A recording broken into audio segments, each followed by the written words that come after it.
Chapter 295. After briefly explaining the rules and origin of the secret archive to Wang Wei, Wang Tian and the other upper echelon of the sect began to gather all information or knowledge regarding Buddhism. A few hours later, a small pile of books and jade talismans was placed in front of Wang Wei. "That's it?" he asked. Although this amount looked large, compared to the amount of information regarding other subjects, this was quite disappointing. "You should be glad that our sect has so much information left. As you know, information about Buddhism was mostly lost after the incense era," replied Wang Tian. Wang Wei nodded his head, sat cross-legged on the floor, opened a book, and read it. However, a few minutes later, a frown appeared on his face. He then quickly opened many of the books, used his divine sense to read some of the jade talismans. The reason for his odd behavior was that he quickly realized that he could not understand the words in these books. He knew the language they were written in, but every time he focused on them, a vague shadow seemed to cover his mind, making it impossible to understand what he was reading. Additionally, Wang Wei realized that he could not remember any of the things he read. A few seconds after reading anything, the information seemed to vanish from his mind. With his perfect memory and powerful soul, this was very odd. So, he raised his head to look at his family. His father raised his shoulder and said, "This is a normal situation for anything related to Buddhism. And according to our records, this phenomenon is the same in different worlds across different world communities." "So powerful?" Everyone nodded their heads. "Is there a way to go around it? Otherwise, this whole plan will be obsolete." "Well, one of our ancestors left a passage telling future descendants how to deal with the situation." Wang Chong then handed Wang Wei a scroll. He opened it and read a single phrase inside the entire page. "Only those who have Buddha in their hearts can become enlightened." "That's it?" he asked. More importantly, why so cryptic? No one could give him an answer. By now, Wang Wei was used to his ancestors always being cryptic and esoteric when doing things. Even he has started to become that way since he began controlling the power of fate. Taking a deep sigh, Wang Wei closed his eyes and entered a deep state of meditation. In his mind, he began to picture a massive golden Buddha in his mind based on a statue he saw in his previous life. The golden Buddha was vast, majestic, and had a benevolent smile on his face. He gave the feeling that he wanted to save all sentient beings, and guide them to escape the shackles of reincarnation by becoming enlightened. While Wang Wei was picturing the golden Buddha, the same figure appeared in his sea of consciousness. Then, Wang Wei unconsciously chanted, "Namo Amitabhaya Tathagataya." As soon as he said these words, 7 golden lights flew from his 7 chakra and entered his sea of consciousness to blend with the golden Buddha. Following this, the Buddha left Wang Wei's sea of consciousness and manifested in the real world. It exuded a golden light that enveloped the entire secret archive. And everyone that the lights touched felt peaceful, their minds at ease like they were in the embrace of their loving mother. Then, they felt like a heavy weight or burden was lifted from their shoulders. Immediately, these people checked their bodies and discovered that the cultivation bottleneck that they were facing loosened up a little. As for the true monarchs, they felt like the hidden injuries inside their bodies were healed slightly, thus increasing their lifespan. Even a quasi-emperor like Wang Chong felt the same.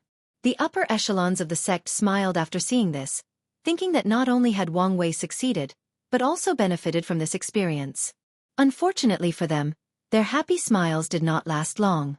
A few seconds after the golden Buddha manifested, everything in the small world that the secret archive was located in suddenly stopped moving as if frozen in time. Even Wang Chong, the person with the highest cultivation in the room, was also frozen in time. Then, a mighty and mysterious force seemed to descend into the room. The first thing it did was destroy the golden Buddha. Then it entered Wang Wei's mind, trying to forcefully eradicate all his memories and knowledge regarding Buddhism. During the entire process, Wang Wei was incapable of moving or doing anything. Although his mind still worked properly, he could not do anything at all. Even his soul was useless at this moment. However, something else in his body did work. It was the will granted by him from the Duyu realm. The will manifested itself in his own and resisted the mysterious force that was invading Wang Wei's mind. Unfortunately, it was too weak. Knowing this, the will immediately fused with Wang Wei's soul, then used its power to resist, and it was somewhat successful. Nevertheless, it just managed to delay the time that mysterious force took effect. While all of this was happening, Wang Wei for the first time in a very long time felt very powerless. He suddenly remembered his confrontation at the last trial in the pagoda. How weak and helpless he was against that giant hand.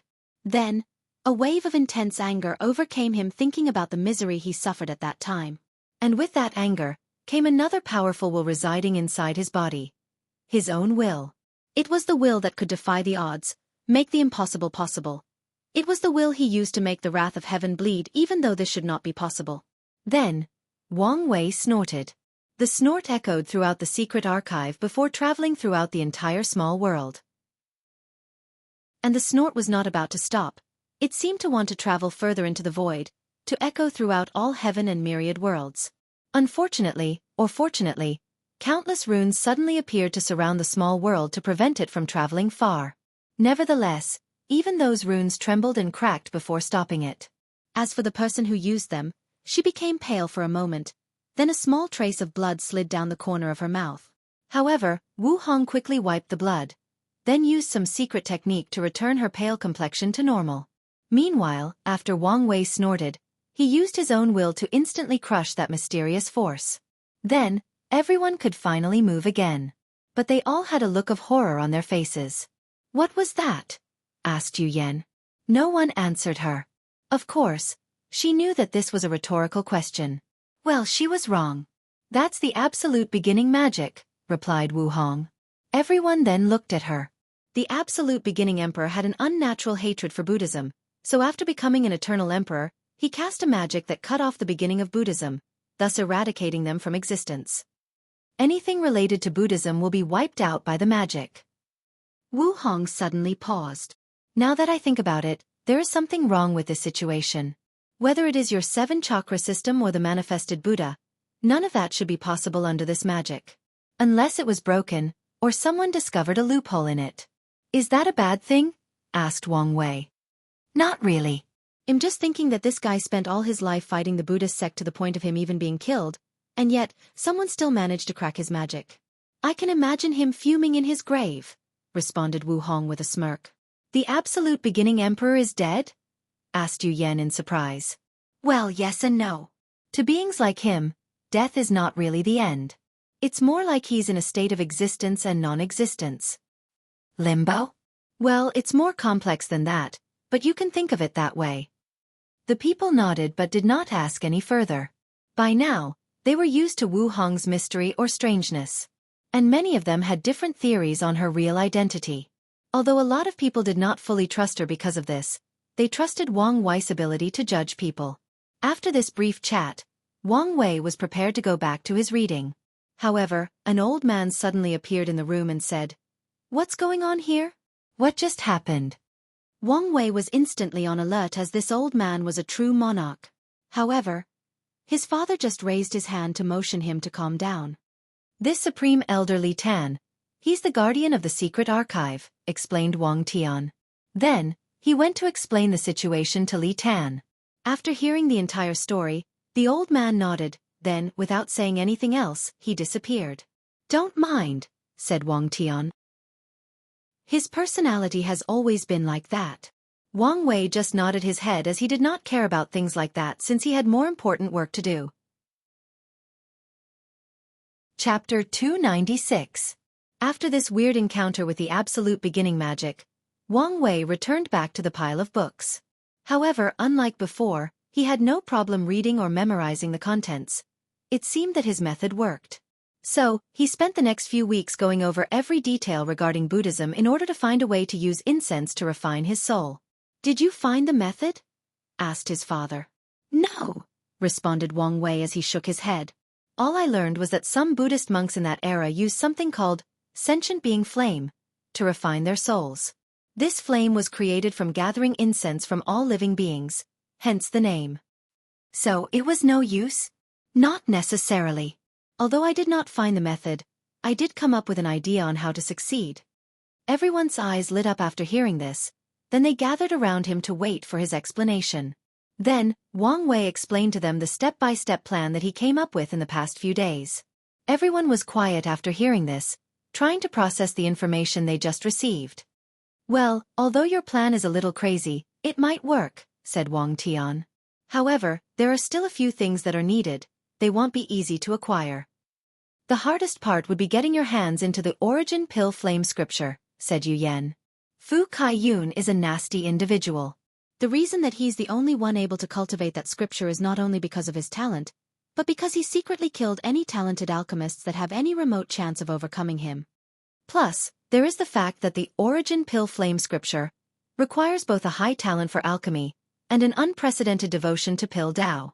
Although your talent in alchemy might meet the requirement, you only minor in pill Dao.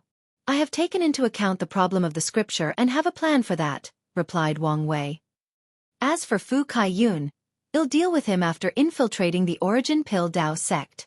Everyone nodded with him, then Wu Hong handed him a book. This is a devil technique on how to cultivate the sin flame. Since incense power contains the power of emotion, this might help you. Wang Wei's eyes lit up after hearing this as he thought of something. He motioned everybody to quiet down, then took out a communication talisman. Hopefully, she is not in retreat, muttered Wang Wei.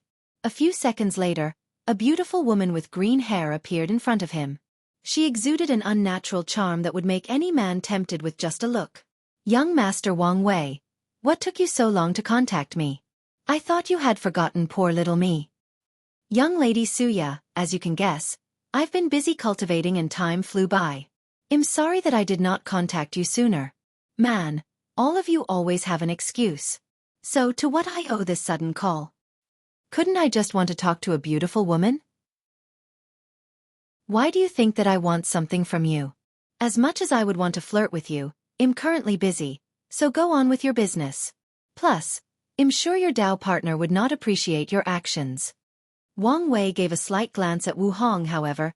She had a calm look on her face throughout the entire process. Couldn't she just fake being jealous? In that case, I'll be direct. I'm calling you for an exchange. I want your understanding to turn emotions into flames. That's an odd request. Why would you want something like that? I don't think that information has anything to do with our exchange. True. So, what do I get in return?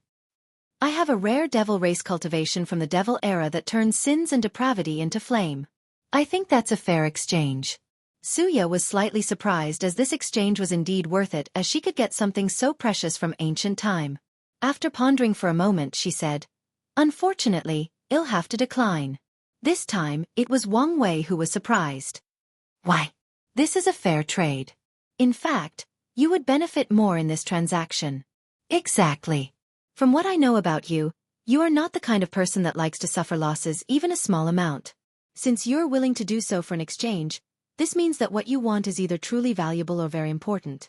So, no matter what, I'll prevent you from getting it. After all, you already have so many advantages ahead of us heaven chosen in this generation. There is no need for you to have more, replied Suya with a gentle smile on her face. Wang Wei's eyes turned cold, but the smile on his face still remained. I'm a man who always gets what he wants. Lady Suya. Since trading does not work, let's try blackmail. Hee, I would like to see what you use to blackmail me. If I'm not mistaken, said Wang Wei slowly, at this moment, you should be laying out your plans to kill Jian Wushuang. Suya squinted her eyes, then laughed out loud with her melodious voice echoing from the talisman. Young Master Wang Wei, if you think that telling Jian Wushuang my plan can be used as blackmail, then you've greatly underestimated my abilities. Is that so? Answered Wang Wei. In that case, let me tell you a little story. There was this little orphan girl born in a small village. Because her parents died young, she was always made fun of by the children of the village. Luckily for her, she was born with a special physique, so she could charm these children and make them do her bidding. Nevertheless, her trauma from being made fun of for not having any parents remained her heart. Until one day, an immortal-like lady recognized her talent and took her to the path of cultivation. This little girl was very talented in cultivation, and always bested her peers. She was popular amongst her sect's disciples, and she managed to attain a very high status.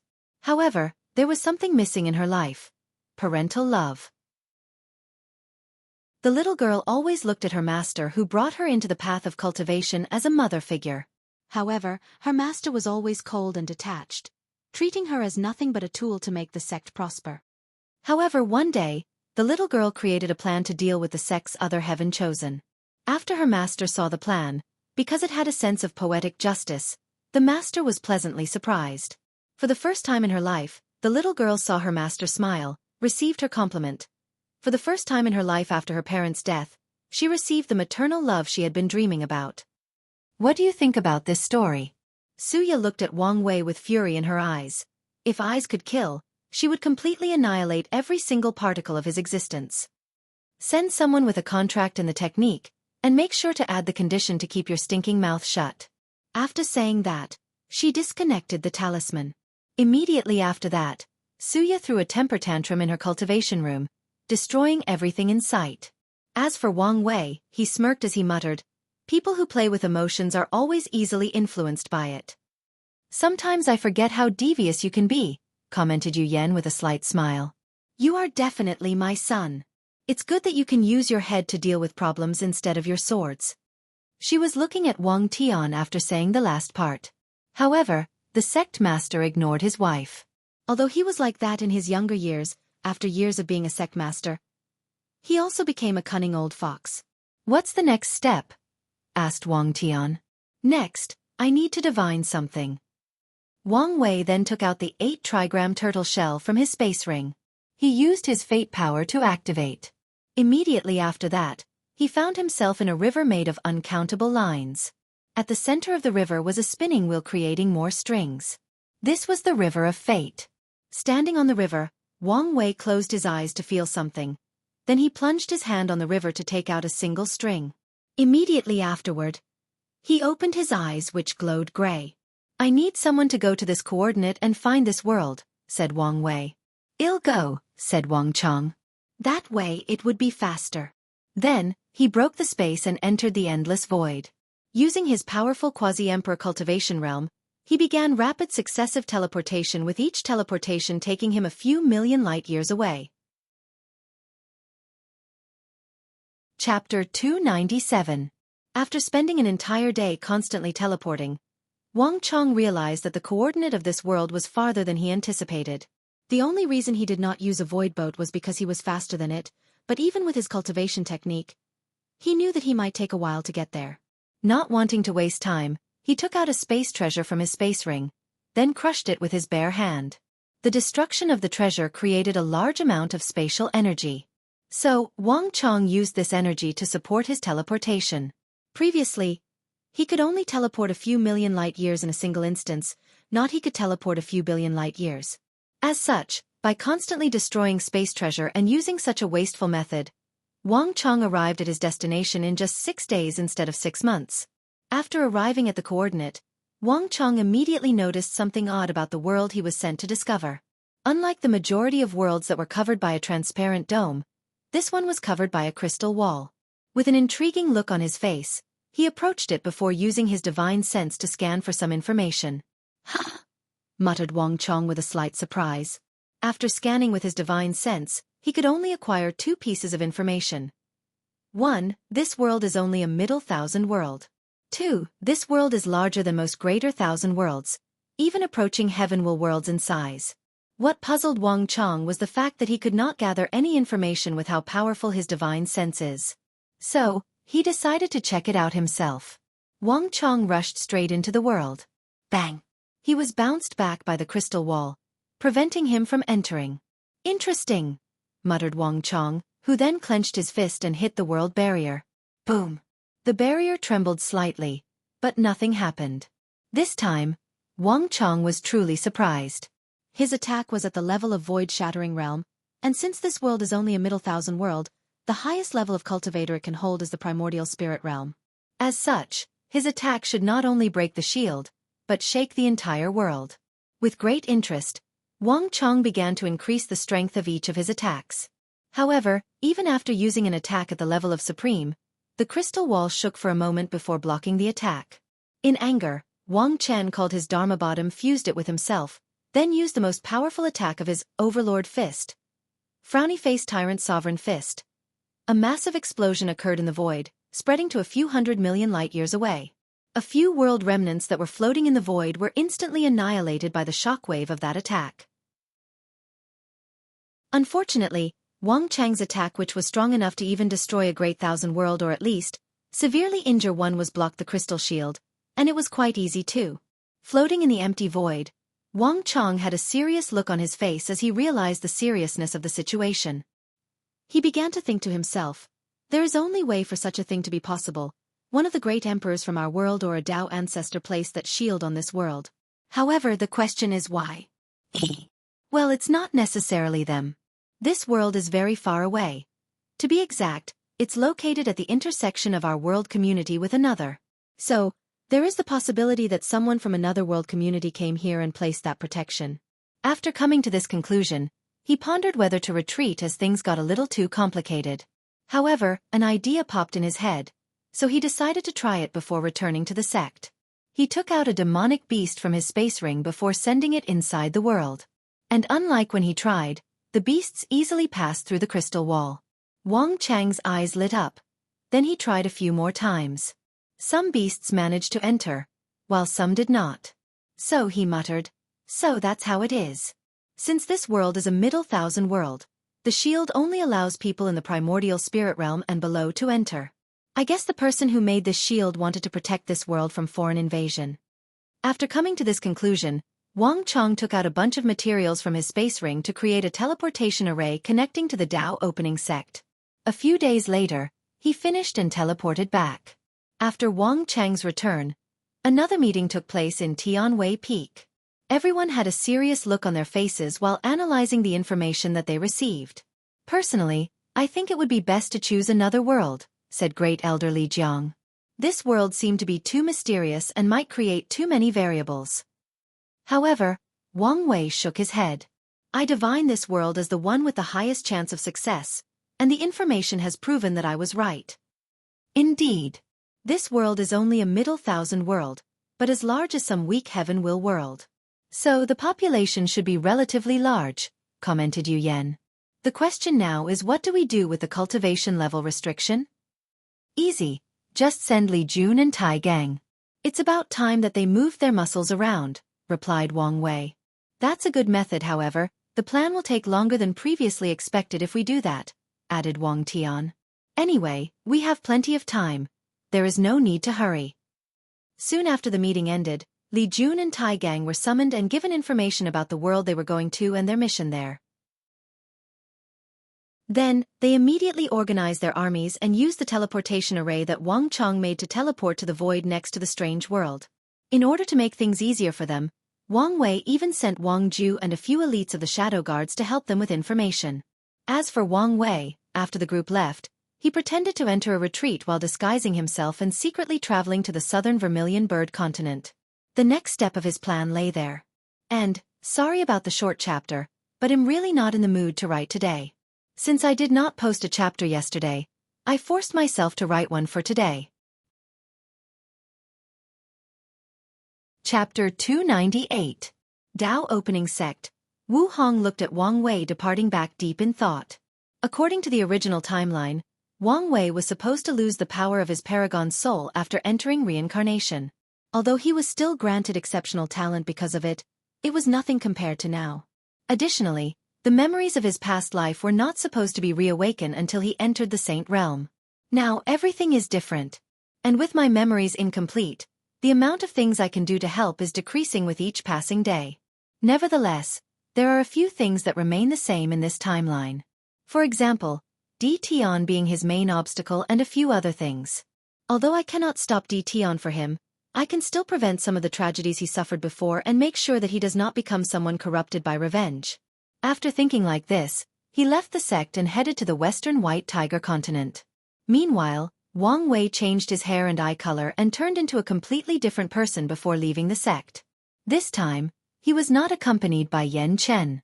The reason for that is that it is easier for him to be caught with his Tao protector accompanying him. Another is that his strength has reached the point that he did not really need a Tao protector anymore. With this current power, only a few peak Supreme Realm powerhouses and Quasi-Emperor can pose a threat to him. And if he focused all his attention on escaping, he has a very high chance to do so. After disguising himself, Wang Wei headed to Tao Preaching City, which was the main city of the Tao Opening Sect located at the foot of the mountain. As he walked in the streets, he saw most mortals had happy and healthy lives. They spoke like educated people, had lights in their houses, drove cars, constructs, or used trains or planes to travel long distances. Cultivators could also be seen everywhere in the city, living peacefully with mortals. Wang Wei secretly nodded in satisfaction after seeing this. Then he headed to the south of the city where the transcontinental teleportation array was located. After arriving at his destination, he used a guest elder token of the Dao opening sect to get priority access to the array and a discount on the price. After paying a large sum of money, he had to wait another 3 days before it was time for the array to be activated. When the day arrived, Wang Wei used the array along with a few other merchants and cultivators that were headed to the south as well. Standing in front of the array, a flash of light enveloped him and Wang Wei felt like he was inside a dishwasher for a brief moment. Then, he was standing on a completely different platform. A few of the merchants that came with him started vomiting on the floor, while some of the cultivators had a pale look on their faces. Wang Wei gave these people a look before ignoring them and leaving. The persona he was playing was of a cold and indifferent man, a man of few words. After leaving the teleportation area, Wang Wei began to visit this city.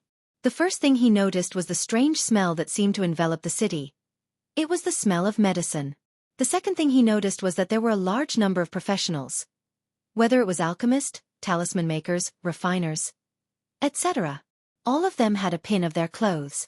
The pin will have a tier written on it, followed by low, middle, or top.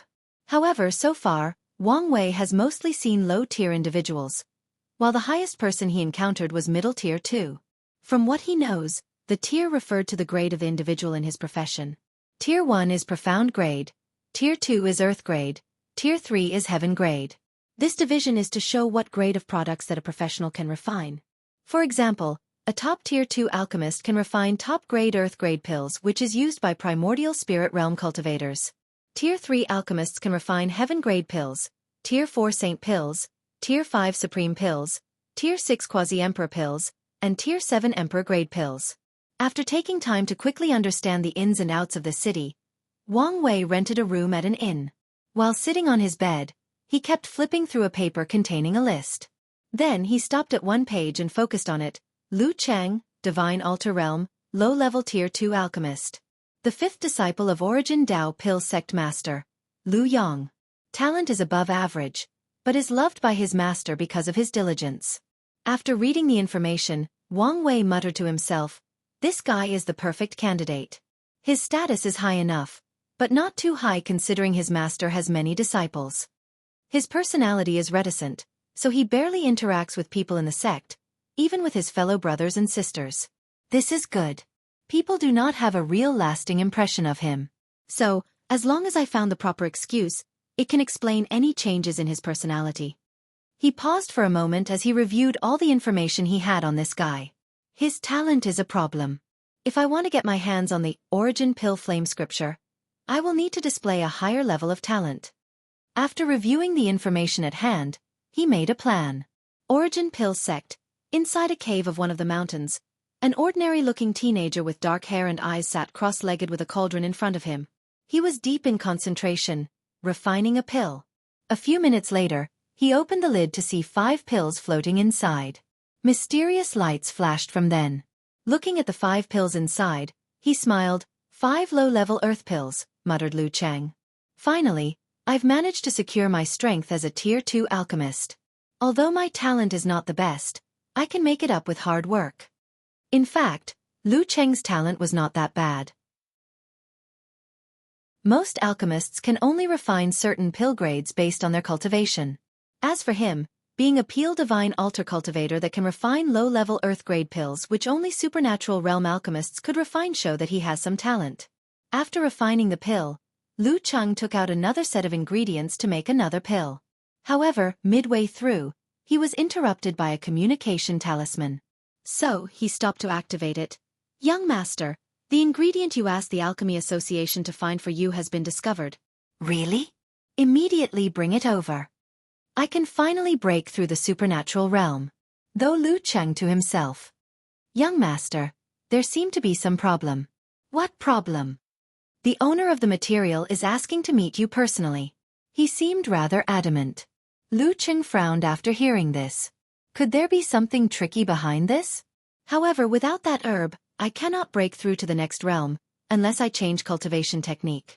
After pondering for a moment, Lu Cheng decided to go. Nevertheless, he still took precautions. After leaving his cultivation cave, he used a flying talisman to go to another place and meet someone. A few minutes after arriving, an old man with the aura of void shattering appeared in front of Lu Cheng. "Young master, what brings you here to see me?" asked the old man with indifference and a little impatience. "I'm heading to Maple Leaf City."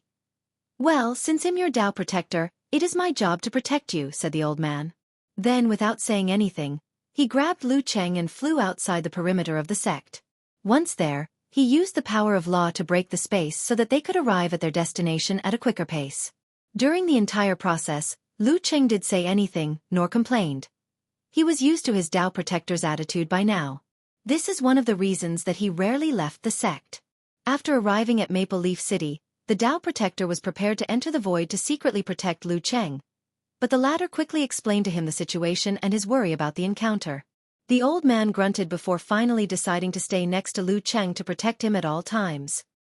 He knew that if this little alchemist was still the disciple of the sect master, if something happened to him, he would have to answer to the sect.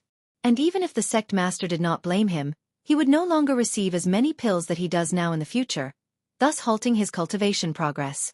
Plus, the old man took into account the fact that Lu Cheng never complained about him all these years. Chapter 299.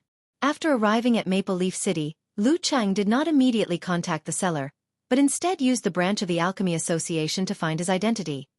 He did not want to walk into a trap. After a brief investigation, he discovered that the seller was just an ordinary cultivator at the body refining realm. In order to get resources, he will often go to the mountain area to fight against demonic beasts and sell their core and corpse for origin stones. Luckily for him, while there, he accidentally discovered a rare herb and wanted to sell it for a high price at the Alchemy Association. However, after learning that an alchemist had posted a call for this herb, he was adamant about meeting him. After reviewing the information, Lu Cheng realized that there was nothing wrong so far and that the seller most likely wanted to ask him for some rare pill, so he decided to meet the man. If the price is not too exaggerated, he is open to trade. Inside a large room in the Alchemy Association branch, Lu Cheng looked at the man in front of him. He was wearing tight leather clothes that facilitated easy movement, and also had some defensive ability. However, he could also see that the man's clothes were also worn out. After checking the man's clothes, Lu Cheng observed other things about him. The man had a 9th-layer body refining cultivation, however, his blood chi was weak and scattered. Obviously, he cultivated a common-level cultivation technique. Adding to that the fact that he looked middle-aged, his talent could also be determined as subpar. "You said you wanted to see me before the exchange? Tell me your purpose," said Lu Cheng, who seemed a little impatient. The seller frowned for a moment, then said, "Well, I was preparing to play a little more, however, since you're in a hurry, I guess I'll get back to business." Immediately, Lu Cheng felt something was wrong. He immediately wanted to do something, but to his horror, he discovered that he could not move a single inch. Meanwhile, his Tao protector also felt something was wrong, so he wanted to exit the void and save Lu Cheng. However, as soon as he had this intention, countless strings suddenly appeared out of nowhere and binds him.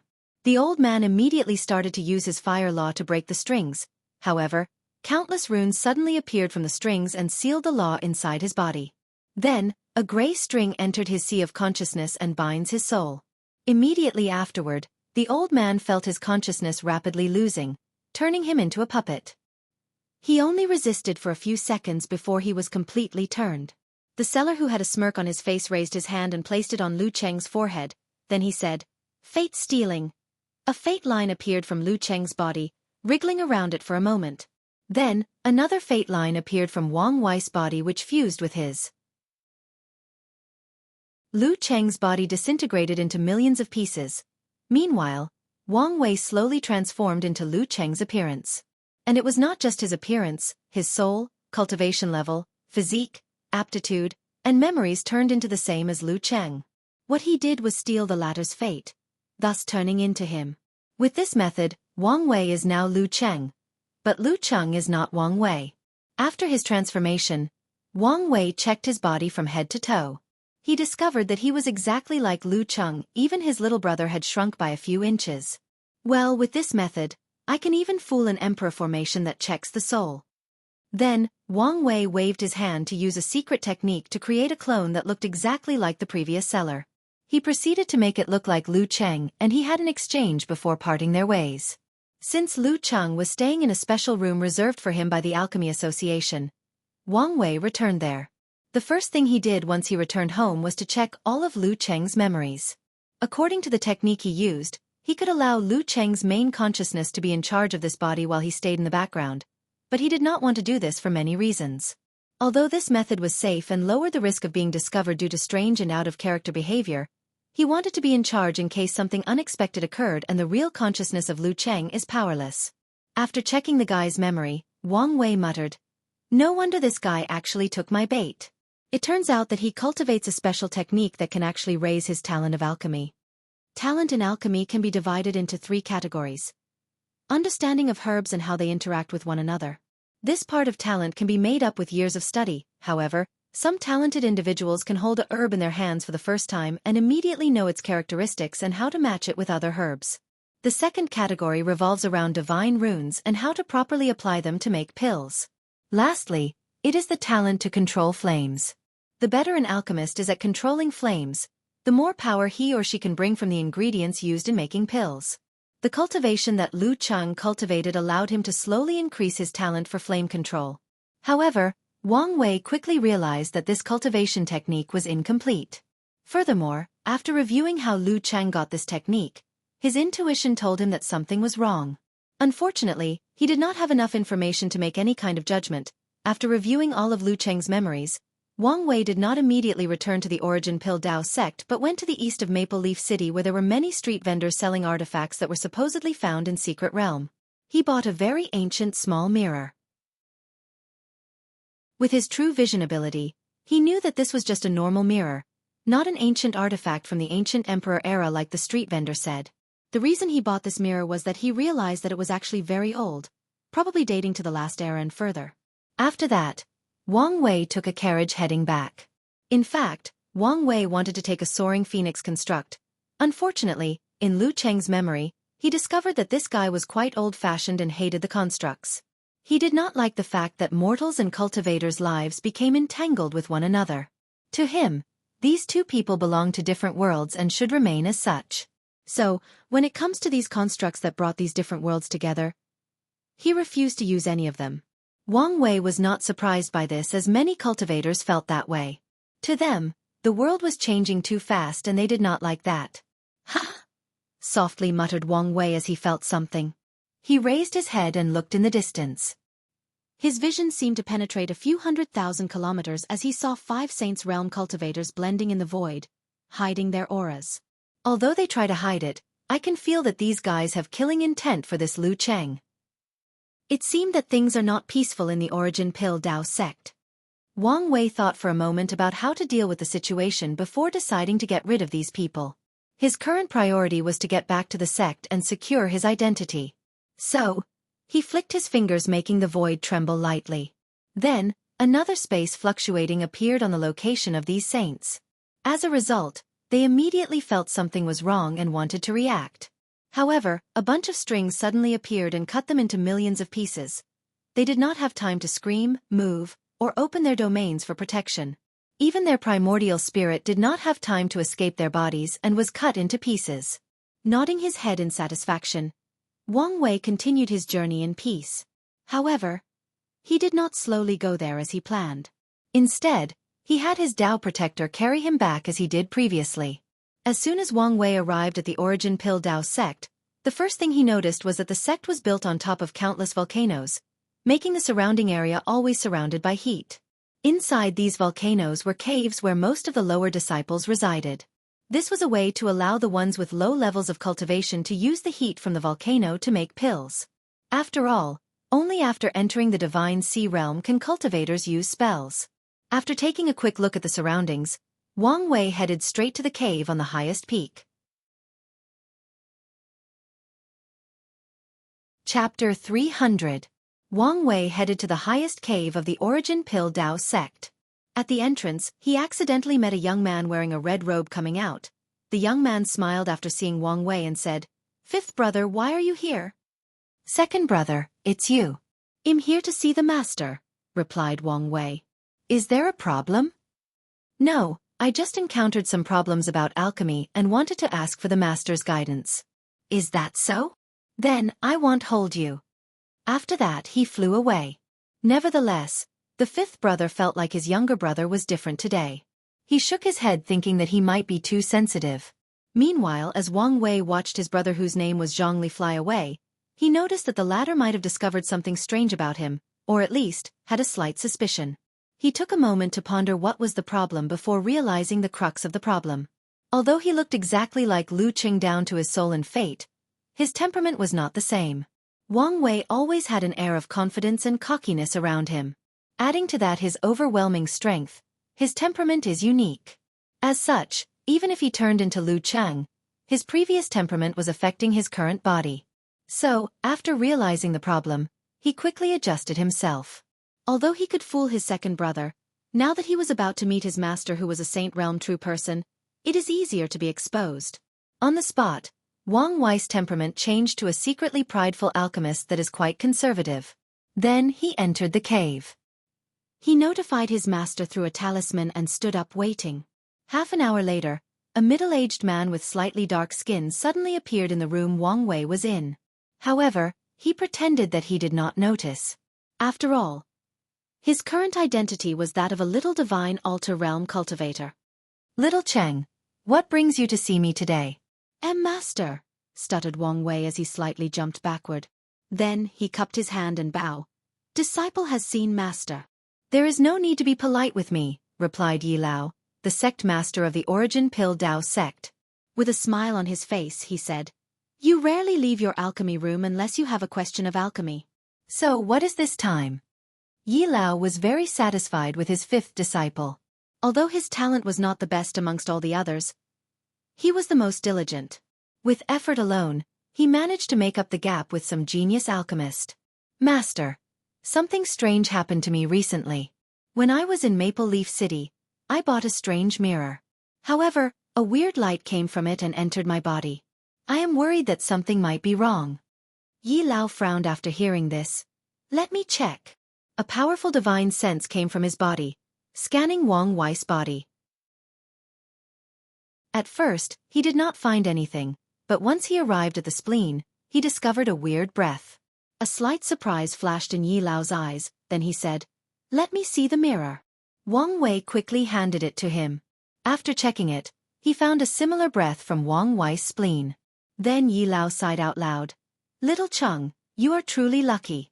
If I'm not mistaken, this mirror was baptized by the innate material yellow qi soil and contained its breath which was then transferred to you. Lu Qing frowned after hearing this. Master, will I be fine? You do not need to hurry as this is your fortunate encounter.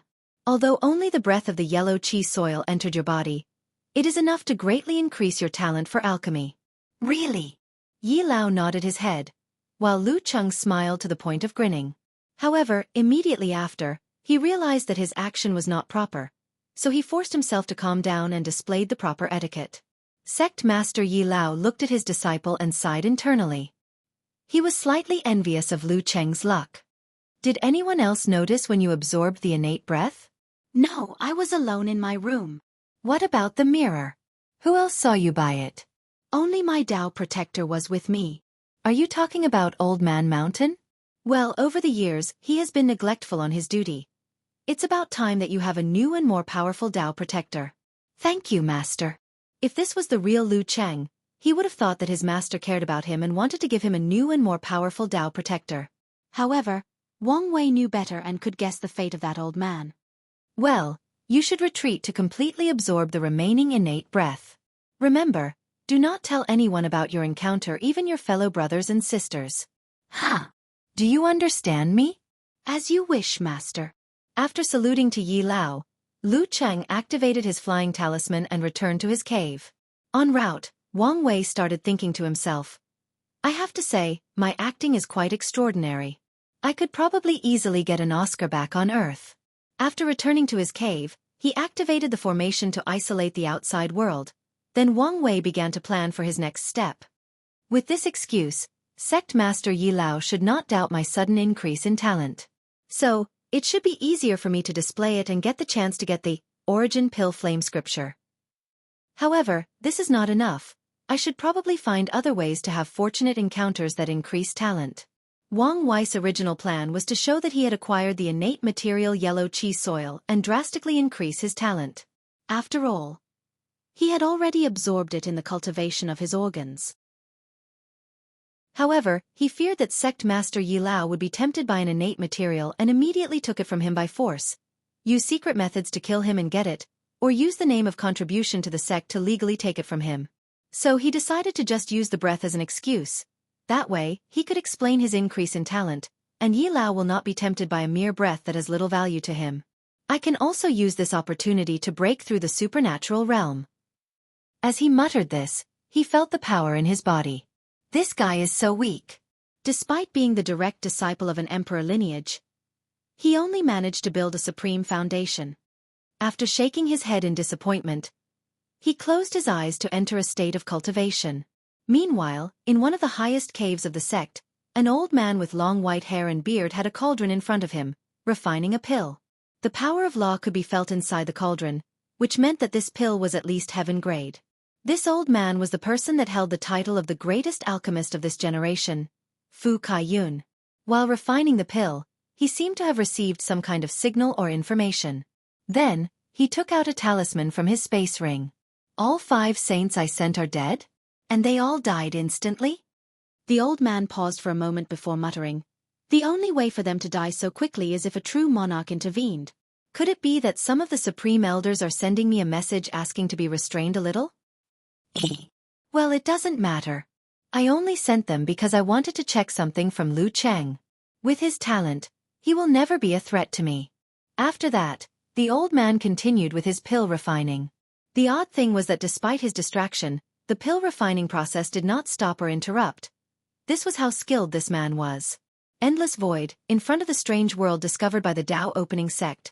Li Jun, Tai Gang, Yan Liling, and Wang Ju floated in space with a massive army behind them. Then, they waved their hands to place the army inside their space rings and entered this strange world. A firm determination could be seen in their faces as they knew the significance of their actions in this world. As such, they were prepared to succeed no matter the cost. Chapter 301.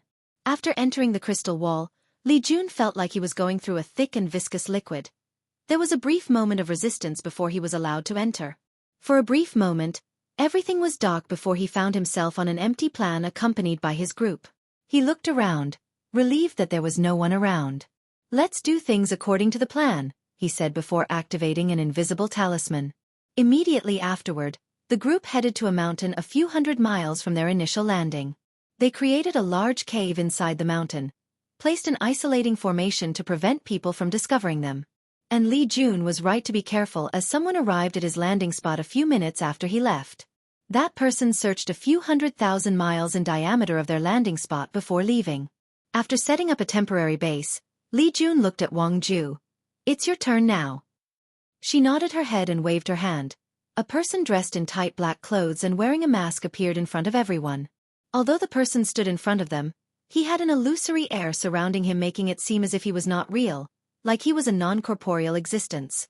You should be aware of your mission this time, go execute it, ordered Wang Ju. The person nodded his head without saying anything. Then he disappeared. Is that one of the new Fate shadow guards that Big Brother recently trained? Asked Yan Liling. I could feel the power of fate on him, so it should be, replied Li Jun. Well, I wonder what they can do. Honestly, I still think that we should just use absolute force to take over this world, added Tai Gang. After all, this is still a middle thousand world, so the highest level of cultivation should be the primordial spirit realm. El Jun shook his head. This world involves Big Brother's grand plan, so we cannot afford to make mistakes. It's always better to be cautious. Plus, we all know that this world is strange. After the Fate Shadow Guard left the cave, he did not immediately find the nearest place where there were people living. Instead, he found a secret place to meditate for an hour. Unlike lower thousand worlds, the heavenly Tao of middle thousand worlds is more powerful, as such, is more restrictive to foreigners. So, as soon as they enter this world, their powers will be momentarily sealed and weakened. Although this seal is not powerful, it still requires time to remove. Hence one of the reasons that Li Jun decided to be more careful in this operation. After an hour of meditation, the shadow used a secret technique to trick this world's heavenly Tao that he was an aboriginal of this world by changing his fate line to be similar to the people of this world. And thus, he regained all his strength. The shadow proceeded to turn invisible before flying away. After flying for 2 days, he reached a small village. After observation, he did notice anything strange about it except for one thing: a statue. It was the statue of a beautiful woman dressed in a simple linen cloth that wrapped her body, wearing a crown made of tree leaves and branches. In both her hands, she was holding fruits and vegetables.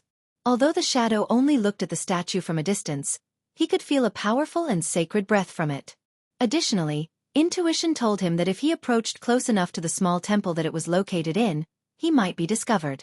In the next few hours, the shadow used a spell to quickly learn the language of this world, which allowed him to know that this statue that all the villagers praised and worshipped was known as the goddess of fertility, Fan Qingqing. Every harvest season, this small village will hold a praying festival, and the goddess will lower blessing to their fields, making their crops more fertile than usual. So, this world has gods? Is this some kind of cultivation system or some kind of powerful race? The shadow continued to observe for a few more days. Unfortunately, this was a poor village and the amount of information they knew about this world was quite small. As such, he decided to move on. The shadow did not go to the nearest city based on the information he gathered. Instead, he closed his eyes and connected to the river of fate. A few minutes later, he opened his eyes and looked in a specific direction. Without hesitation, he flew in that direction based on his instinct. The shadow knew that his destination was far, so he wanted to use a void talisman to teleport himself and arrive at his destination sooner. However, he remembered the warning from Commander Wang Ju and decided to be safe. So, after flying for a week, he finally arrived at the destination he divined. It was a city. Although the shadow thought that this city was quite small, he still learned from a few conversations that it was considered a middle to an upper-tier city in this world in terms of size. The shadow did not directly fly into the city or use his invisibility to sneak in. As soon as he approached, he felt a strange power surrounding this city. This power was similar to the small village except way more powerful and concentrated. So, he disguised himself as an ordinary person, lined up at the entrance, and paid the necessary fee. Luckily for him, this world also used gold and silver as a currency. Once inside, he pretended to be a tourist and visited different parts of the city. The information that caught his attention was the fact that there were many temples in this city, worshipping different gods. The temples had different sizes. Some were lavishly decorated, while others were quite simple or plain. One particular temple with a guy holding a flame was the most prosperous out of all of them. The shadow guessed that this was probably due to how powerful the gods worshipped were. After gaining a basic understanding of the city, he headed to an inn where many people gathered. He ordered a drink, sat in a corner, completely erased his present as he listened to the people's conversation. In the first few days, he did not gather any useful information. He still remained patient as he was confident in his divination. On the 4th day of his arrival, the shadow heard an interesting conversation in one of the tables close to him where 5 men were seated and drinking. "Haven't you heard?" "Heard what? Are you talking about the Chu family?" "That's right. What happened to the Chu family? They are quite lucky. Can one of you tell me what's going on?" "You want to know?" "Of course." "Well, I'm feeling a little bit thirsty." "Damn you." "All right, the next round is on me." "Okay, I'll tell you." The young master of the Chu family awakened his divine bloodline. "Really? That means that he has the opportunity to become a god. How lucky he is." "It's not luck. The Chu family have been firm believers of the god of fire, Hua. With their dedication, even if their young master did not awaken on his own, they might receive a blessing from the god of fire for all their services over the years and provided the opportunity to ascend to godhood. The table was quiet for a moment while all 5 of them had a look of envy on their faces. Then one of them asked, "Do you know what level his bloodline is?" "I heard that it was a demigod bloodline." "Demigod? In this part of the world, it's not bad." "Not bad? How can we lowly mortals judge a god's bloodline? In the end, if we do not receive pity from the gods, we are doomed to remain small and insignificant in our entire lives." The table once again became quiet, this time lasting for at least a minute. Then, the guy who promised to buy drinks to relieve the tension. However, they no longer talked about this topic anymore. As the shadow listened to these men's conversation, he pondered to himself, the lives of mortals in this world seemed quite sad and tragic. Without a proper cultivation system, their fates are in the hands of these so-called gods. Only by serving them and offering them their lives might they have a chance at being extraordinary. And I imagine that even then, things might not be so simple. After analyzing the information he received, the shadow decided to pay a visit to the Chu family. In the past few days, he learned that this city belonged to them. So, at night, he turned invisible and infiltrated the main manor of the Chu family. After fumbling around for a bit, he headed straight to the room of their young master. Chapter 302. As the shadow approached the Chu young master's room, he saw a handsome young man dressed in brocade clothes going over a bunch of papers. He was so concentrated on his works that he did move his eyes from these papers for 10 minutes straight. As the shadow secretly observed this young, he frowned as he realized two things. First, he did not feel any bloodline power from him. Second, and more importantly, this person who did not have any cultivation or energy inside his body already opened up his Naiwan palace and has a sea of consciousness. After noticing these flaws, the shadow decided to be more cautious and observed for another hour before taking action. He turned into an invisible white light and entered Chu Li's sea of consciousness. Immediately, the shadow found something wrong. He saw a small white cloud-shaped substance floating inside the sea of consciousness. Of course, he knew that this was Chu Li's soul, but what surprised him was the fact that there was a half-finished altar or shrine inside, and Chu Li's soul was floating on top of it. The shadow observed for a while but did not immediately take action. After recording the information he received, he approached Chu Li's soul. He wanted to secretly use the soul-searching technique to read this guy's memories. Unfortunately, when he got closed, he found a strange white light was attached to the latter's soul, and the light seemed to be connected to some powerful being. The shadow guessed that this world had gods and that Chu Li might be connected to one of them. And if he tries to search his soul, he might alert this god. After coming to this conclusion, the shadow decided to use another method. He turned into an insect and attached himself to a gray line that floated above Chu Li's head. It was his fate line. This was a secret technique that the shadow was taught that allowed him to read the fate line of others, just like Wang Wei. However, the shadow was not strong enough to read a person's entire fate line without being backlash.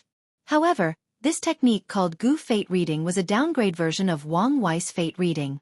It allowed the person to view one specific but very important event of a person's lefeso. After attaching to Chu Li's fate line, the shadow experienced one of the latter's memories. In the memory, Chu Li was participating in a hunt along with many prominent young masters of the city. Everything was going fine, however. One of the prey that was supposed to be hunted during the hunt suddenly went mad and attacked Chu Li. To be exact, he was dragged away from his guards by the beasts. Chu Li thought that he would die at the hands of that beast. However, fate seemed to smile on him as the beast suddenly died while carrying him. Although injured, Chu Li survived, albeit only temporarily. So he dragged his body to a cave he saw near him. However, as soon as he entered the cave, he saw an old man sitting cross-legged with his eyes closed and a book in front of him. Chu Li thought that he had intruded on a person's home, so he quickly apologized. But it did not take him long to realize that the old man was dead. As such, curiosity got the best of him and he took the book and read it. The first sentence on the front of the book was, "Whoever gets hold of this inheritance must swear to the heavens to spread it, otherwise he or she will not be able to open it." At first, Chu Li thought that someone was playing some kind of sick joke on him, but after trying to open the book and failing miserably, he realized that he might have encountered something amazing. So, without hesitation, he followed the procedure on the front of the book and made an oath to heaven. Then, the book finally opened. After reading it with haste, Chu Li learned one of the greatest secrets of this world. The so-called gods in this world were not powerful beings or noble entities, but mortals that slowly cultivated to have such power. However, to prevent the rise of other gods that will compete with them for resources, they erased the existence of cultivation from ordinary people and claimed that only through their blessings or by inheriting divine bloodlines people can get access to supernatural abilities. Of course, not all gods felt that way. Chu Li learned from that book that a certain number of them felt that it was better to spread the cultivation technique. Unfortunately, because of this conflict in ideology, a war occurred that led to the defeat of the gods who were for spreading supernatural powers. The majority of them were killed as a result, and only a few survive by hiding like rats and secretly spreading these techniques. After learning all this information, Chu Li did not rest and quickly returned home despite his injury. Luckily for him, his gods were searching for him and found him midway. After they rushed him home and had a doctor healed, the first thing that Chu Li did was to contact the fire god Hua and tell him about the book and his encounter. Their families have been serving the fire god for countless generations and had a way to contact him. As for the reason he did that, the answer was simple. Chu Li learned that there were 6 stages of cultivation, but the book he received only had 2 of them. So, he hoped that by telling the fire god about his discovery, the latter might reward him. Of course, he was quite worried about his oath. Fortunately, his bet was correct. The fire god rewarded him with the method of breaking into the 3rd stage and dealt with his oath. Of course, Chu Li had to make another oath. To be exact, he had to make 2 other oaths. One was to never reveal this secret to other people, and second, to offer his soul and undying loyalty to the fire god. During the process, he knew that if he did not make these oaths, especially the second one, he would be instantly killed. Luckily for him, the fire god did not immediately kill him on the spot after telling the truth. After settling everything, Chu Li began to review the cultivation techniques that he received so that he could eventually start practicing. He learned that the first 3 stages are called Divine Shrine, Divine Power, and Divine Transformation. In order to enter the first stage, he needed a certain amount of reputation. And by using a secret method, he could turn his reputation into strength to open his Naiwan palace and have a sea of consciousness. Then he could use the reputation to create a divine shrine. The altar or shrine is the foundation of every god, so it is very important. At first, Chu Li was confused about what reputation was. Then he learned that it was meant in the literal sense. As long as people talked about him and he garnered a certain reputation, he could use this to create his shrine. Knowing this, Chu Li quickly used the power of his family to spread the news that he awakened a divine bloodline, thus quickly gathering a reputation as a god-chosen one. And with that reputation, he began to slowly build his shrine, although his family suggested that he take a large group of people and go hunting a fierce beast in the mountain to show his heroic posture as divine spawn. Chu Li quickly denied this idea as he knew that he did not have such ability. According to his inheritance, cultivators in the divine shrine realm are actually very weak as they do not have any real method of combat except for using their spiritual senses to either control mortals or create illusions. On top of that, as long as someone has a strong will, these methods will not work on them. Not to mention that ordinary weapons like swords and bows and arrows can easily kill them. Only after entering the divine power realm and creating divine energy inside their bodies could they actually be considered gods or supernatural. The shadow reversed back to his normal form after reading the part where Chu Li started to build his divine shrine. Immediately after that, he left the Chu family compound, and even the city. Once he reached the nearest deserted mountain, he created a cave, placed some anti-spying formation at the entrance, and contacted Wang Ju to report to her his discovery. Chapter 303. Inside a mountain cave, Wang Ju just received a bunch of information about this world from the few Fate Shadow Guard that she sent out. Unfortunately, only one of the shadow that came to this word can use the Gu Fate reading technique as the others had different mentions back home. So the information gathered this time was not that much so. After briefly analyzing and summarizing the information gathered, Wang Ju showed them to the group so that they could discuss their next plan. What do you think? Asked Li Jun. I still believe that we should use absolute force to conquer this world. No matter, it does not change the fact that this world is only a middle thousand world, and with our strength, it should be easy to deal with it, said Taigang. Li Jun gave him a side look. He understood the reason he was acting somewhat out of character. In the past few hundred years, he probably felt that he was not much help and wanted to use this war to show his value. Li Jun ignored him and looked at Wang Ju and Yan Liling. What do you guys think? The amount of information we know is still too little, said Wang Ju. That's true. So far, we only know that this world is called the Heavenly Abode World. Gods exist, but they are hiding the method of cultivation. We do not know why this world is so weird that it can prevent people in the void-shattered realm and above from entering. More importantly, we do not know how powerful these gods are and what method that they can use, added Li Jun. So, our next step is still to gather more information. This is easier said than done. All the ordinary mortals of this world are ignorant, while the aristocrats that have all the power and knowledge are connected to the gods. These aristocrats seem to never leave any records on purpose, and their souls are protected by the gods they believed in. If we use force or try to search their souls, we would immediately be discovered, analyzed Wang Ju. Everyone quieted down to think of a solution. Because they did not want to use violence, their hands were a little tight. Sudden, Yu Taigang said, "Since faith is the reason that these aristocrats are connected to the gods, why don't you create a pill that makes them unfaithful? That way, we can easily search their souls and get the information we want." Everyone turned to look at him with a surprised look. Then they turned to look at Yan Lilyling, who had a pondering look on her face. "This could work, and I do not need to invent a new pill. As long as I modify the heart-refining pill and make these people experience an illusion that makes them doubt their gods, we can take advantage of this to search their souls without alerting anyone." Li Jun nodded his head. "In that case, go do so." Meanwhile, he took the copy of the cultivation technique of Chu Li and started reviewing it. He hoped that by understanding it, he can be more prepared to deal with these so-called gods. According to the book, the first step of this method is to create a divine shrine by gathering reputation. As for what exactly reputation is, the note explained it as a lesser form of incense.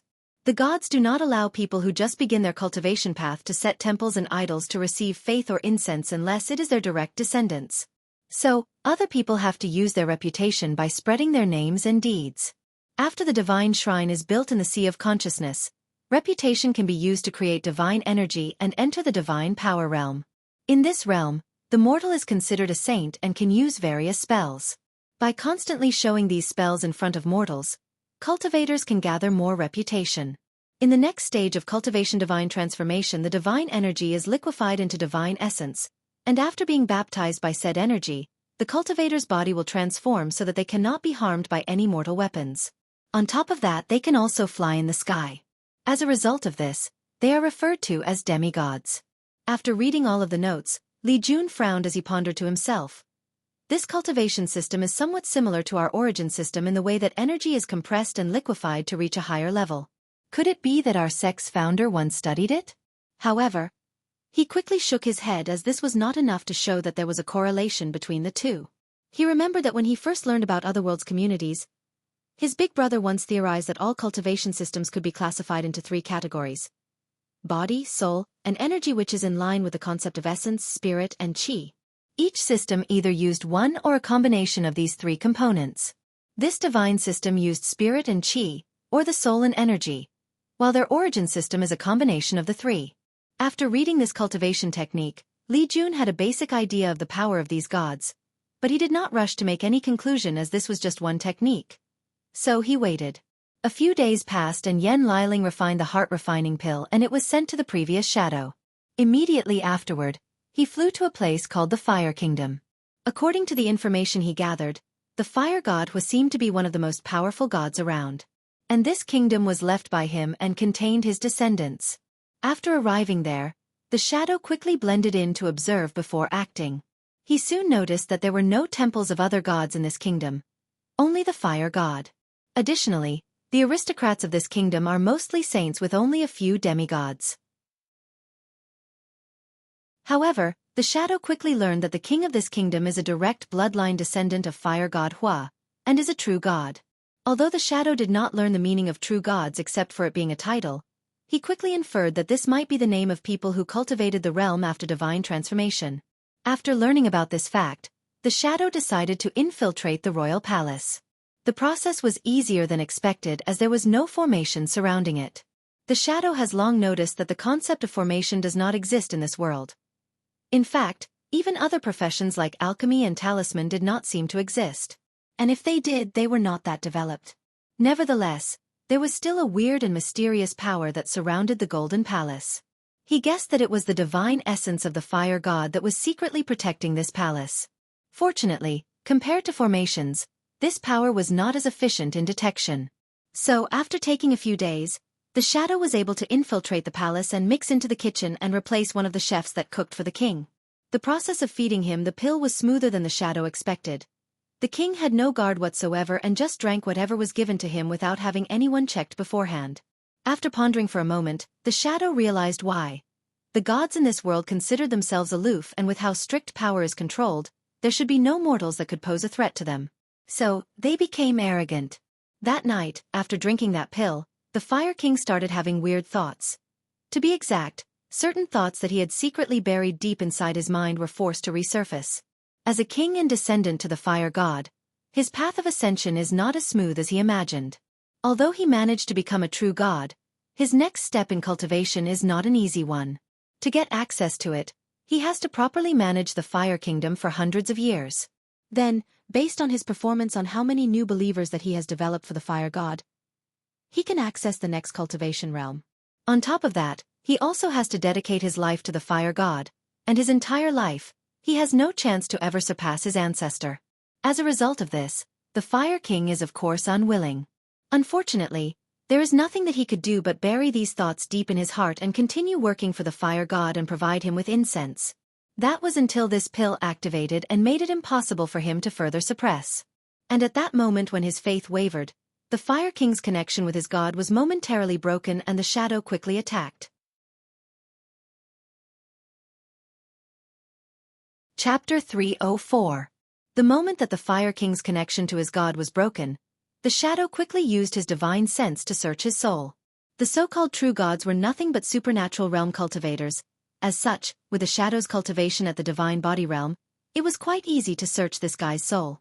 After doing that, the shadow quickly returned to the kitchen and pretended nothing happened. To the outside world, he was nothing but a regular mortal. As for the Fire King, he woke up long after that.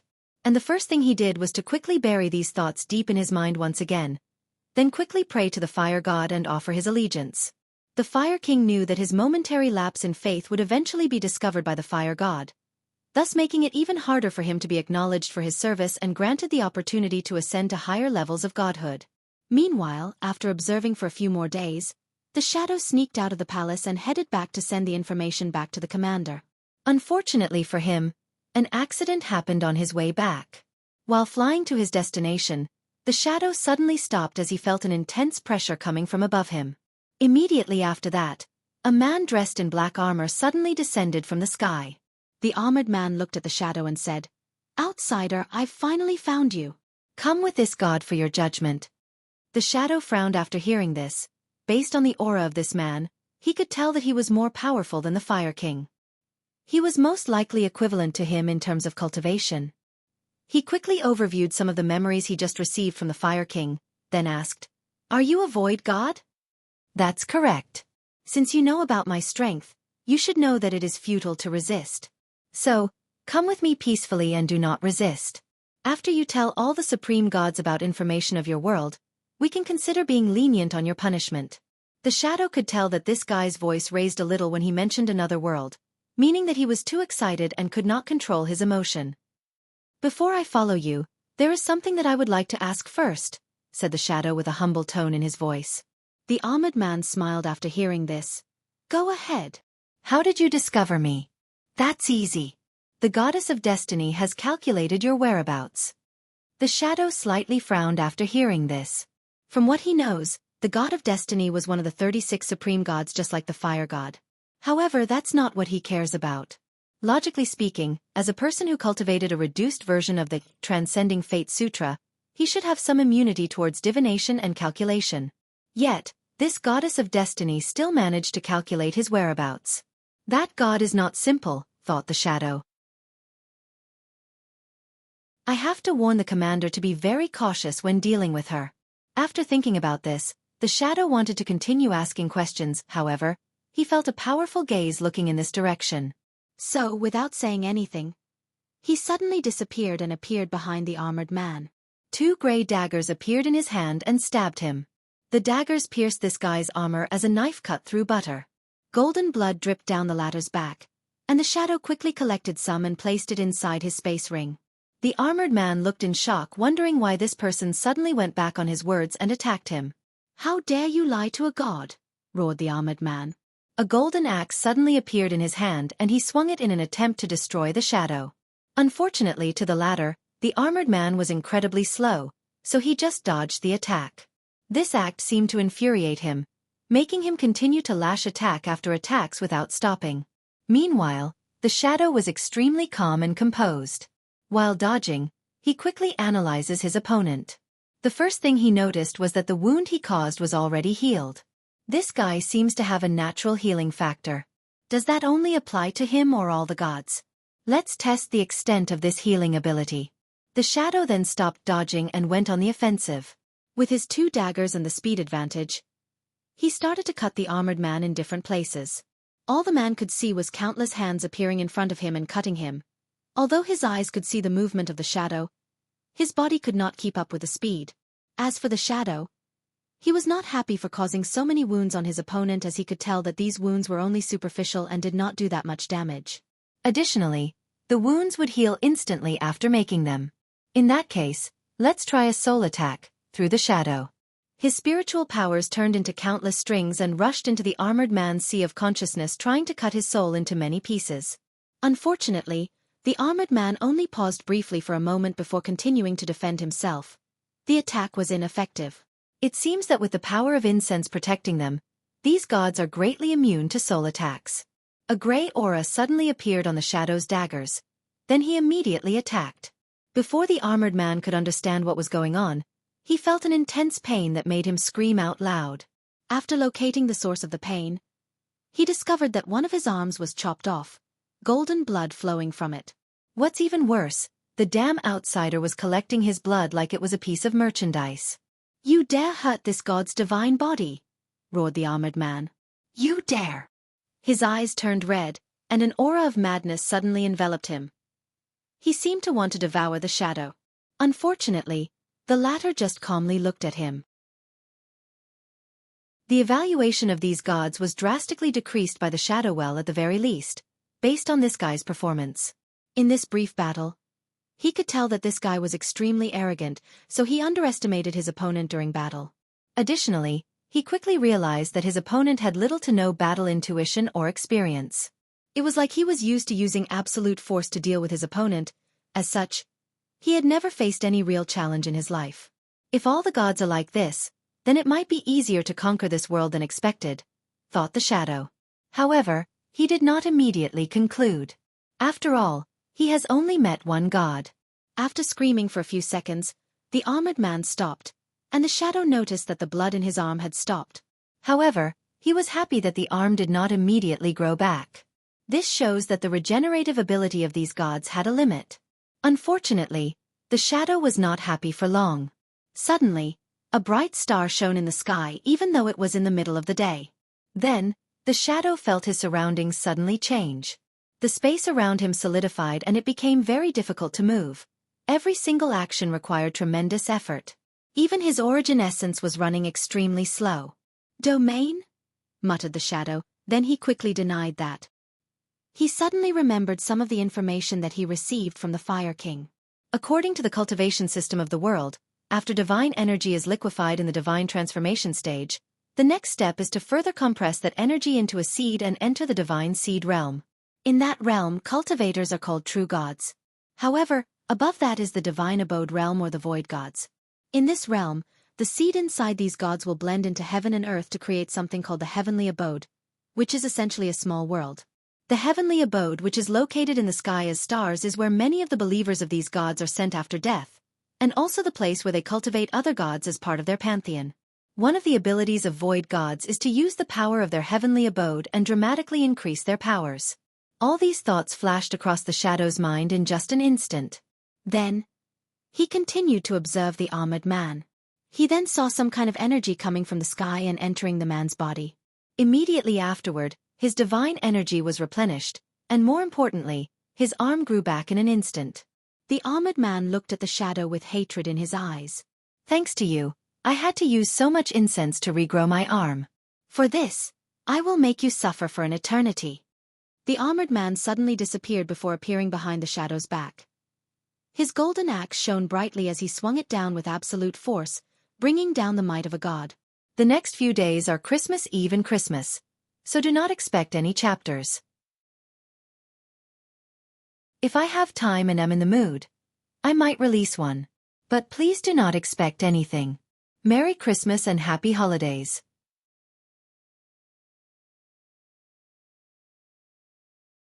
Chapter 305. The shadow was shocked by the sudden appearance of the armored man. However, his reaction was top-notch, so he still managed to dodge the attack. While doing so, His training kicked in and he instinctively slashed his dagger at his opponent's weak spot. Unfortunately, a crystal wall suddenly appeared where he attacked and blocked it. The armored man once again disappeared and appeared instantaneously behind the shadow and attacked. His attack was blocked, but the shadow finally discovered the reason for the sudden increase in speed. The heavenly abode can allow him to use the power of space to teleport. Even that crystal that blocked my attack was a space wall. The shadow continued to use his insane reaction time to dodge all the attacks. Meanwhile, he was observing all the abilities of this god. As an elite of the Fate Shadow Guard, he was personally trained by Wang Wei himself to not only be a powerful intelligence gatherer, but also an assassin and warrior. He was trained to be able to react in many different situations. So, to the shadow, this void god was incredibly weak because of how little fighting experience it had. Nevertheless, the opponent's ability to control space gave him an advantage. The shadow pondered whether to use a void-blocking talisman to prevent his opponent from teleporting. However, after thinking about the fact that someone else was watching this battle, he decided otherwise. He wanted to gather information from his opponent, not give them information about himself. A few minutes passed since the battle, and the armored man realized that he had not accomplished anything. He did not even wound his opponent once. This fact made him more furious, so he decided to be even more ferocious. Unfortunately for him, the shadow had already gathered enough information about his opponent and decided that it was time to end this farce. He waved his hand. Then countless shadows came from the ground and encased the armored man. In just a few seconds, he turned into a massive black ball with strange characters or runes written on top. A thumping sound could be heard from inside as the armored man tried to break free from his restraint. Unfortunately, even his heavenly abode seemed to be isolated from him, so he was powerless. Under the shadow's control, the black ball started to shrink as he prepared to seal and capture him. Midway through, he felt something and raised his head to look at the sky. He saw a giant red hand burning with flame descending on him. The shadow's heart palpitated as he saw that hand. The power of law? He thought with shock. The supreme gods can use law? The shadow could feel the law of fire on that gigantic hand. From the information he gathered, this world was only a middle thousand world. As such, only cultivators in the primordial spirit realm should be possible. Even though this world has a different cultivation system, it did not change the fact that only greater thousand worlds could give birth to individuals that can control the law. As the hand rapidly approached, the shadow gave up on capturing the armored man. He took out a teleportation talisman and activated it. Unfortunately, the space around seemed to block by that hand. Having no choice, he quickly took a jade talisman from his space ring. This time, he took out a breaking void talisman. A white light enveloped the shadow and he disappeared from his location. The red hand that was descending suddenly stopped after noticing this. Then, a tyrannical devised sense began to search the location he was along with the surrounding few thousand kilometers. After not finding anything, the divine sense expanded its search. Above the sky, in one of the stars, a man dressed in red slowly opened his eyes. He had a red goatee and his hair was replaced by flame. I could not find the outside after searching the entire fire realm, muttered the fire god. After that, his consciousness traveled to a far distance. Close to the crystal wall was a temple floating in the space. The temple was golden and a noble breath exuded from it. At the entrance of the temple were 36 statues of both women and men. Of course, some of these statues looked nothing like humans, while some had their faces blurred. Inside the temple was a circular table with exactly 36 seats, and each seat had a character written behind them. Suddenly, an illusory figure appeared on the seat with the character Fire written. It was the fire god. As soon as he appeared, a strange wave came from him. Then another person appeared to take a seat. Fire god, why are you calling for a supreme god conference? Is there anything worth assembling all of us for? It's not me who wanted to call the conference. The destiny goddess told me to do so. Do you know what it is about? Asked the thunder god. It should be regarding the outsiders. The thunder god frowned, but he did not ask anything else. If it was anyone else, some of these gods might not come. However, since the destiny goddess called the meeting, everyone would give her face. A few hours later, all 36 supreme gods showed up with the destiny goddess, the last one. As soon as he appeared, her peaceful and ethereal temperament attracted everyone. Everyone was waiting for her explanation. I'm sure all of you are already aware of the outsiders that suddenly appeared in the fire god's territory, said the destiny goddess. So? Asked the god of death with a little irritable tone in his voice. As the most powerful god in this pantheon, he is quite confident of himself. From what I remember, only a few of them came. They should not be a threat to us. Not necessarily. What about the world behind them? Asked another supreme god. As long as the crystal wall is still there, we do not have anything to worry about, retorted the death god. All right, let's listen to what Ming Yun has to say, said the life goddess. So, everyone looked at the destiny goddess. She paused for a moment, then said, I'm afraid that the dusk of the gods is finally upon us. Everyone looked at her with shocked faces. Ragnarok. Dusk of the gods. End of age of God. No matter what name was used, it only meant one thing. All the gods will fall, ending their era of ruling over this world. Destiny goddess, although we respect you, this does not mean that you can say whatever you want without any consequences, said the destruction god whose power was only second to the death god. Many people had a similar sentiment to him. However, few people dare to voice their opinion. As soon as these outsiders came into our world, I felt something was wrong, so I contacted Mother God, said the destiny goddess calmly.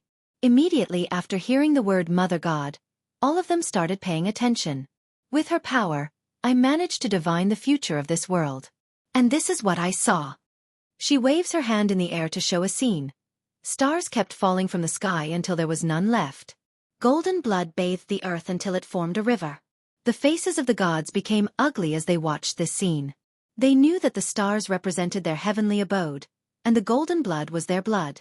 How is that possible? Said the life goddess. We have experienced invasions from outsiders before, so why is it different this time? However, no one could answer her. Many people panicked a little, and after seeing this, the death god said, There is no need to panic. Fate or destiny is not set in stone. We can still change the future. What should we do then? Asked another god. We need to analyze the situation and come up with a proper solution, said the death god. If anyone has any suggestions, say now. However, no one said anything. Although the death god calmed some of them down, they were still worried. As the destiny goddess watched the reaction of these people, she was slightly disappointed. This is one of the weaknesses of the gods. After being protected for so long by the crystal wall, they have lost the ability to react during a crisis. Many of them probably never actually understood the meaning of the crisis. As for the more level-headed and clever ones, they might have their own selfish motive. In the corner of her eyes, the destiny goddess looked at the war goddess. She could not feel any dread from her, just the desire for war and conquest. I have a suggestion. I propose we bring the wisdom god to analyze the situation and gather information, said the destiny goddess. The little title god in your pantheon? Said the death god. His divinity is perfectly suited for this situation. I think that's a good idea. What about everyone else? We agree. Many people also agreed with this course of action, so the destiny goddess called the wisdom god. Chapter 306. The majority of heavenly abodes of the gods in this world are usually the same. There is a golden temple in the middle. Countless believers and gods below the void god realm reside inside and serve the gods said abode belongs to. Since gold symbolized divinity, nobleness, and extraordinary, the majority of gods have buildings or designs inside their abodes made of gold. They usually have statues made in their appearance made like that. In one of the abodes, the character for wisdom was written at the center of the temple, along with the phrase, Wisdom is the driven force of all intelligent life forms. In one of the main rooms of the temple, an old man with long white hair and beard sitting on a throne with his eyes closed. He had a white robe on his body, and his temperament was sage-like. As he closed his eyes, countless invisible energy threads were connected to his head, and he seemed to be absorbing them. Suddenly, the old man opened his eyes, and a look of confusion and shock flashed across his eyes. He frowned for a moment as his fingers tapped on the throne, pondering deeply. He just received news that his leader, the destiny goddess, called him to attend a supreme god conference.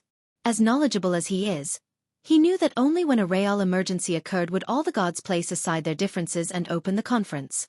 However, he was confused as to why a little title god like himself was called to attend the conference. Due to his divinity involving wisdom, He did not have many fighting abilities. The Destiny Goddess should be aware of my capabilities, so most likely, she needed my expertise for something. The mind of the Wisdom God rapidly moved and calculated. This might be my chance to become a supreme god. However, he quickly shook his head. The other supreme gods would never allow another one of them to be born, even if it was someone like me who did not have much fighting ability.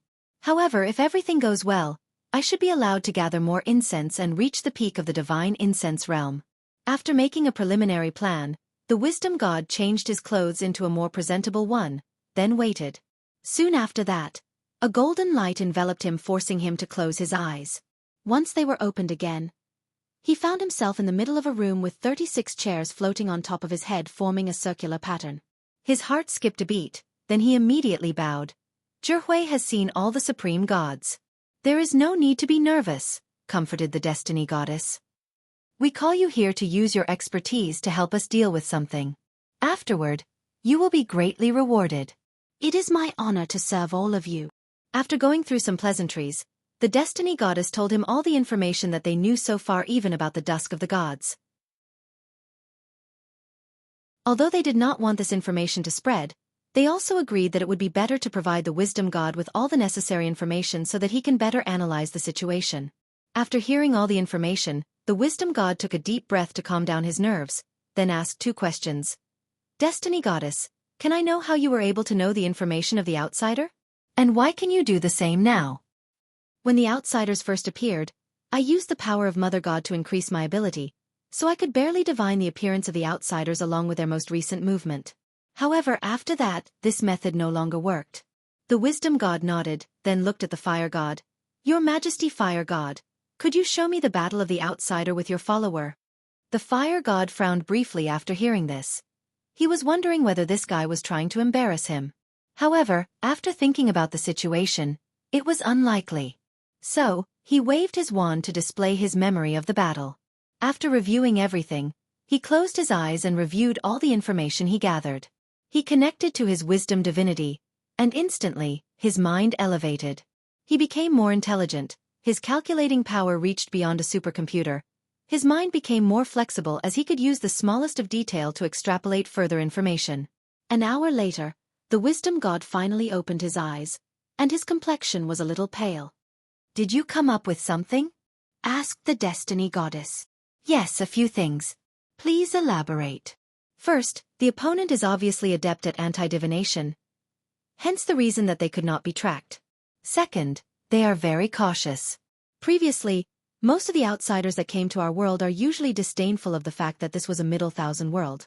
So, they usually acted recklessly. Third, according to the information previously gathered, there were 4 people that came to this world. 2 men and 2 women. However, the one who fought against the Fire God subordinate was not part of the original 4. That can only mean that they have a way to carry people with them, most likely a space ring. Space ring? I thought this thing could only carry non-living things, commented the Death God. Let him continue, said the Life Goddess. The Wisdom God nodded his head, then continued. Fourth, if these outsiders have a space ring that can hold people, there is a possibility of them carrying an army with them. Fifth, the man who fought Void God Lu was extremely powerful. From the battle, it is obvious that he was highly trained and has plenty of battle experience. Based on his aura and energy level, he should be equivalent to a Void God, but his strength is probably on par with any elite title god. So, we can summarize that their cultivation system is very advanced and powerful. Sixth, during that battle, the outsider used abilities related to fate, shadow, and sealing. The reason that the Wisdom God brought this point up was because of the cultivation system of the gods. In the early stage of cultivation, using their divine energy, the gods can use spells or abilities of different categories. However, as they become more powerful, they become more restricted, especially after entering the divine incense realm and becoming a title god. In that realm, the gods have to choose a divinity which is essentially a law as their main focus and receive incense based on that divinity or law. As a result of this, they are often very restricted by the law that they choose. For example, the Death God cannot use fire spells or abilities. He can use things like Death Flame or Death Thunder.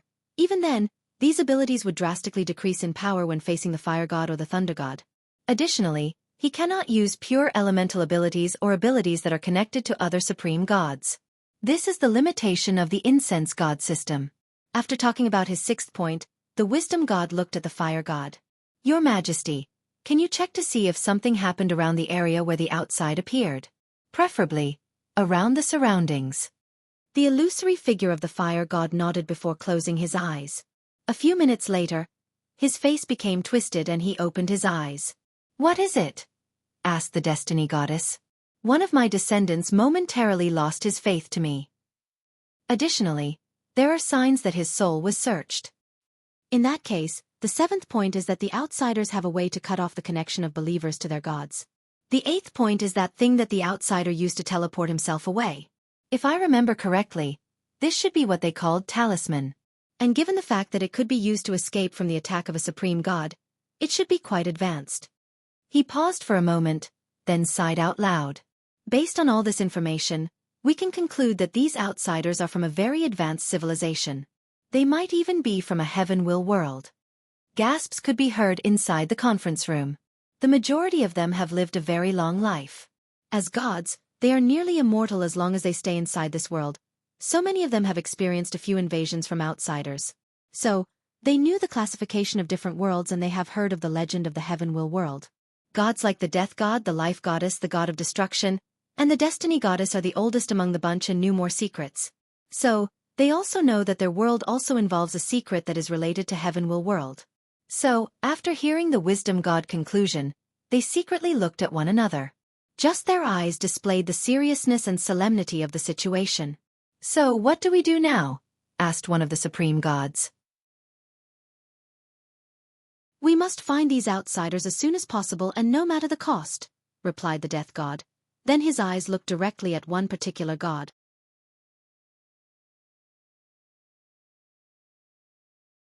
Chapter 307. The face of the fire god became ugly as he watched all those gods looking at him as he could guess what they were about to say. Absolutely not, he said with a firm voice. Fire god, this is not the time, said the death god. The best course of action is to send a lot of people in your territory to search for these outsiders. The sooner we find them the better. I don't care, responded the fire god. Think about the greater picture, said one of the supreme gods. Yes, this is not the time to be selfish. Selfish? Said the fire god with a sneer on his face. How many of you will truly be looking for the outsiders instead of using this opportunity to spread your faith in my territory? The room immediately became quiet for a few seconds before one of them pointed to the fire god and said, Our world is at stake and all you can think about is yourself. In response, the fire god glanced at him for a moment, then said, The wisdom god just said that these people are from a more advanced world than us that has mastered the power of space. So, it is very possible that they have already left the fire realm and could be anywhere in the 36 realms. How about all of you open the borders to your territories and let other gods send in their subordinates and search for the outsiders? That way, we can cover more ground and increase the chances of finding them. The room once again became silent as no one said anything, even the death god. After seeing this, the fire god sneered. These people were happy to enter his territory to search, but it's their turn, they all became quiet. As the destiny goddess watched all of this happen, she mentally sighed. She understood one of the reasons that this world will fall. Unfortunately, there was little she could do about it. For the next few hours, the supreme gods argued about their next course of action. In the end, under the persuasion of the destiny goddess and the life goddess, the fire god decided to allow each of the supreme gods to send 3 gods into his territory. However, these gods can only be true gods and below, and if they show the slightest inclination to start spreading faith or forcefully capturing people, he would kill them immediately. The other gods agreed to his proposition. According to their previous agreement, in each realm ruled by a supreme god, there was a fixed amount of faith that the other supreme gods could gather. If someone broke that limit, he would be dealt with by the others. Once a decision was reached, all the supreme gods returned to their realm. Destiny realm, wisdom heavenly abode. The wisdom god returned to his temple. As soon as he was alone, he smiled brightly, instantly removing the solemn and calm look on his face. Although he could not influence the decisions of his superiors, he still received a lot of benefits. The destiny goddess promised to increase the population under him so that he could gather enough incense to reach the peak of the divine incense realm. He then quickly calmed himself down. During the meeting, since he was under a lot of pressure, he felt that he might have missed some information. So, he quickly reviewed everything again. However, he did get any new relevant information. "Did I really miss something?" muttered the wisdom god. Then he smiled and said, "Although I'm not good at fighting when it comes to using my mind, no one is on par with me. So, I doubt I will miss something." After that, he no longer paid attention to this matter as he waited for his reward. He could tell that great changes were about to take place in this world because of the outsiders. To be precise, great chaos was about to take place. If he plays his cards right, he might receive a lot of benefits. In another heavenly abode, the destiny goddess opened her eyes. She looked dazed for a moment before sighing deeply. One of the reasons that she wanted to hold the conference was mainly to propose to the other gods to allow the birth of other supreme gods to increase the strength of this world. With more supreme gods, their chances of surviving this calamity would drastically increase. Unfortunately, the others could not even agree on a basic set of actions for searching the whereabouts of the outsiders, let alone making such a major decision. The destiny goddess knew that all of them would immediately reject her proposition if she brought it up. After reining in her thoughts, she stood up from her throne and left her temple. Unlike most gods who had golden temples decorated with lavish embellishments, her temple was plain white with little to nothing beside one statue of her. And just like the statue, she was dressed in a plain white robe. An ethereal and mysterious mist seemed to cover her face.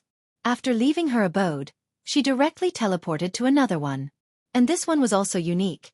It was a library attended by an old man that looked like he was about to die. Age spots could be seen all over his face along with countless wrinkles. Despite this, his eyes were not murky, instead, they were quite bright. "Your Highness, to what do I owe this pleasure?" said the old man. As the destiny goddess looked at the old man, she was momentarily dazed. "Record god, how old are you now?" "Your Highness, I'm 18, 324, 657 years old." 18 million? You're rapidly approaching the title god limit of 20 million. It's all right. After all, death is an inevitable thing for all living beings. And even the supreme gods will one day return to the embrace of Mother God. "That's true," muttered the destiny goddess softly. She could not remember how many god of record she has seen and buried in her lifetime. And one day, one of them might bury her. She sighed out loud to remove these distracting thoughts from her mind. "I need you to show me all the knowledge you have recorded about heaven will worlds." The record god nodded his head as he led her to the information she wanted. Void god Lu returned to his heavenly abode after being rescued by the fire god. Once inside his temple, another person approached. Based on that person's aura, he was a true god. "Your Majesty, what reward did the fire god give you?" said the true god. "Did he give you permission to become a title god?" After hearing the question, Void god Liu's eyes became blood red. He instantly appeared in front of the true god, gripped his head and pinched it. Golden blood, bones, and brain fluid drenched his body and decorated the halls of the temple. After, he ignored the filth around him as he sat on his temple. "I was so close to becoming a title god, but now everything is ruined. Outsider, you better not let me catch you." He then closed his eyes to absorb reputation and cultivate. However, what Void God Lu did not notice was a strange black energy that came from his blood and was rapidly spreading through his body. After using the void-breaking talisman, the shadow was teleported to a secret base that he made that was surrounded by formation to prevent spying. Once there, the shadow did not immediately return to meet his commander. Instead, he spent a few days cultivating the part of the Transcending Fate Sutra that involved anti-divination. He had to make sure that these supreme gods could not track his whereabouts anymore. After that, he took out a vat of golden blood. He immediately began to chant a weird formula. As a result, black energy came from his body and entered the blood. A few minutes later, he stopped and nodded in satisfaction. "With this blood possession curse, it should be a lot easier for me to gather information." The shadow then sneered as he placed the blood away. He expected some sort of resistance when placing the curse. However, nothing happened. As such, he was quite disdainful of how lax or carefree the mentality of these gods is. It's like they have no sense of crisis. However, after thinking about it for a moment, he realized that everything made sense. These gods have been at the top of the food chain for so long since nothing could threaten them.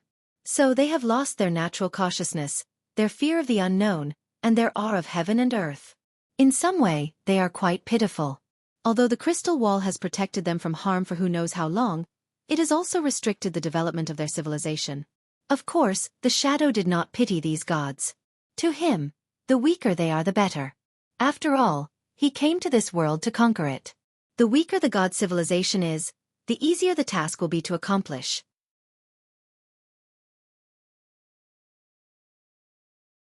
Chapter 308. The supreme gods of this world can use the power of law? Asked Li Jun with a hint of astonishment as he looked at the shadow in front of him. So, I was right to be cautious. The information brought back from the shadow did bring the group a bit of surprise.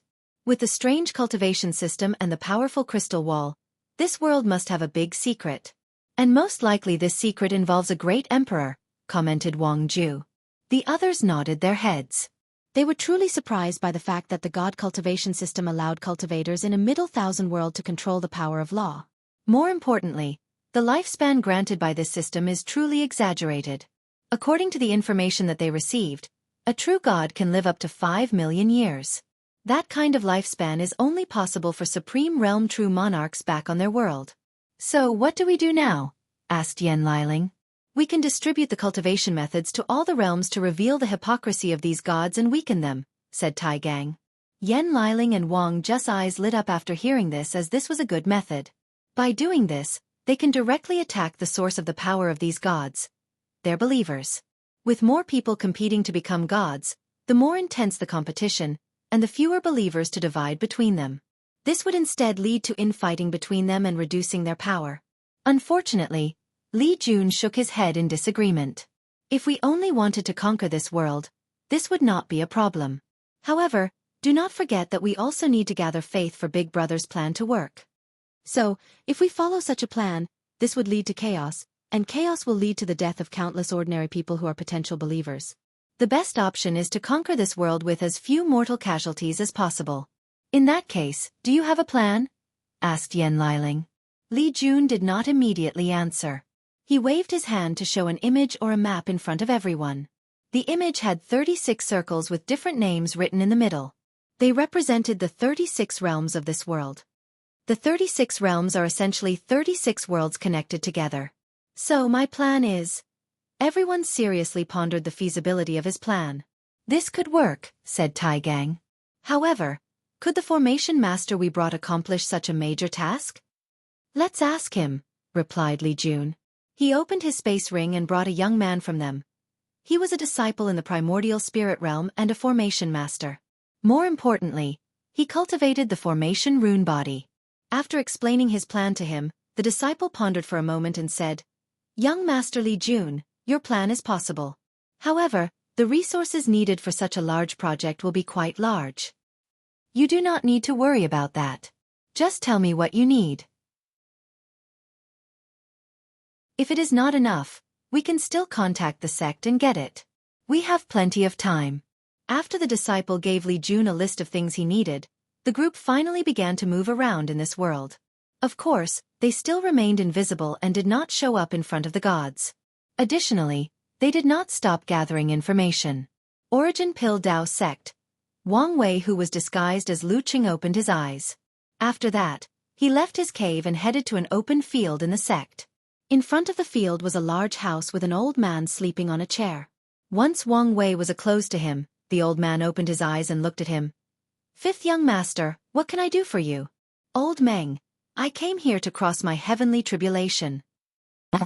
Is the young master going to break through the supernatural realm?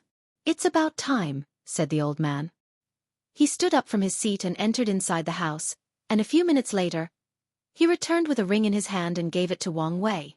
After thanking the old man, he headed to the middle of the field and sat cross-legged to adjust his condition. 2 hours later, clouds gathered on top of the field and Wang Wei raised his head with a look of worry. Although he was confident in his method to even fool any true monarchs, he did not know whether he could fool Heavenly Dao. If his method fails, then this tribulation will be very powerful and risk revealing his identity. Luckily for him, the worst-case scenario did not occur.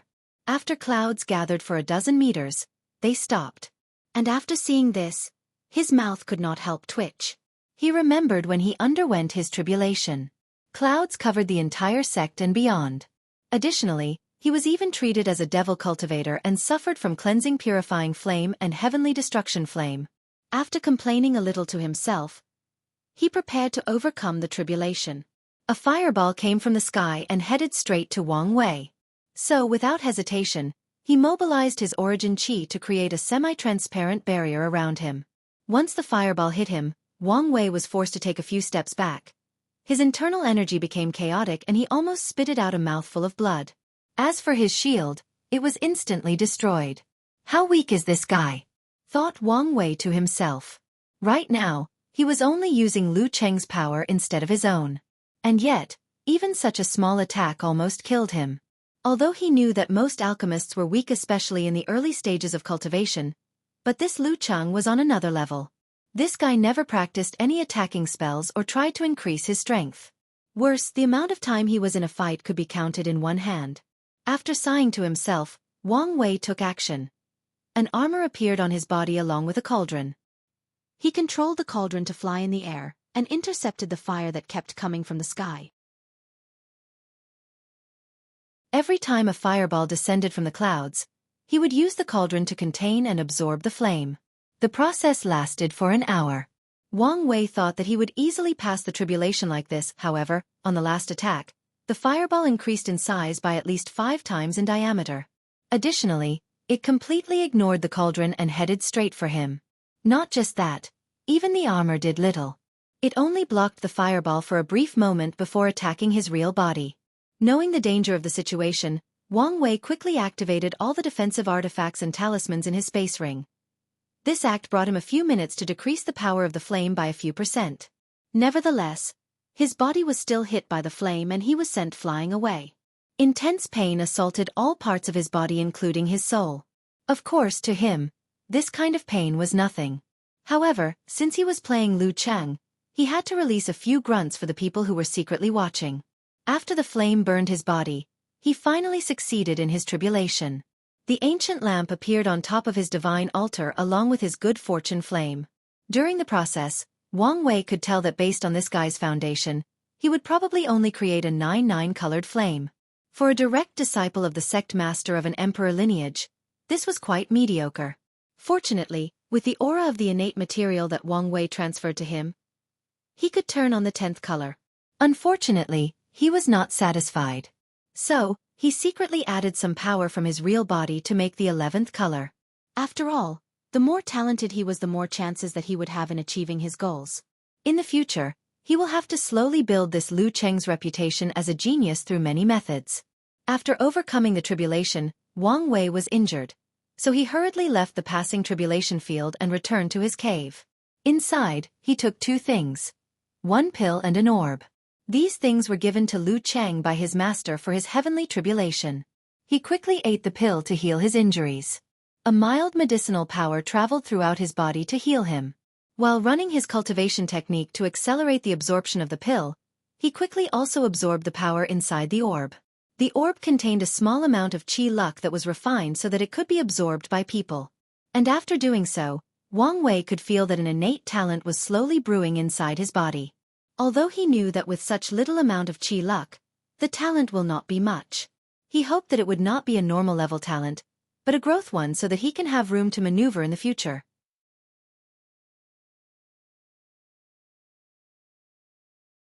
Chapter 309. Wang Wei closed his eyes to witness his innate talent brewing. Countless runes that he could not understand appeared inside his divine sea. An hour later, they stopped and formed a complete picture. Then, information about the talent was sent inside his mind. Phew, luckily, this talent is a growth one. With my ability, I should be able to slowly cultivate it to a high level. Immediately after healing his injuries, he decided to test out his talent. So, he went to his alchemy room to concoct a pill. However, as soon as he got there, he received an invitation from a communication talisman. After activating it, he bowed slightly. Disciple has seen the master. Little Fifth, how is your injury? Thanks to the pill granted by the master, my injuries are completely healed. That's good. I've seen your tribulation. Having accomplished an 11 color flame is not bad. Disciple is ashamed. If not for the recent fortunate encounter, I probably would not have such a result. Is this guy already starting to doubt me? This should not be, thought Wang Wei to himself as he made his face look like he was sorry for disappointing his master. There is no need to be ashamed. After all, you are not a heaven chosen that will compete for the heaven will. With an 11-color flame, you can still break through the supreme realm and enjoy 1,000,000 years of lifespan. Disciple will do his best not to disappoint the master. Yi Lao nodded, said a few comforting words before disconnecting the communication. After that, he pondered for a few moments, then his eyes suddenly turned golden red. He looked in the direction that Wang Wei's cave was, and he was slightly surprised by what he saw. He saw an orange dragon with a quarter of its body already turned yellow. Additionally, upon further focusing, he could see that a small part of the dragon's tail was turning golden. Another thing that he noticed was that the dragon who was usually curled up was now fully displaying its body as it circled the cave. It seems that little Fifth's chi luck has started to awaken. Yi Lao was not surprised by this discovery as it was quite a common phenomenon. Some people are not born as geniuses or heaven-chosens with powerful chi luck. Instead, they have to wait after a certain time or even in their life before their chi luck awakens and they can slowly increase their fortune. Of course, unlike innate heaven-chosens, these people have to fight and suffer more for their destiny and fortune. After noticing the change in Lu Cheng's chi luck, Yi Lao waved his hand and an invisible white light rushed from his cave and hit Wang Wei's chi luck. Immediately after that, it turned into its original orange color. After doing that, he continued to refine his pill. Meanwhile, back in his cave, he discovered that someone was spying on his luck, but he pretended not to know anything. After the white light hit his chi luck dragon, he was momentarily surprised, then smiled. This Yi Lao is not a bad master. He even hid his disciple's chi luck to protect him from others. He then went back to his business as he was prepared to refine pills. The previous owner of this body was a low-level Tier 2 alchemist, meaning that the highest level of pills he could refine were low-grade earth pills which are used by supernatural realm cultivators. And from his memories, Wang Wei knew that the success rate of the refinement was quite low, especially since Lu Cheng did not have divine sense to help during the process. Honestly, this guy was very lucky to pass the assessment to become a Tier 2 alchemist. He was lucky to succeed in his 4th attempt out of 5. Wang Wei had to shake his head when he saw that memory. He wondered how could the Alchemy Association be so lax to just give this guy such a rank after refining one pill. Of course, he also guessed that the Alchemy Association was not lax, but took into account Lu Cheng's master and bent the rules and gave him the rank. After taking out his cauldron and the herbs needed for the refinement, Wang Wei began. He did not immediately refine an earth-grade pill but started with the lowest profound grade pill. Before infiltrating this sect, he also minored in Pill Dao and had some attainment on alchemy. Unfortunately, even since Yen Liling joined the team, he has been a little negligent in his alchemy training. As such, he decided to start over and review the things he previously learned. 500 years ginseng, root of a blood lotus, red dates, and fresh blood drained from a tiger demon heart. As Wang Wei looked at these ingredients, he prepared to place them inside the cauldron to begin the process of refinement. Immediately, his talent activated. He cut off a few centimeters of the blood lotus root. The cut was extremely precise. Then, he also shaved off a few pieces from the red dates. As for the demonic blood, he measured the quantity down to the milliliters. So, that's why this ability is called precision. With it, I can use the perfect quantity and ratio when using any herbs. One thing that Wang Wei has always complained about alchemy in this world was the issue of ratio. There was no standard for the entire world, so most pill formulas were solely based on the alchemist who created them. Some alchemists created their own system of measurements, while others used vague descriptions like a pinch or a handful on their formula. Some of them even straight out asked people to feel the ratio that they felt was appropriate. As a result of this, alchemy relies greatly on talent, trial and error, and resources. So, when he was young, he created a system of measurement for all the alchemists in the sect to use. His goal in doing so was to lower the talent entry for alchemy, thus cultivating more lower-level alchemists for the sect. Unfortunately, back then, many of the alchemists in the alchemy hall disagreed with his approach. These pedantic old men who had their nose up their arse did not care for his status as they believed he was committing blasphemy against such a sacred profession. Fortunately, His father saw the advantage of this system and quickly implemented it. A few hundred years later, this pedantic old man saw the benefit of this system and did not dare say anything anymore. Well, at least in public they won't. After placing the herbs inside the cauldron, a red flame appeared in his hand and he began to melt the herbs. His control of flame has to be exact, otherwise the herbs will be destroyed. With his divine sense, he could see everything happening inside the cauldron, and it became easier to control the flame. Once the herbs were melted, he began the process of removing impurities. Heaven and earth were both fair and balanced. As such, nothing was truly perfect. Everything and everyone has impurities inside their bodies, and that also goes for medicinal herbs. Even the ones that have been baptized by spiritual qi for millions of years. Wang Wei controlled the flame to burn the impurities inside all these herbs. With how powerful his soul is, he quickly reached the limit of the number of impurities that he could burn off. Then he proceeded to the next step. The herbs were then mixed up together. What Wang Wei was refining was the blood qi pill that could increase the blood qi of cultivators in the body refining realm and increase their cultivation. Of all the herbs he used, all of them served as a way to increase qi and blood, except for the red dates. This herb was used to blend all the other medicinal energy into one. Once the process ended, 9 red pills appeared inside the cauldron. Then, Wang Wei proceeded to the final step. Divine runes. Using his spiritual strength, he inscribed 3 runes on the first pill. 1 rune was used to excite the blood energy in the pill, making it more active and increasing its potential. 1 rune was used to contain the energy and slowly release it instead of doing so altogether at once. As for the final rune, it was used to help with the absorption process. Each person's body is different, so they can only absorb a certain amount of medicinal energy. However, the final runes would increase the absorption rate by at least 30% for ordinary people with an ordinary talent. After refining the first pill, he continued for the others. However, he did not use the same set of runes. On the second pill, he used 2 of the runes that excite the blood energy and 1 that contains it. That way, the amount of energy in that pill drastically increases. At the same time, it became even more difficult to absorb.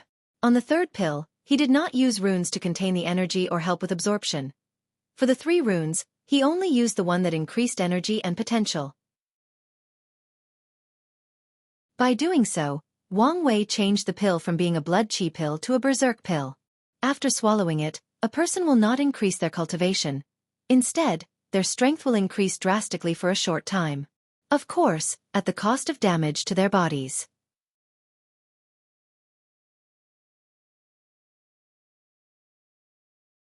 Chapter 3:10.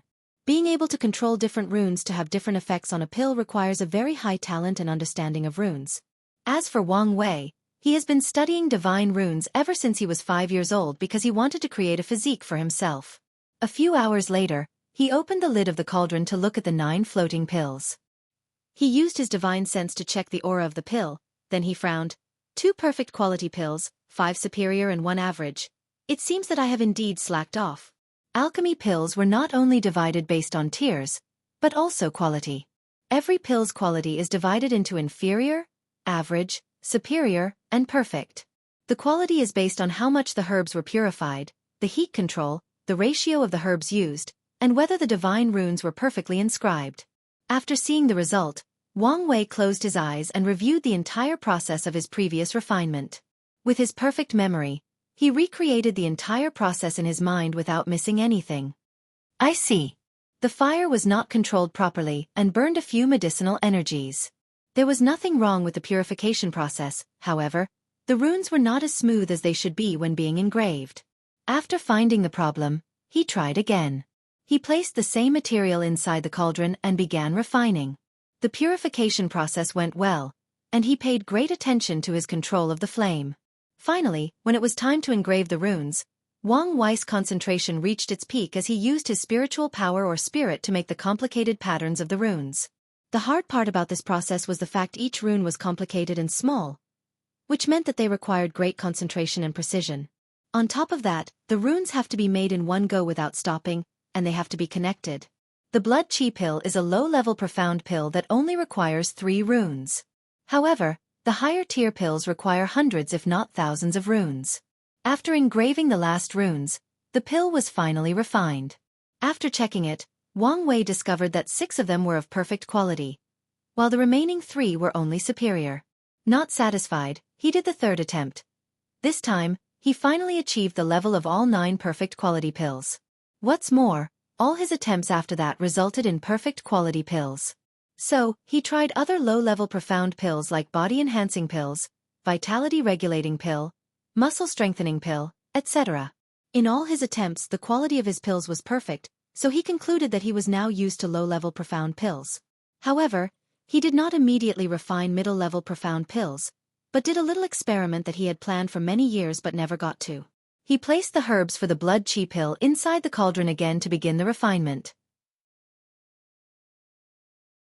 However, he did not use ordinary flame spells. He used his cleansing purifying flame instead. The result surprised him a little. He previously thought that he had completely purified the materials, but he was proven wrong once he used the heavenly flame. The purified materials increased the qualities of all the pills by 1 level. What that meant was that even if Wang Wei's flame control and runes engraving could only allow him to make a superior quality pill, the purification level of the herbs immediately raised the pill to perfection. The same goes for any average or inferior quality pills. As for a perfect quality pill, the effect of the pill would increase between 20 to 50%.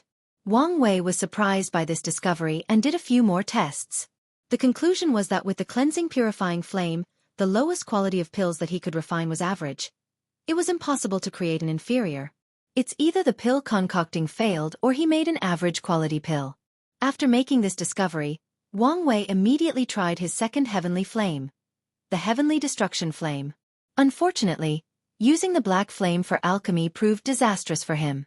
This flame's sole purpose was destruction, so it burned off all the herbs as soon as it came into contact with it. It was only on the 7th trial that he managed to make an inferior quality pill, and it barely reached that standard as it was close to being labeled a poisonous pill. Nevertheless, Wang Wei was satisfied with this discovery.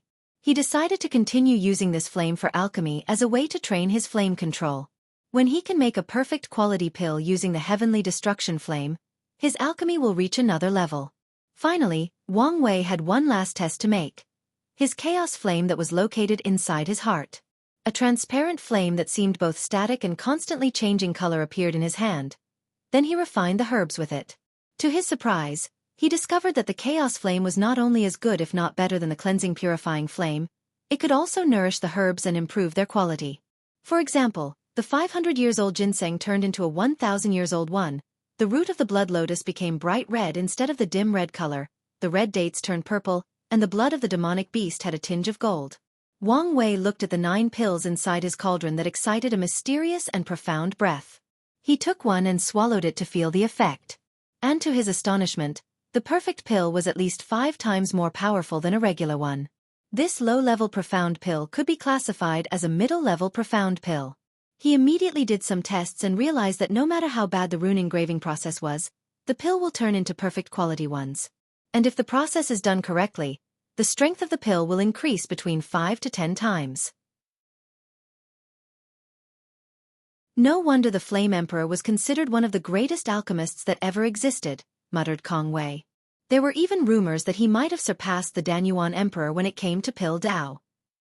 It's a shame such a powerful emperor did not create his own lineage. However, he may have left his inheritance somewhere in the myriad emperor world. After reigning in his thoughts, Wang Wei finally began to refine middle-level profound pills. He chose a simple pill called Origin Qi Pill, which is the upgraded version of Blood Qi Pill used by Divine Sea Realm cultivators. Just like the name implies, it can increase the origin qi inside a cultivator's body and help them in their cultivation. With the right state of mind, he was able to perfectly control the heat and properly purify the material needed. When it came to rune engraving, he had to be more careful since the pill required 9 runes instead of 3. Many of these runes involved how to stabilize the divine sea once the medicinal energy rushed inside, and also to help with the absorption process. After refining the pills, 2 of them were of superior quality while the rest were perfect. So, he refined a few more cauldrons until he could only refine perfect quality. Then, he refined other middle-level profound pills like Divine Sea Expansion Pill, which increase the size of the Divine Sea and allow cultivators to hold more Origin Qi.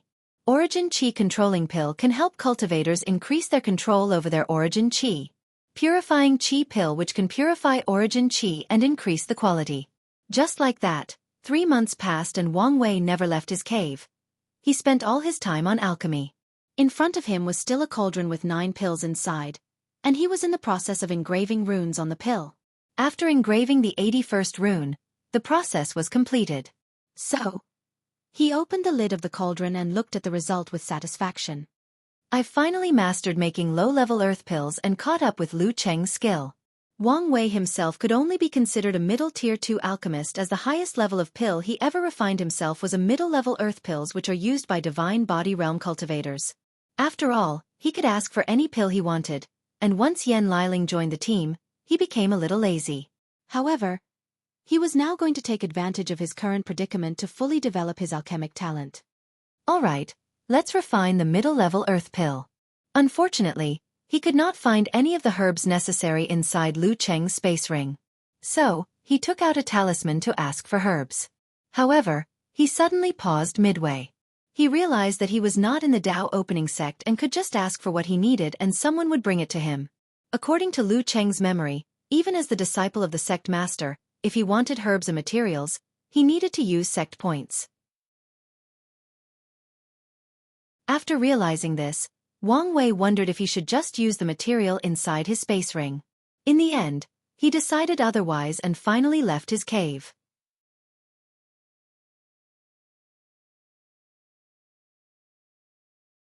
Chapter 3:11. After leaving his cave, Wang Wei followed his memory to fly towards the exchange pavilion. He soon arrived in front of a wooden house that looked like 3 houses stacked on top of each other. In the middle house, a plaque with the character Exchange Pavilion, written in black. After entering inside, the first thing he noticed was that the inside was way bigger than the outside. He guessed that a space expansion formation was placed inside. Many disciples were walking everywhere inside, and no one paid attention to him.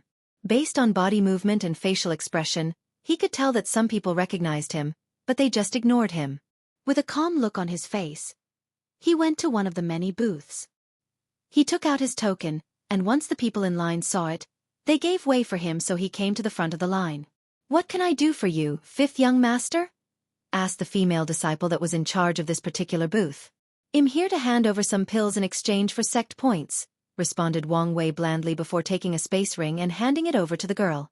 She then used her divine sense to take the things out, and a look of surprise flashed across her eyes. She found a lot of superior quality profound pills. What's more, a few of them were of perfect quality. On top of that, there were more than 20 low-level earth-grade pill, and most of them were normal qualities, with 3 of them being perfect quality. As an alchemist herself, she knew how difficult it is to refine perfect quality pills, no matter the grade. On top of that, all of these pills came from Lu Cheng, the person with the least amount of talent amongst the disciples of the sect master. This girl had dealt with him before, and the quality of the pill he previously exchanged was nothing compared to now. Even the quantity was not as large. Despite all the thoughts that went across the girl's mind, her facial exchange still remained with the inviting smile. According to sect rules, your total of points for all these pills is 9,875. Wang Wei nodded calmly. Based on the information he knew, this result was more than fair. So, he handed his identity token to her, and after she placed it on a formation behind the counter, the number of registered points on the token increased. After thanking the girl, he headed to another booth that was opposite the previous one he was in. As the girl in the booth watched him leave, she was thinking to herself, the pills that Lu Cheng handed over still have some residual heat inside them, meaning that he probably refined them himself. Previously, his talent was mediocre, but now, he seems to have encountered some kind of fortuitous encounter. Otherwise, it could not explain how his alchemy has increased so much in such a short time. Should I tell the elder about this? Or am I being too sensitive? Just in case, let's inform him. However, as soon as this idea came into her mind, an invisible and undetectable spiritual power entered her mind. Immediately afterward, she thought to herself, "I'm being too cautious. Maybe he was just lucky this time around and had more success than usual."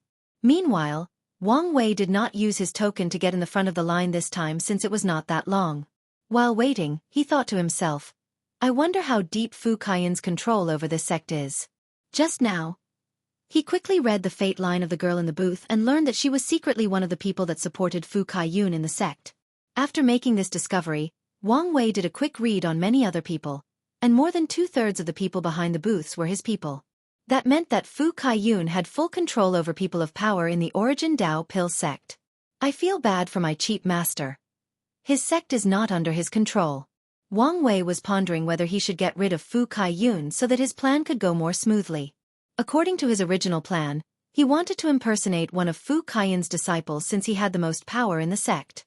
However, after his research, he learned that most of Fu Kaiyun's disciples will either die or become mediocre. They usually showed excellent talent in the early years, but later they became mediocre. As for the truly extraordinary one that had hope of inheriting his ability and skill, they all died under strange and mysterious circumstances. In the world, there has never been a lock that is kept locked forever. So rumors of the fact that Fu Kaiyun secretly killed his disciples have long spread to the world, leading to his terrible reputation. Of course, that's just one of the reasons. While Wang Wei was thinking about his next step of action, it was already his time. He looked at the disciple in front of him, and he knew that he was also one of Fu Kaiyun's people. I need the material on this list, said Wang Wei. Purple cordyceps, fire elemental petals, heart of tier 4 demonic beast, preferably one of the fire elements, 10,000 years old eukamia bark, and a blood-concentrating flower, muttered the young man with a frown. What he just read was just a small part of the list. These are all herbs to make middle-level earth pills. Are you sure you want to exchange them? Is there a problem? Asked Wang Wei back. No, there is no problem, hurriedly said the man. All of these herbs will cost a total of 8,343 points. Wang Wei frowned after hearing this. Currently, he only has a little more than 10,000 points. But now, he was about to use more than 80% of it. It seems that I have to find a way to make more points. If I continue to exchange high-quality pills more often, it will be easy to be discovered. After handing the disciple his token to pay, he quickly used a spiritual hint on him and the people around him to not pay great attention to him and his action. Even the elder secretly protecting this place was not spared. Luckily for Wang Wei, that old man was only in the Saint realm, so he was not discovered. After doing this, he returned to his cave. However, he did not immediately start refining pills. Instead, he focused on the cultivation technique that Lu Cheng's had cultivated. Despite being a disciple of the sect master, he did not cultivate any emperor scriptures of the sect. Instead, he cultivated a technique that he accidentally discovered in a cave back when he was still a mortal. The technique was called flame controlling art. And as the simple name implied, it taught cultivators how to control flame for alchemy. This technique was divided into 12 layers. Unfortunately, Lu Cheng only had 6 layers, and as such, could only cultivate to the primordial spirit realm. Knowing that this technique had no future, he told his master about it so that he can change to a better one. However, Yi Lao told him that this technique was strange, and only by cultivating to the 6th level could he change to another one. Wang Wei always felt that this technique was special. To be precise, it seemed as if it was incomplete. And he was not referring to the fact that it only had half the layers. To him, it was like someone took a more powerful technique and simplified it to make it easier for other people to learn. Another thing that made him suspicious was the conversation that Lu Cheng had with Yi Lao when he first showed him the technique. The sect master was too nonchalant. A cultivation technique that could teach people how to properly control flame should be very valuable to an alchemy sect. Yet, Yi Lao did not show any interest after Lu Cheng showed it to him. He even swore an oath not to tell anyone else that he was cultivating it. After knowing that something was wrong, Wang Wei wanted to find the answer. So he used his power of fate to deduce the cause and effect of this cultivation technique. He wanted to find its origins. Unfortunately, his deduction did not produce any result. So, he changed his calculation and wanted to know if this technique was related to the Origin Dao Pill sect. He still could not get an answer. So, he deduced if the technique had any relationship with sect master Yi Lao. He finally got an answer, and a positive one at that. Wang Wei's eyes lit up after this as many thoughts rushed through his mind. He had many theories, however. There was too little information as of now. For the next week, he stayed in his cave, then left for the sect's library. He wanted to check if there was any technique that could help people increase their flame control. And the answer was negative. Without pause, he headed to another person's cave. He wanted to check one last thing about this technique before making any theories or deductions.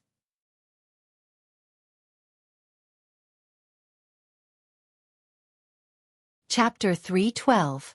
After arriving at his designated cave, Wang Wei saw that the entrance had a formation, so he just stood in front and waited. He knew that the owner would be aware of his arrival. A few minutes later, the formation was activated and someone came out. Wang Wei knew that person was a servant, so he just nodded his head to him and followed the latter. Soon, he was led into one of the rooms inside the cave.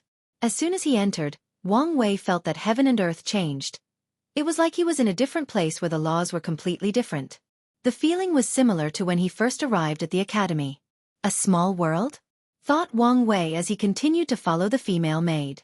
Although this was not the first time that Lu Cheng came here, he did not notice the difference between this small world and outside. After a few minutes of walking, he saw a vast field of land where countless medicinal herbs were planted. Some people were taking care of these plants. He even saw a few mortals taking care of some of the plants. With a little surprise, he looked at the plants that they were in charge of. With just a look, he realized why their presence was necessary. These mortals were taking care of a rare herb called the untouchable flower that could not be touched by cultivators. As long as the lowest body refining realm cultivator touched them, the energy inside their bodies would be immediately absorbed, and the flower would instantly change properties. It would change from yin and water nature to yang and fire nature. Based on the nature of the herb, different pills can be made, and as the yin nature can make more valuable pills, alchemists usually used formation or mortals to cultivate this herb for them. Sometimes a combination of the two. Wang Wei had to follow a specific path to not interact with the herbs. Of course, he knew that it was no use to approach as he could feel all the formations protecting the different patches of fields. After walking for almost half an hour, he soon reached a small pavilion with a beautiful woman dressed in a green robe. She sat cross-legged on a futon with a small table with 2 cups and a pot on the side. As soon as Wang Wei approached the girl, the faint scent of medicinal herbs drifted to his nose. However, the scent was not repugnant or bitter, it was more soothing, refreshing and calming. It seems to display her temperament perfectly. Wang Wei cupped his hand. "Third senior sister. Little fifth. How have you been?" responded Lan Ling with a smile as she motioned for him to sit down. Her movement was slow, yet elegant at the same time. Immediately, Wang Wei felt his heart skip a beat, and he almost blushed. Fortunately, he rushed to control his bogus reaction. Well, this Lu Cheng had such a major crush on his senior sister that it even affected my consciousness. After sitting down, Lan Ling poured the tea for both of them. In the process, she used the perfect tea ceremony. The process was so beautiful that Wang Wei once again felt his mind and spirit peaceful and refreshed. This showed that she had cultivated her tea ceremony to the point of attaining the Tao. In return, Wang Wei also used proper etiquette. Whether it was him or Lu Cheng, they also learned about tea ceremonies. The only difference is that Wang Wei had to learn as a part of his aristocratic education, while Lu Cheng learned to have a topic to discuss with his senior sister. As Lan Ling watched Wang Wei drink the tea, she was slightly surprised. The reason for that was that his movements were perfect and had no flaws. In the past, her little junior brother did try to look more sophisticated and noble when drinking tea with her. However, she could see at a glance that he was trying too hard. But now, his movements were natural, more fluent. It was as if he trained since he was young. Although his movement did not have the charm of people who studied the tea ceremony deeply, there was nothing to complain about. I have recently entered the supernatural realm and had some understanding about alchemy. As such, I would like to ask senior sister to give me some pointers. Lan Ling smiled gently and nodded to his request. She was aware of her little junior brother's fondness for her. However, her approach to the situation is to let nature take its course. Although she did not feel the same way, she was not repulsive to him as well. Plus, their master did not forbid fellow disciples from getting together. Wang Wei began to ask Lan Ling questions about refining low-level earth pills. His questions started simply before going more in-depth. However, despite this, his focus was not on the conversation. He was secretly observing her. The first thing he noticed was her cultivation level. Void-shattering realm. And he could see that she was quite young for her realm. After realizing this, he also understood where the small world where the garden is located came from. Most likely she made herself. With her cultivation level, It should not be a problem to create it with the necessary resources. After that, Wang Wei checked her fate line, and he was shocked. To be exact, he was shocked for 2 reasons. 1, he saw a red string from her attached to his body. This can only mean that she has a fated marriage with Lu Cheng. If nothing unexpected occurs, these two will eventually get together. After seeing this, Wang Wei's first instinct was to cut the line. After all, he did not want any emotional entanglements. However, he quickly changed his mind. Lu Cheng was not dead, and once he finished with his mission, he could return his life to him. And the many benefits that Wang Wei will acquire during that time will serve as a way to repay karma to him. After making a decision, he focused on the second thing that secretly shocked him. He saw a lock on Lan Ling's fate line preventing his reading. Intrigued, he immediately studied the lock more closely. Then he understood what was happening. Most likely, many people were aware of his technique after he used it in the secret realm of Dao tablets back in the Emperor Enlightening Academy. So, they created artifacts and cultivation techniques to block his method. After all, no one would like to have their fate read and reveal all their secrets. After seeing the lock, Wang Wei knew that he could use force to break and still read her fate. However, he could not do it sneakily and will alert her without a doubt. He even guessed that this was one of the reasons people came up with this method. If they know this technique is being used, they can use other methods to try to stop it. It seems that I have to use another method to accomplish my goal, thought Wang Wei, then said. Third senior sister, I've been pondering about refining a middle-level earth pill recently, but am not confident. I wonder if I could watch you refine one so that I could learn from you. Lan Ling was a little surprised by this sudden request. Usually, his little junior is very reserved when meeting with him. And maybe due to some sort of inferiority complex, he rarely discussed high-level alchemy with her, and usually used it as a request to start a conversation, then changed the subject. But now, he even asked to refine pills for him. Albeit surprised, she still acquiesced. She thought that his confidence had increased after entering a higher realm of cultivation. So Lan Ling took out a cauldron from her space ring along with a few spiritual herbs. Then she concocted a fortune-enhancing pill in front of him. This pill could help divine body realm cultivators increase the strength of their good fortune flame to accelerate the pace at which they refine their bodies. For the next 3 hours, Wang Wei pretended to focus on Lang Lin's every movement. Once she was done, there were 7 pills inside the cauldron, with 5 of them being superior and 2 perfect quality. Considering that she placed enough material to make 9 pills, this was a great feat. This showed that she was quite talented, and if she did not refine the pill on the spot and prepare more, there would be more and the quality would be better. After seeing her refinement, Wang Wei thanked her and left with the excuse that he wanted to return to his cave to digest his new understanding. While walking away, Wang Wei only had one thought in his mind. I was right. She also cultivates the flame-controlling art.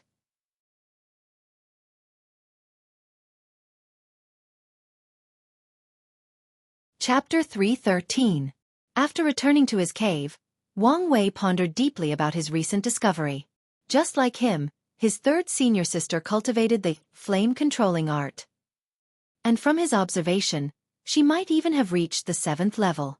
Now the question is, how does she have this technique? Wang Wei thought of 3 possibilities. 1. His master gave it to his third sister after Lu Cheng showed it to him. 2. His master has created many inheritances of this technique scattered into the world, and he accepted people who have discovered the inheritance as disciples.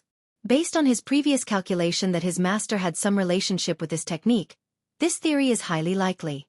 3rd, one of the ancestors of the Origin Pill Dao sect was the one who left the inheritance, and his master is just in charge of collecting the disciple who received the inheritance. As Wang Wei pondered over these 3 theories, he quickly eliminated the first one. Based on his observation of Lan Ling, her foundation was established with the flame-controlling art, meaning that she has been cultivating it long before Lu Cheng even entered the sect. As for the other 2 theories, either one could be true. Nevertheless, no matter the truth, he can conclude that this technique was not simple and held a greater secret. After concluding, he wanted to know the answer, so he began to ponder how to find the truth. Directly asking his third sister or master will not yield any result. These 2 would probably use the fact that his cultivation was low to warn him not to intervene in this kind of mystery that could get him killed. As Wang Wei tweaked his brain to find a solution, he suddenly remembered the 5 saints that intercepted him when he was returning to the sect. Lu Cheng is a pretty mediocre person in the sect, So who would send 5 saints after him? For what reason? The only special thing about him is that cultivation technique. I should not have killed all of them at once, muttered Wang Wei with regret. He wished he had left at least one alive to search for information. Nevertheless, he could guess who sent them. Fu Kaiyun. Wang Wei guessed that he might also have some suspicion about Lu Cheng's cultivation method, and sent his people to check it out. As long as Wang Wei investigates from there, he will eventually find something. However, he did not immediately set out but instead started to take a deeper look at the flame-controlling art. Previously, he only took a glance at it and used the 4th level to break through the supernatural realm. A few weeks prior, after Wu Hong watched Wang Wei leave for the southern continent, she left the sect and headed for the western continent. She broke the space, and in just an instant, she crossed the central continent and arrived on the other side. Soon after, Wu Hong found herself on a mountain range. After sensing the nearest place with life, she broke the space and appeared there, floating in the air as he gazed downward. What she saw was a man dressed in a red robe sitting cross-legged in the middle of a village. He was absorbing a bunch of red energy that came from all the dead people of the village. Based on the blood on his body, Wu Hong could tell that this man had just slaughtered this village himself, and he was using their blood to cultivate. With just a glance, she could tell that this man's talent was horrible. The highest level of cultivation he should reach is probably the body refining realm 3rd or 4th layer. Yet, this man's current cultivation level was the divine sea realm. To be precise, he was in the peak of Origin Lake. She could guess how many people he slaughtered to reach that level. Without saying anything, she used her divine sense to search his soul. The poor guy did not have the time to react or realize what was going on. He bled from all the orifices of his body as his soul was destroyed. So, I'm currently in Tiger King domain. Not far from the children's heart domain. Wu Hong waved her hand and all the bodies of these villagers were buried, and a large grave was erected in the middle. Then, she broke the space again and headed for her destination.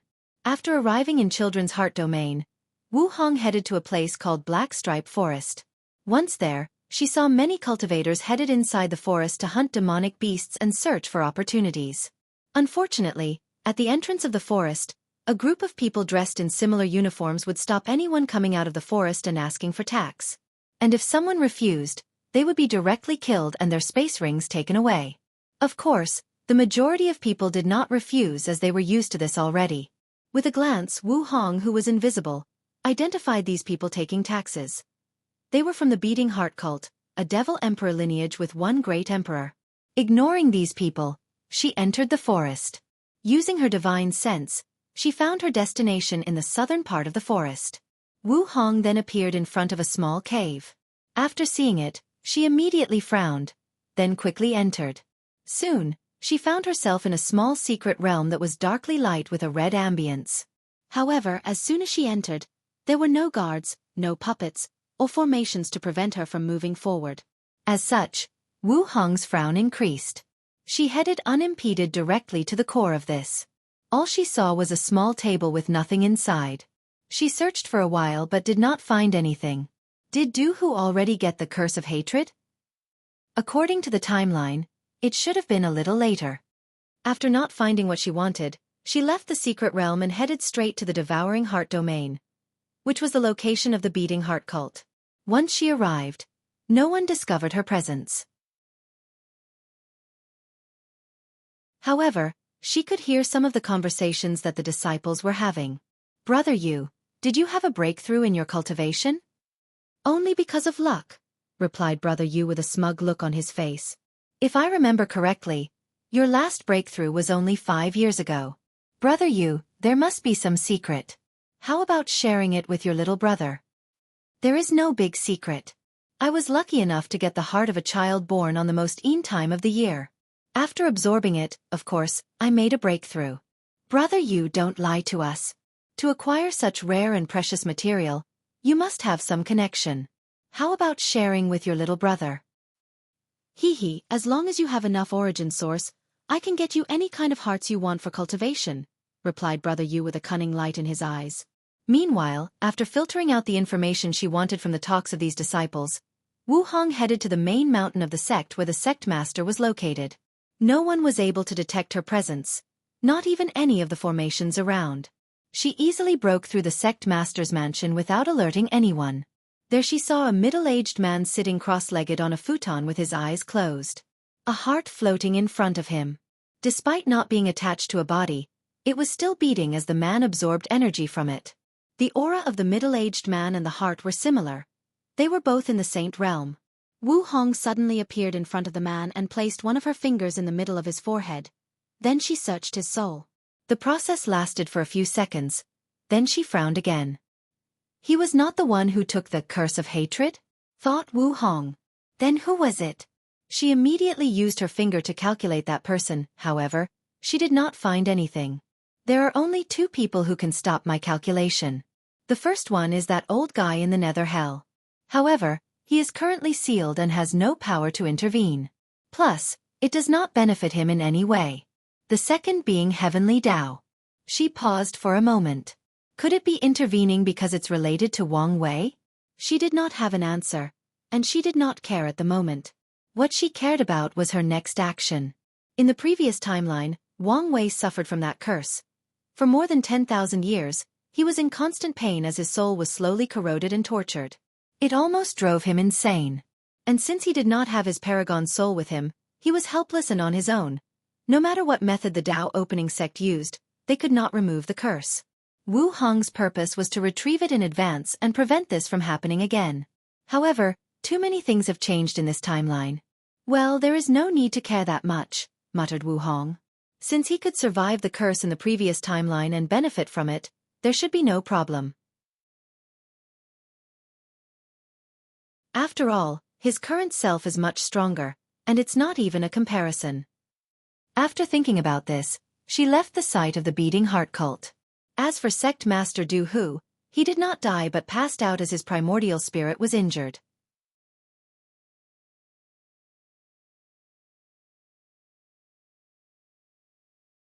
Chapter 314. After leaving the beating heart cult, Wu Hong broke the space and traveled back to the central continent.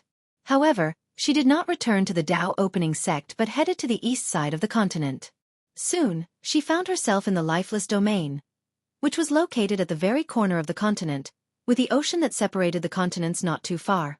She floated in the air as she looked at her surroundings. The clouds were red, and they were constant, static, or never changing. Not a single one moved from their places, and it seems that they have been like this for eons. The soil was gray. It was as if they were devoid of life. No plants, animals, or even living beings could be seen from hundreds of miles on. The dichotomy between the ground and the sky gave the entire place a dreary and desperate atmosphere. On top of everything else, there was not even a single ounce of spiritual energy, and the space was turbulent, making it very difficult to teleport. A baleful aura could be felt everywhere, trying to influence the mind of anyone who steps foot in this forbidden domain. Wu Hong could feel that the laws of heaven and earth in this place were chaotic, even destroyed. If any void-shattered realm or saints were to step here, they would lose the ability to use the power of law. Only supreme true monarchs who have their own Tao fruit would not be affected. After a quick glance around, she flew toward one direction. She did not teleport this time. She flew for a few hours with nothing or no one in sight. And with her speed that is faster than light by many times, she traveled a great distance. When she was close to her destination, she finally saw someone. It was an old man dressed in tattered robes with dirt all over his body. His long hair was disheveled and had no shoes on. He seemed to be muttering something non-stop. Unfortunately, his words were nothing but rambling. They made no sense whatsoever. Wu Hong could tell that this man was a saint trying to use this place as a way to temper his Tao heart. Unfortunately, his primordial spirit was corroded by the baleful aura and he became crazy. She looked at the crazy old man with a look of appreciation. Not anyone had the will to try such a harsh method of tempering themselves. Additionally, she could feel that this old man was still struggling to retain his sanity. Nodding her head gently, Wu Hong pointed her finger at him. Then a white light entered his sea of consciousness. Countless runes appeared and sealed a red aura that was surrounding the old man's primordial spirit. Immediately afterward, he regained consciousness. The old man looked around but did not find anything. Nevertheless, he still cupped his hand and bowed. "Thank you, Senior, for saving the life-saving opportunity. If you can report your name, this younger generation promised to repay this karma one day." The old man waited for a while but did not hear anything. However, a slight surprise flashed across his eyes, and hurriedly said, "Thank you, Senior, for passing the law." A few seconds ago, he received a cultivation technique that allowed him to absorb the baleful aura in this place to increase the strength of his primordial spirit. Once his primordial spirit increases in strength, it will be easier for him to understand the laws between heaven and earth. Additionally, his soul will be more resistant to spiritual attack and interference. And this is not even the greatest benefit that this technique will bring him. With it, his chances of breaking through the Supreme Realm have increased from less than 1% to 10%. For him, this was the greatest fortunate encounter of his life. The old man immediately knelt on the ground and kowtowed 3 times, then left in the opposite direction. Although he would like to meet the senior and maybe even get to know them, this way, he might get even more benefit. However, he controlled his greed instead and was satisfied with what he got. Meanwhile, Wu Hong left after giving this man a chance. The reason she did that was that she learned the concept of being an old grandpa that likes to give fortunate encounters to worthy people from Wang Wei. You can say that it has become a hobby of hers. After leaving the old man, Wu Hong flew for a few more hours before seeing a small old cottage. With just a glance, one could see the vicissitudes of time from the old cottage. She landed in front of the cottage and waited. A few seconds later, a middle-aged man dressed in plain black came out. He looked at the beautiful woman in front of him. At first, he was perplexed how someone actually discovered this place before the appropriate time. However, as soon as he laid eyes on Wu Hong, his hands trembled slightly. "Empress, is that you?" She nodded her head slightly, then a complicated rune appeared in front of her. As soon as it manifested, Wu Feng felt a slight trembling from his bloodline. "It really is you. What generation are you now?" asked Wu Hong. "It has been so long that I forgot," replied Wu Feng. "However, our family has been keeping guard since you left, never breaking our oath." "Very well," commented Wu Hong. Then she pointed her finger at the man. A white light flew from it and entered his body. During the process, the man did not hesitate nor show any fear. To him, if the Empress wanted to kill him, he would take the blade and hand it to her. Or better yet, doing it himself. A few seconds after the white light entered his body, a black sphere came out of Wu Feng before dispersing. Then, he suddenly felt refreshed, like a mountain was removed from his shoulder. His appearance changed from that of a middle-aged man to a youngster no more than 25 years old. "I have sealed and removed all the hidden injuries caused by the constant baptizing of baleful aura. With your current Supreme Realm strength, you should be able to live a few more million years. Now lead me to it." Wu Feng bowed and led Wu Hong into the cottage. The space instantly became a little crowded, but neither of them minded. After taking out a token, Wu Feng activated it and the ground opened up, revealing a set of stairs. The two then slowly descended with Wu Feng taking the lead. They soon passed through a long and dark corridor to find themselves in a large and empty space. In the middle was a massive red door frame or gate that was probably hundreds of thousands of miles in height. Countless formations could be seen around that gate, and all of them exuded the aura of a great emperor. As Wu Hong gazed at this gate, a slight smile appeared on her face. She could tell that these formations served as a seal, and the first one was laid by herself eons ago. She then took out a small orb and handed it to Wu Feng. "If nothing unexpected occurs, in this generation, the family will be freed from this mission. When the time comes, with this, you should be able to become an immortal venerable, attain immortality and pursue your own dreams and goals." "Dreams and goals, huh?" muttered Wu Feng with a wry smile. "All I have ever known was my mission. Do I even have dreams and goals?" Finding out about this answer is also a good option. Wu Feng nodded his head as he looked at the orb. He was hesitant about accepting it. Although his family has been guarding this place for many years, it was just a preventive measure. Nothing of significance truly happened, so they did not do much. At the same time, they received many benefits. Whoever is chosen to become a guardian will receive all the necessary resources needed to cultivate to the Supreme Realm. "There is no need for you to doubt whether you deserve such a reward," said Wu Hong. "How many people do you know could keep an oath for billions of years?" After hearing this, Wu Feng was no longer polite and accepted the gift. He then bowed to Wu Hong before returning from the direction that she came. As for her, She headed straight to the gate. As soon as she approached, many of the Emperor formations activated and prepared to destroy and annihilate her. With all these formations, any ordinary great emperor would be instantly slaughtered. However, a strange wave came from Wu Hong's body, stopping the activation of these formations.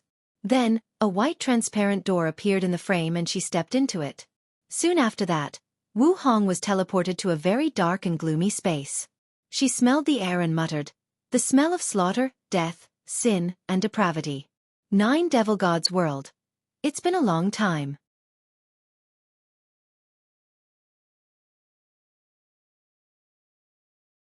Chapter 3:15. After arriving at the 9 Devil Gods World, for a moment, she had a look of nostalgia on her face. The majority of her earlier years were greatly influenced by this world and its race. And even after ascending to the eternal Ascension world, she faced some trouble from the devil race. In the end, once she became powerful, she almost slaughtered the entire race and wiped them out of existence. If some people did not plead with her, no one could have stopped her. After reminiscing for a while, Wu Hong teleported to the nearest large city. She has been gone for a while. She wanted to know what changed over the years. As she constantly teleported to her destination, Wu Hong could see that many places had weird weather phenomena. Thunder, flames, tornadoes, sword chi, and space turbulence existed in large quantities in most places, making 80% of the world inhabitable. As for the habitable places, the spiritual energy between heaven and earth was thin, resources were scarce, and the population was small. As for the devils that lived in this world, they all looked weird and fierce. The majority of them had humanoid bodies, but their faces were usually different animals like lions, tigers, elephants, etc. Most of them also had fangs, claws, and tails. Another prominent point about them was the fact that they were really tall. Most devils were at least 3 meters, and this was the minimum height. As Wu Hong floated over the city and watched everyone go by, she could see the desolate looks on these devils' faces. All of them seemed bleak and full of despair. They go about their lives like they have nothing to live for, no hope, no desire for tomorrow. Ignoring these devils, Wu Hong suddenly appeared in the biggest house of this city, the City Lord Mansion. With a wave of her divine sense, she secretly searched his soul. However, a frown appeared on her face soon afterward. She received little information from him. "Well, I should not expect any from a little supernatural realm devil," muttered Wu Hong. She realized that if she were to search each city little by little, too much time might be wasted. In that case, let's not waste time. Her divine sense madly spread out from her body and she searched everything in sight. She saw countless cities that were scattered all over, with great distances between them. As for the roads between these places, all of them were inhabitable by weak life forms, so few devils actually lived there or built any form of civilization. After searching a few million miles in radius, Wu Hong finally discovered a place worth visiting. Immediately, she teleported to a city far away. Yang Mansion. A bunch of devils sat inside a room discussing something. All of them looked exactly like humans except with a third eye in the middle of their foreheads. Patriarch, with this 100,000 years old willow tree branch, our Three Eyes clan can have another void-shattering realm powerhouse, said one of the devils to the man sitting on the throne. Indeed, that's good news, replied the patriarch. What's the good news? Suddenly ringed a voice. Haven't I already said it? The birth of a new void. As everyone turned their gaze to the old man that walked in the room, they became stiff, and no one said anything at all. The old man shook his head as he scanned the people in the room. Look at all of you, happy about a little grade 7 cultivator. Can't you guys have any prospects? He then looked at the patriarch. And you should be ashamed, cultivating that cursed origin system. The old man seemed to become angrier. We are the proud descendants of devil gods. Our ancestors conquered worlds, enslaved myriad races, slaughtered emperors and immortals. Yet, you're all happy for such little accomplishment. All the upper echelons of the Three-Eye clan lowered their heads, not daring to look at the old man. After seeing this, the patriarch sighed. Great elder, all you're talking about are nothing but things of the past, with only records that seemed more like stories than actual events. The sad truth is even if those things written in those ancient documents are true, it no longer matters. Our world is no longer what it used to be. Our clan has long lost its glory. We have to face reality. And the reality is, Without cultivating the origin system, cultivating is almost impossible. The reality is a void-shattered realm is a great boost of strength to our clan, and could ensure our survival in the next few thousand years. "You," said the Great Elder, then stormed out of the room. He returned to the clan's shrine, ancestral shrine. After taking a deep breath to calm himself down, he lit up a few incense sticks and placed them next to a bunch of tablets with names written on them. After that, he entered the room next door, which was his resting room. What the old man did not notice was that a beautiful woman dressed in a long cheongsam. Wu Hong looked at one of the shrine tablets and she could see the primordial spirit of a true monarch devil residing inside and absorbing incense to prolong its life. With a wave of her hand, she sealed all the power of that primordial spirit, then searched it. After getting the information she wanted, she crushed that primordial spirit and teleported to a faraway distance. In front of Wu Hong were 4 pillars that rose straight to the sky. They seemed to be supporting the heavens themselves. The pillars looked nothing extraordinary except for their size. Many devils sat in front of them with their eyes closed. They seemed to want to find opportunities from these pillars. Although they looked nothing extraordinary to most people, in Wu Hong's eyes, these pillars were 4 gigantic bodies with countless runes on top of them. They were the 4 devil gods that she previously sealed. As she watched them, she could feel that they were extremely weak because of being sealed for so long. Wu Hong did not pay attention to them and checked the seal on them. And as expected, nothing was wrong with it. After all, she placed it herself and she knew how powerful it was. After nodding her head in satisfaction, she was prepared to leave. However, she felt something was wrong. As a powerful cultivator, she is in harmony with heaven and earth. If she feels that something is wrong, there must be a reason. Immediately, she released her divine sense to search the space of the seal, but nothing was discovered. She then calculated the secrets of heaven with her finger, but nothing was discovered as well. Then, her pupils turned purple and she saw a bunch of threads attached to the devil god's body. These threads were not fate lines, but karma threads. Wu Hong looked at the 1,000 of threads, then she found one that was special. To be exact, her intuition told her that this was the one she was looking for. She followed the thread. Her vision broke through countless restrictions of space to reach the place where the thread was connected to. Then, she saw a world that was connected to the 9 devil god world. Additionally, this world was very well hidden. Most ordinary great emperors would not be able to find it. As Wu Hong looked at this world, she frowned and thought to herself, another thing that has changed in this timeline. And this time, the changes might not even be related to Wang Wei. Wu Hong understood the concept of the butterfly effect. A single change could lead to countless ripples. And in this case, the ripples might even spread across space and time. After pondering for a brief moment, her vision continued to follow the thread and entered the world. She saw a large continent full of devils. At the center of that continent was where the most powerful force was located, and they happened to be the same race as the devil god that she used the karma technique on. Wu Hong continued to follow the thread, and she finally saw that it was connected to a young devil with a human face and 2 horns. After seeing this, she then looked at the karma threads of the other 3 devil gods, and they all led to the same world, except that they were located on 3 other continents. Wu Hong smirked and muttered, "I see. These guys plan to kill themselves, then use their bloodline descendants to revive themselves." She did not care about these people's plans. How could it be that easy to get rid of her seal? In their situation, they can't kill themselves as her seal will actively prevent this. After smirking for a few seconds, she continued to observe the 4 continents of that world.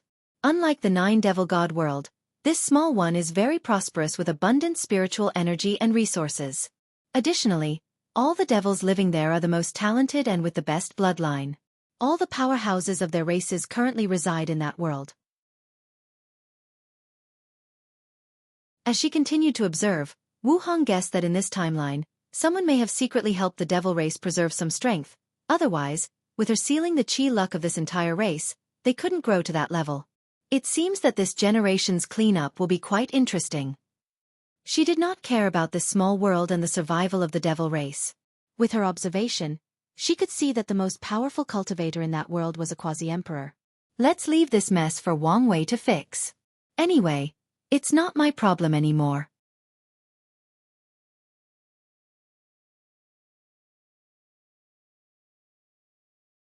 Chapter 316. After checking on the subworld attached to the 9 Devil Gods world, Wu Hong had one last place to check before leaving.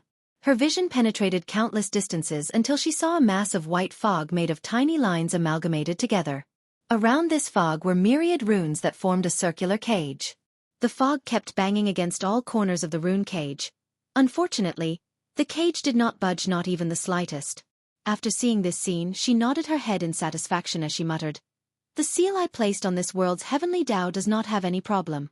In that case, I am relieved." She then left and returned to the place where she first landed. Since this world was completely sealed, she could only enter and leave from that single portal. Once she arrived at her destination, she returned to the Myriad Emperor world through the gate. This time, she did not go to see Wu Feng and silently departed. Wu Hong did not stay long in the Myriad Emperor world. Once she left the lifeless domain, she once again broke the void and entered the endless void. She glanced at her homeworld for a few seconds before teleporting away. For the next few hours, she gathered a bunch of floating debris scattered in the empty void. These debris were pieces of destroyed worlds. After gathering 360 of them, Wu Hong placed each piece in a specific place. Then, with a wave of her hand, many runes appeared in the void and formed a complicated pattern with the pieces. Once she was done, a formation was created. Wu Hong sat cross-legged in the middle of the formation, closing her eyes to feel something. She stayed in that position for a month before opening her eyes. Finally found it. This was harder than expected. After muttering these words, she activated the formation. A white light enveloped her and she disappeared. As for the 360 world debris, they destroyed themselves after she left. Wu Hong opened her eyes to find herself floating above a large city with many people going about their business. The majority of these people were human, but a lot of races could also be seen. In fact, this large city could be described as 10,000 races gathering city, with how many diverse races gathered. Even the architecture of the city displayed how diverse this city was. Some houses looked like ordinary human places of living, mostly made of spiritual woods. Some houses had spikes and creatures' heads as decoration, some seemed submerged underwater, some were floating in the air, some were on top of very large trees. As Wu Hong looked at all of this, she was not surprised. Instead, she knew that this was the tip of the iceberg for this city. Her view suddenly changed and she could see that this so-called city was a large continent floating in the void, surrounded by a thin protective barrier.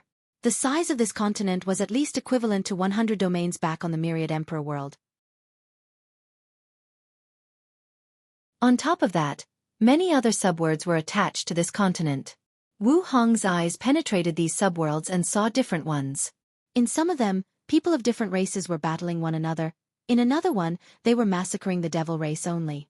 On another, many people sat cross-legged, seeming in deep meditation. She could see that this world was modified to increase cultivation speed. In another world, many races sat in front of a large tree which seemed to help them become better enlightened on the Tao. In one world she saw a giant mountain, and as people slowly climbed it, they were caught in illusion.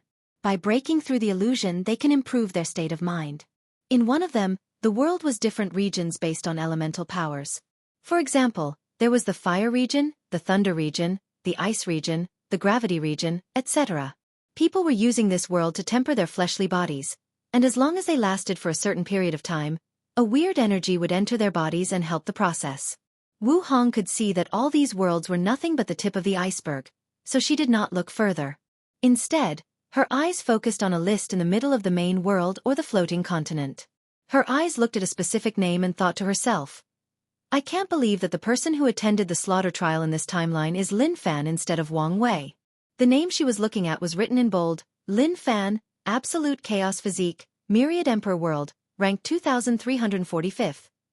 She looked at the list for a moment, then said out loud, "Come out." A few seconds later, a handsome man dressed in a blue robe appeared next to her. He looked at her up and down. "Empress Wu. Who else would it be?" "How is that possible?" responded the young man. "You have flesh and blood and a soul. With how strict heavenly Tao controls the lower dimension, it should be impossible for you to leave a clone here. Old Thief Nether and many people have managed to do so. What's wrong with me doing it?" Old Thief Nether is nothing but a little Empyrean. As for other people, that was a long time ago when the control was not as strict as now, replied the young man. Well, aren't I also a little Empyrean? Replied Wu Hong nonchalantly. However, the youth shook his head as he stared at her. It seemed he was trying to figure out how she managed to leave a clone in the lower dimension. Wu Hong turned her head and finally looked at the young man. Chen Tong, this is the reason you're in this half-state of death. Your curiosity is too strong. Chen Tong smiled wryly before saying, Empress, what can I do for you? I need the path-seeking stone in your hand. What? Absolutely not. Although the path-seeking stone is only considered a supreme-level treasure, it is something sought after by even paragons if the circumstances allow for it. Don't be stingy, replied Wu Hong. This thing has little effect on you.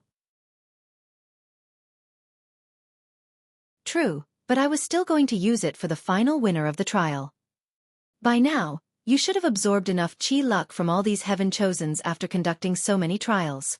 With so much, you should be able to revive yourself, return to your peak and once again become a paragon. So you do not need the stone that much, said Wu Hong. Chen Tong remained quiet after hearing this.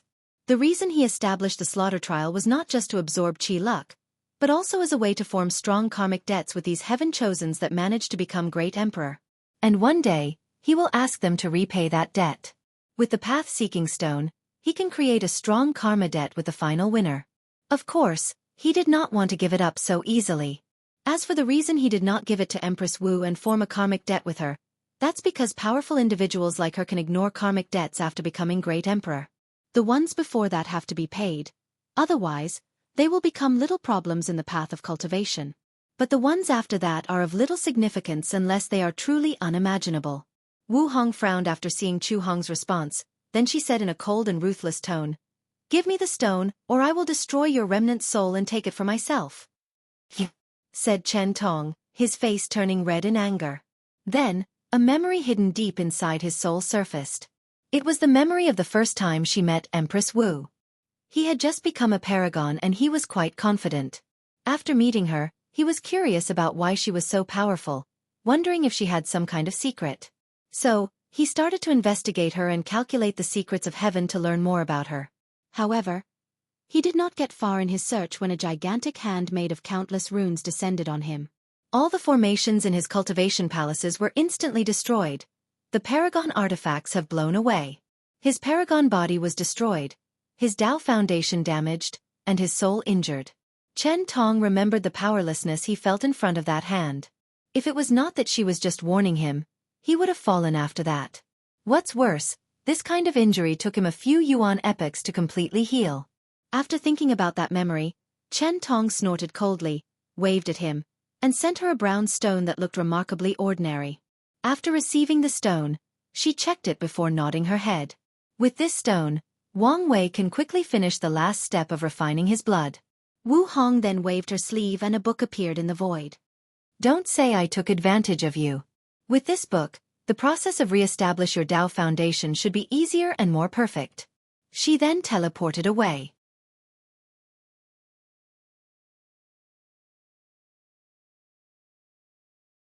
Chapter 317. Chen Tong waved his hand and the book appeared in his hand. He quickly flipped through it, and his eyes lit up after reading the content.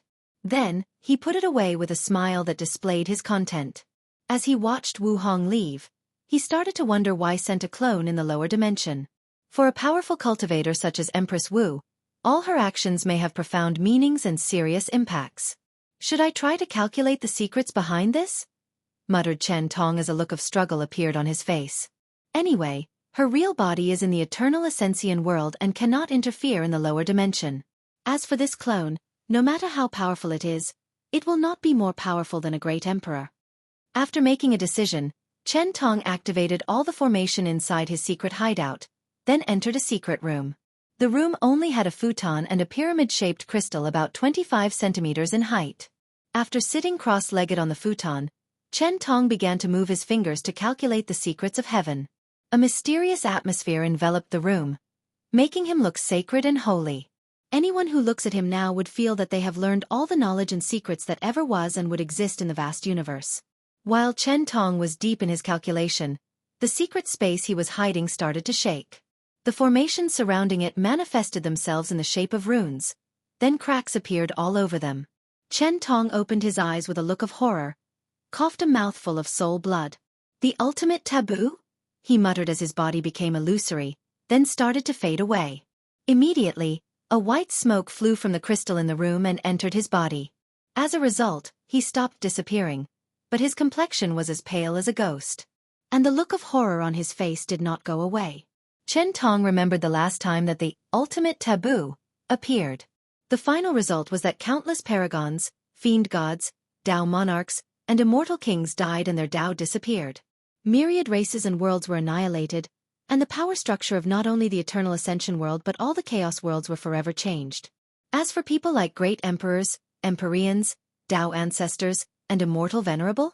Well, they were nothing but cannon fodder in this event. In the end, even great Tao was forced to intervene and soothe everything out.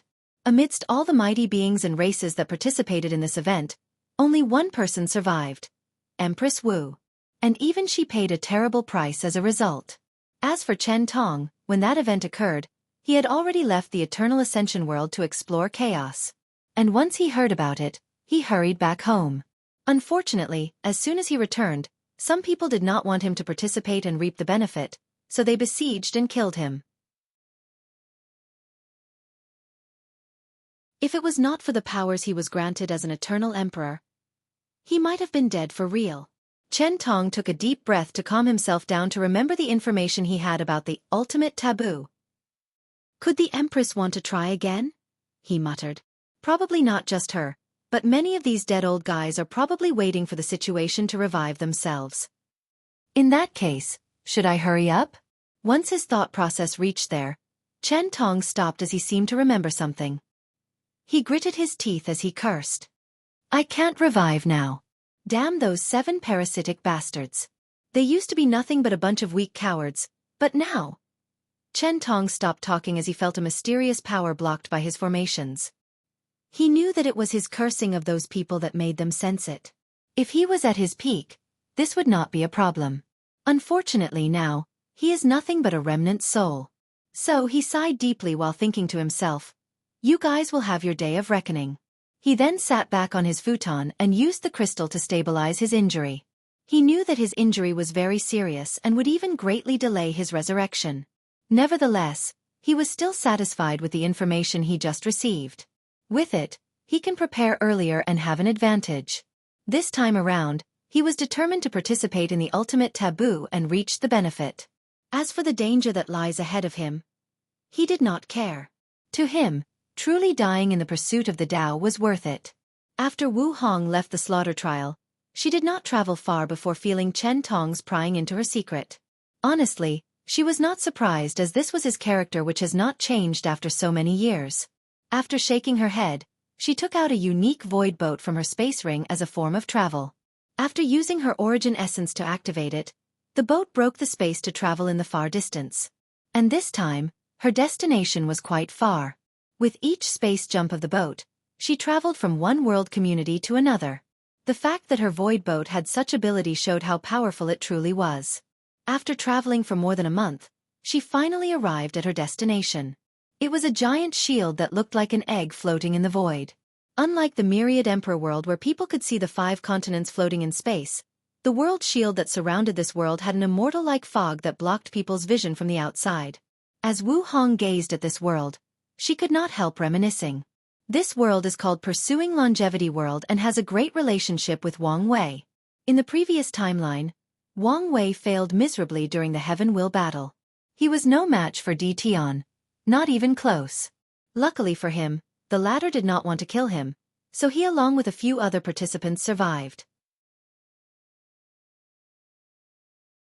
After this failure, Wang Wei was not discouraged and was prepared to seal himself in bloodstone for many generations to wash away his karma, then try again. Unfortunately, tragedy soon befell him and his loved ones. After becoming an eternal emperor, Di Tian tried to resurrect his wife but failed. No matter what he tried, he could not bring her back. In the end, he became convinced that the method to succeed lied with the knowledge from Wang Wei's past life. As a person who cultivated the Tao of reincarnation, it was quite simple for him to realize that Wang Wei was reincarnated. After coming to this conclusion, he headed for the Tao opening sect demanding Wang Wei's memories. The latter refused, an act which sent Tian over the edge. So, a war began between those two. Unfortunately, despite the 9 emperor formations and artifacts of the sect, despite the countless sleeping Dao ancestors and immortal venerable, despite the hidden methods left by the previously departed emperors, the Dao opening sect lost this fight and was completely destroyed by Tian. After all, the latter was not just a normal eternal emperor, but a unique and powerful one. On top of that, since the sect no longer had the protection of the spirit of epic, they could not rely on their qi luck or on heavenly Dao to survive. Just like that, the most powerful sect of the myriad emperor world was destroyed, forever gone from the annals of history.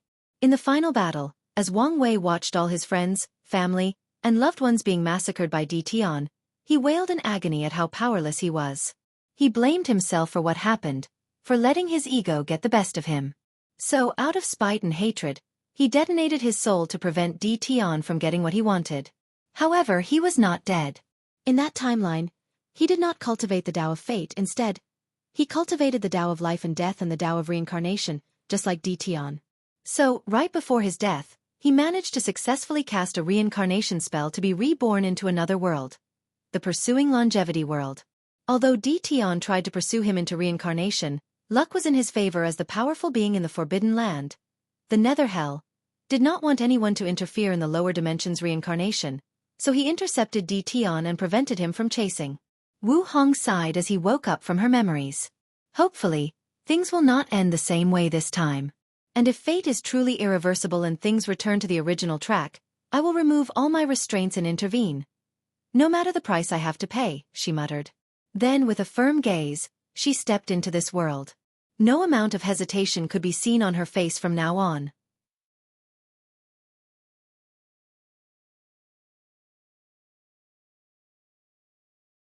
Chapter 318. As soon as Wu Hong entered the pursuing longevity world, she felt a terrible constraint of the surrounding. It was like she was a giant squeezed inside a small bottle. The smallest of movement, even breathing too hard, would cause the entire bottle to collapse. Additionally, not long after she entered, she could feel a mighty and indifferent will slowly waking up, and it seemed that it was because of her. This world's heavenly Tao seemed very active. Is there a reason for this? Thought Wu Hong with a frown on her face. From her knowledge, the response of heavenly Tao to foreign intruders is different. For lower thousand worlds, heavenly Tao is very weak, so it's very protective of its world. So anyone with cultivation higher than the divine Altair realm, it will try its best to expel invaders. Middle thousand worlds is a little different. Their defense mechanism is that it will restrain the cultivation of any foreigners. So, once they enter, they have to spend time adapting to the laws of the world. This is especially prominent for cultivators from different world communities who cultivated different systems. As for Great Thousand Worlds, their heavenly Tao will not interfere with any foreigners below the supreme realm. However, once a foreign true monarch enters, his or her cultivation will be suppressed, making them adapt to the laws of the world, just like foreigners of Middle Thousand World. Lastly, Heaven Will World. The heavenly Tao of this level of world usually does not care about foreigners that intrude into their world. Even with foreign great emperors. The only time they will interfere is if such a level of cultivator starts destroying the world, then they will release divine punishment thunder to stop them. For example, if a supreme realm foreign cultivator intruded into a Heaven Will World and started slaughtering cultivators and mortals alike, heavenly Tao will not care.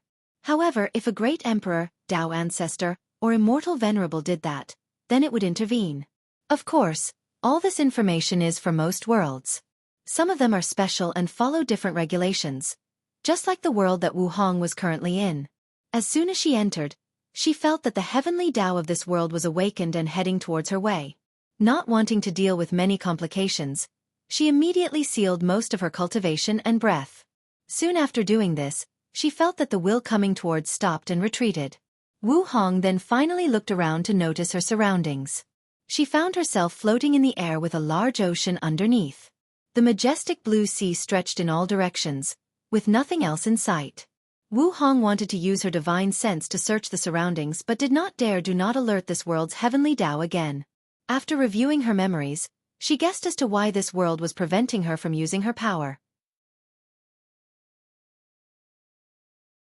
Although she could not use her divine sense, her sight was still quite powerful. So she scanned a few million miles in all 4 directions, but still did not find anything except for the endless sea.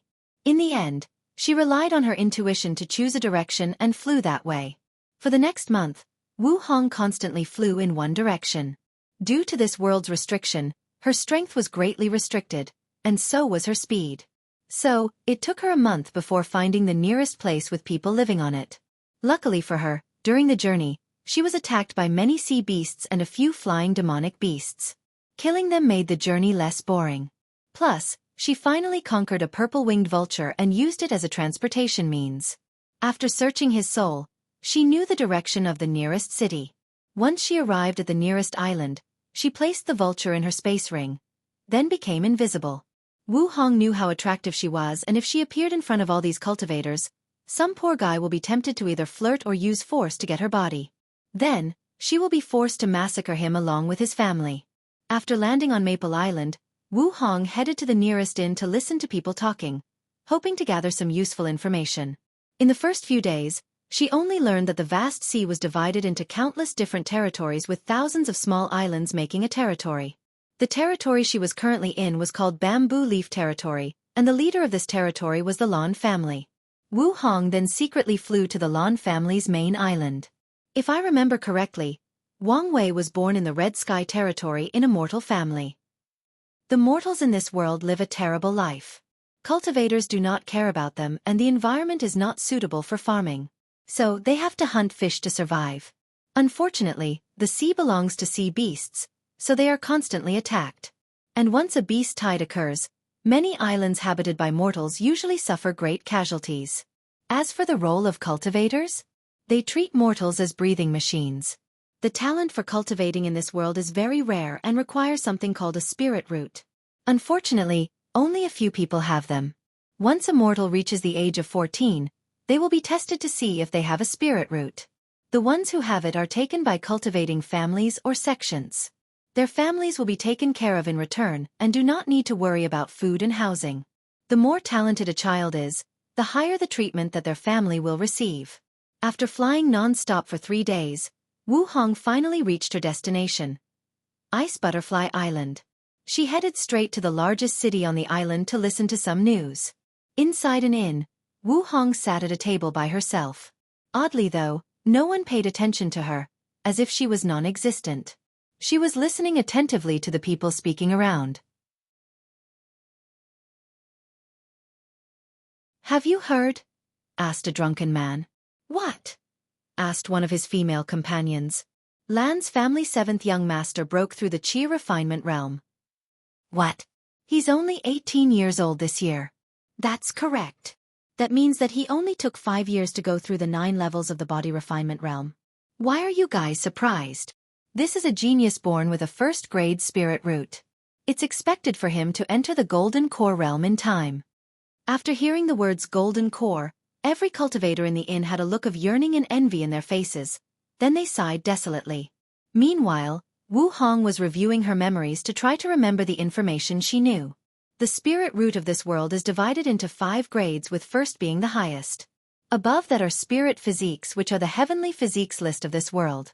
The first 3 physiques are the same as in the Myriad Emperor world.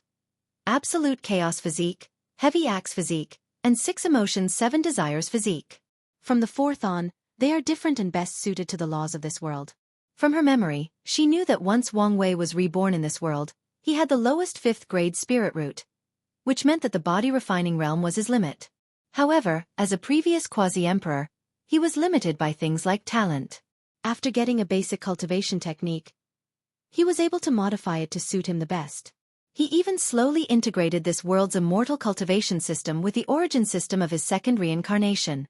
After getting the information she wanted, Wu Hong quickly infiltrated the Lan family scripture hall where they kept their cultivation technique. Nothing could detect her. Not even the elder guarding the hall or the formation placed inside. Wu Hong quickly read through all the techniques and books that contained information about this world. She first focused on the cultivation system. Cultivators in this world start with the body refining realm, where they use the spiritual qi of heaven and earth to temper their bodies. After reaching a certain level, they go through a process called qi building, where they introduce qi into their dantian and enter the qi refining realm. Once the amount of qi inside their bodies reaches a certain level, they have to liquefy it and turn it into mana. By then, cultivators have entered the foundation establishment realm. Once mana reaches a certain level, it will have to compress again into a core, thus entering the golden core realm. This realm is very important for immortal cultivators as they can ascend from the mortal world to enter the spirit realm. After learning about this, Wu Hong knew that her guess was correct. The reason that Heavenly Tao suddenly took notice of her was the fact that her power exceeded the mortal world. If she used too much of it, she could destroy it. After finding the truth, Wu Hong was not happy as she faced another problem. She could not directly break the void to enter the spirit realm. Every time she tried, she felt a strong warning. With her strength, she did not think anyone or anything in this world could threaten her. However, she came here for a reason and did not want to confront this world's Heavenly Tao. Otherwise, he could be exiled and prevented from ever entering this world again. So, she decided to find another way to ascend. She planned to study this world's technique and imitate the aura of this world's cultivator. To be precise, imitate the aura of a golden core cultivator, then ascend to the spirit realm. Unfortunately, the Lan family's cultivation technique could only reach the peak of the foundation realm, so she had to search elsewhere.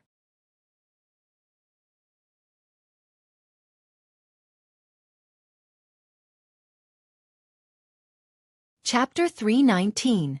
After exiting the Lan family scripture hall, no one noticed Wu Hong's existence. Then, she changed her aura to resemble the peak of the foundation establishment realm.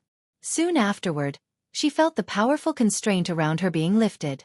From now, she can use a little more of her power in this world. This world seemed very repulsive of foreign cultivation system. I wonder why. She did not find the answer to this question in her memory.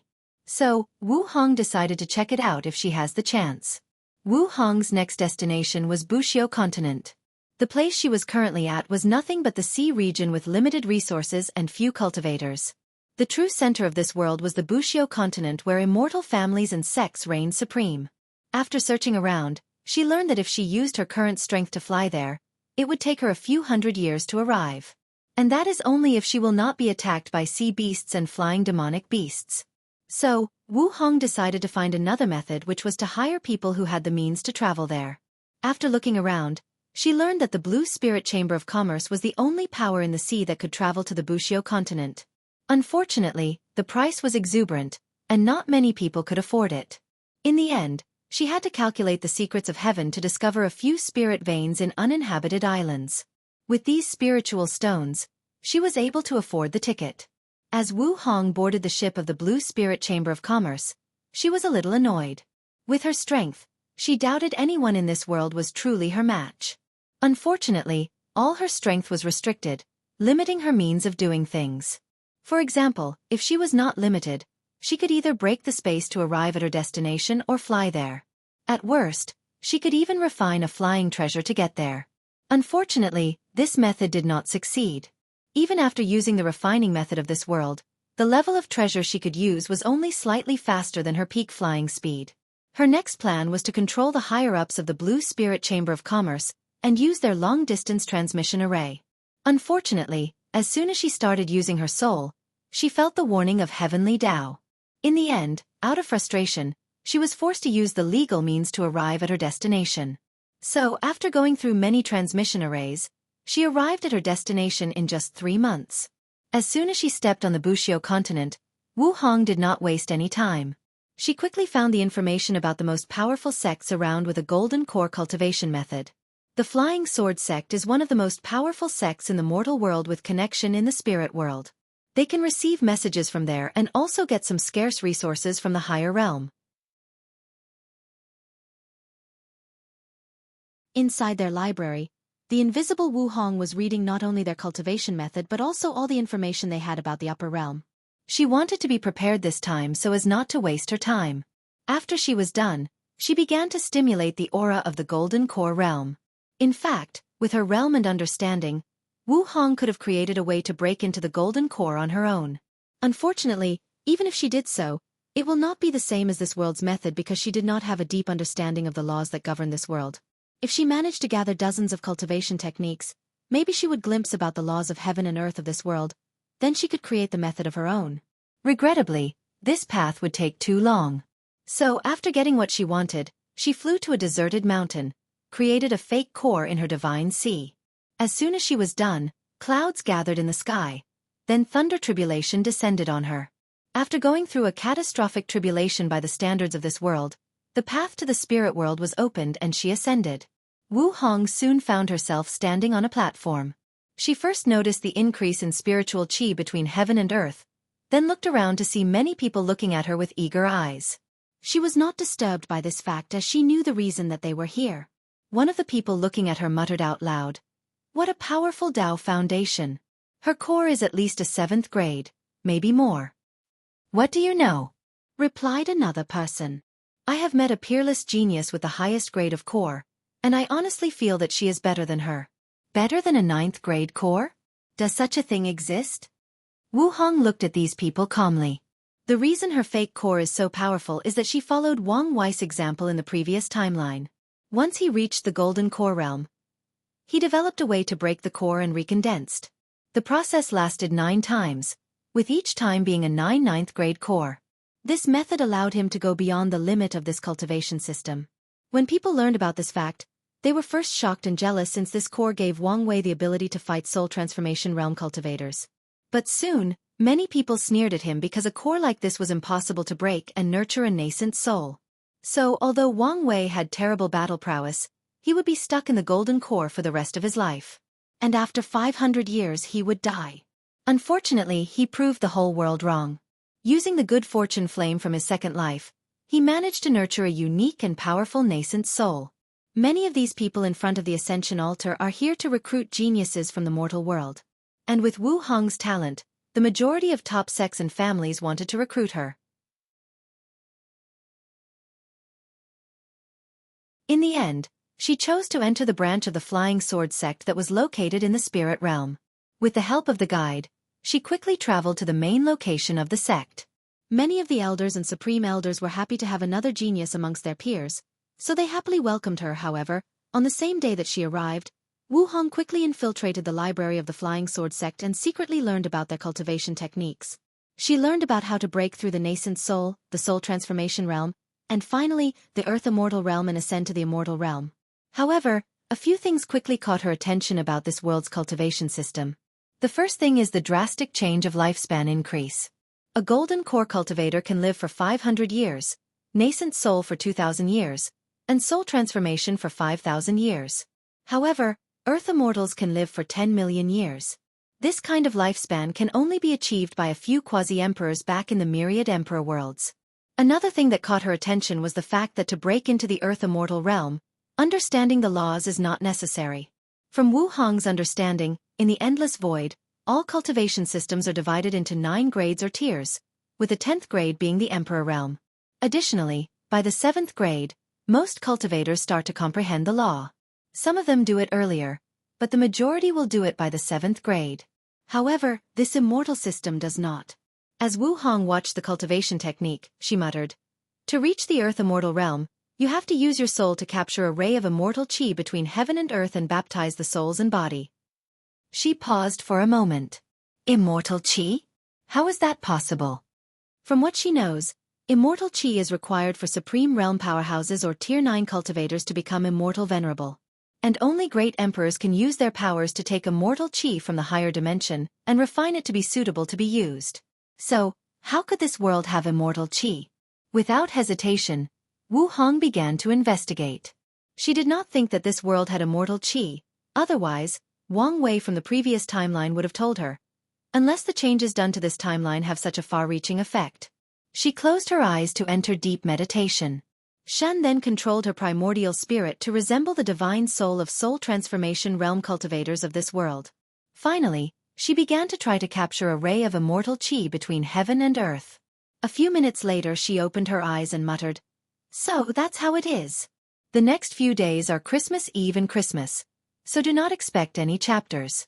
If I have time and am in the mood, I might release one. But please do not expect anything. Merry Christmas and Happy Holidays.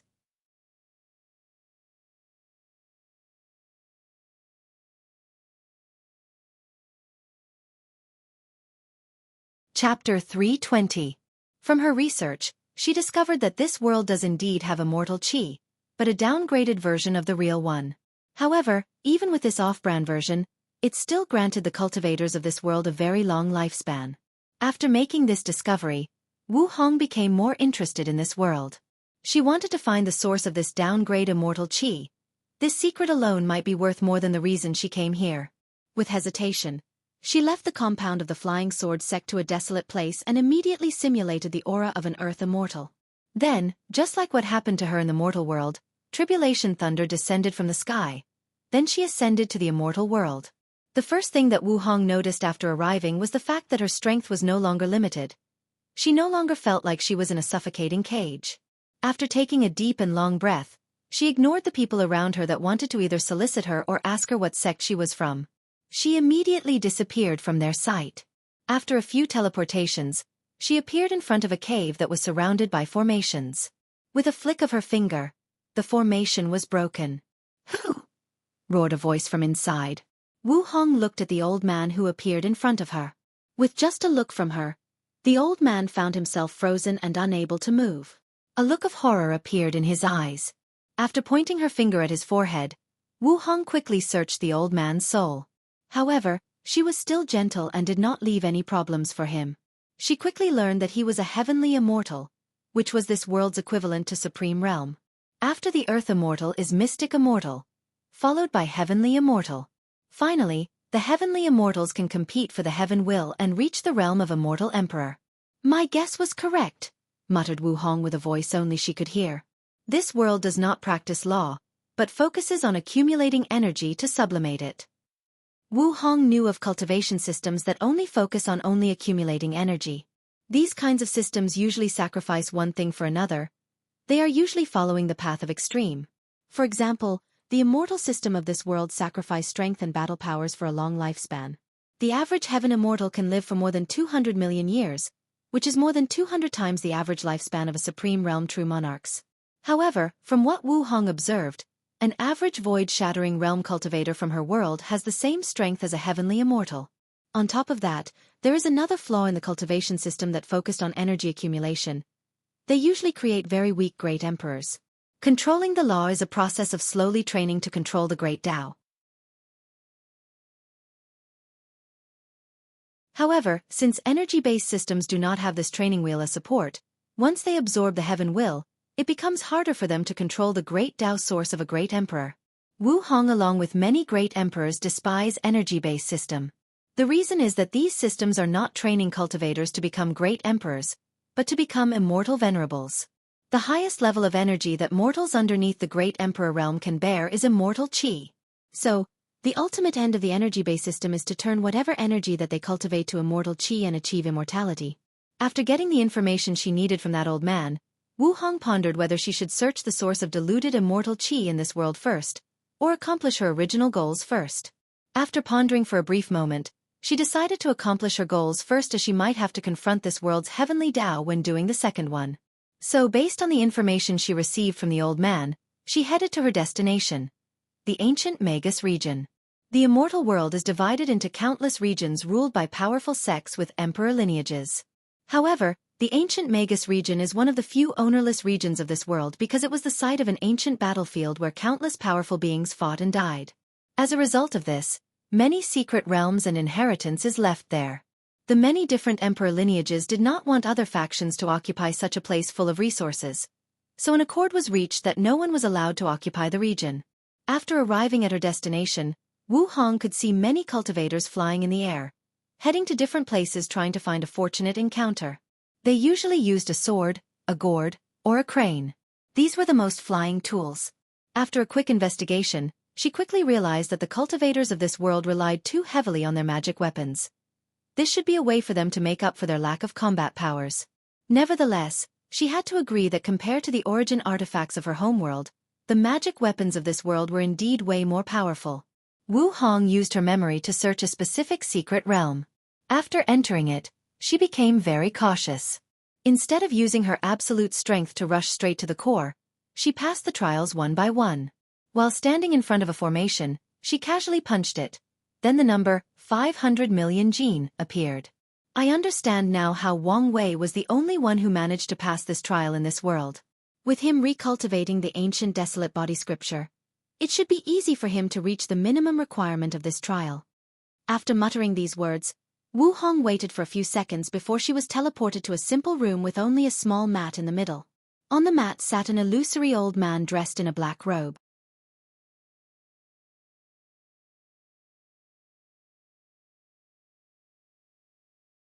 As for the second book, it had the title, Fiend God Body 12 Revolutions. After flipping through it quickly, she sighed. It's a shame that only the first 9 revolutions are in here.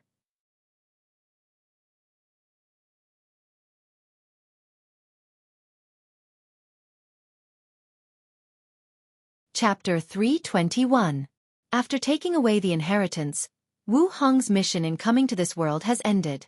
Now that she was free, she wanted to investigate the origin of the diluted immortal qi. So, after leaving the secret realm, she began her investigation. Not wanting to waste time, Wu Hong decided to be direct. Her gaze penetrated time and space, went beyond the laws and rules that govern this world to see the core.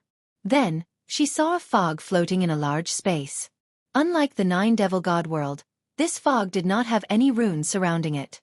However, there was a blue floating orb in the middle that seemed to be spitting out energy. Wu Hong sealed all her aura and breath. Then she entered the core of the world where the consciousness of heavenly Tao existed in the form of the fog. As soon as she arrived, she did not waste time and started to investigate the blue orb. Immortal source? Thought Wu Hong with a little surprise. This kind of thing is used by immortal venerables, immortal sovereigns, and immortal kings to absorb immortal qi and cultivate. It should now exist in the lower dimension. After examining it, she realized that the existence of this immortal source was most likely artificial. Someone probably placed it here to produce the diluted immortal qi and change this world. If Wang Wei gets this immortal source, he can do a lot of things. At the very least, it will be easier for him to create a large number of immortal venerables. In the future, no matter what, once he proves the Tao, this world has to be in the list of ones to be conquered. Wu Hong did not care about the future immortal emperor that will be born in this world. To her, this person can only be the stepping stone of Wang Wei. After making a decision, she decided to leave before Heavenly Tao became aware of her existence and exile her. As for the immortal source, that's Wang Wei's problem. After leaving the world core, she did not immediately leave but instead went on a tour down memory lane. She visited many places in her memories related to Wang Wei. In her eyes, she could see a young man with red hair that slowly rose through power. His eyes were cold and indifferent. And deep inside, one could see a profound sadness and loneliness. To quickly gain power, the man had no bottom line.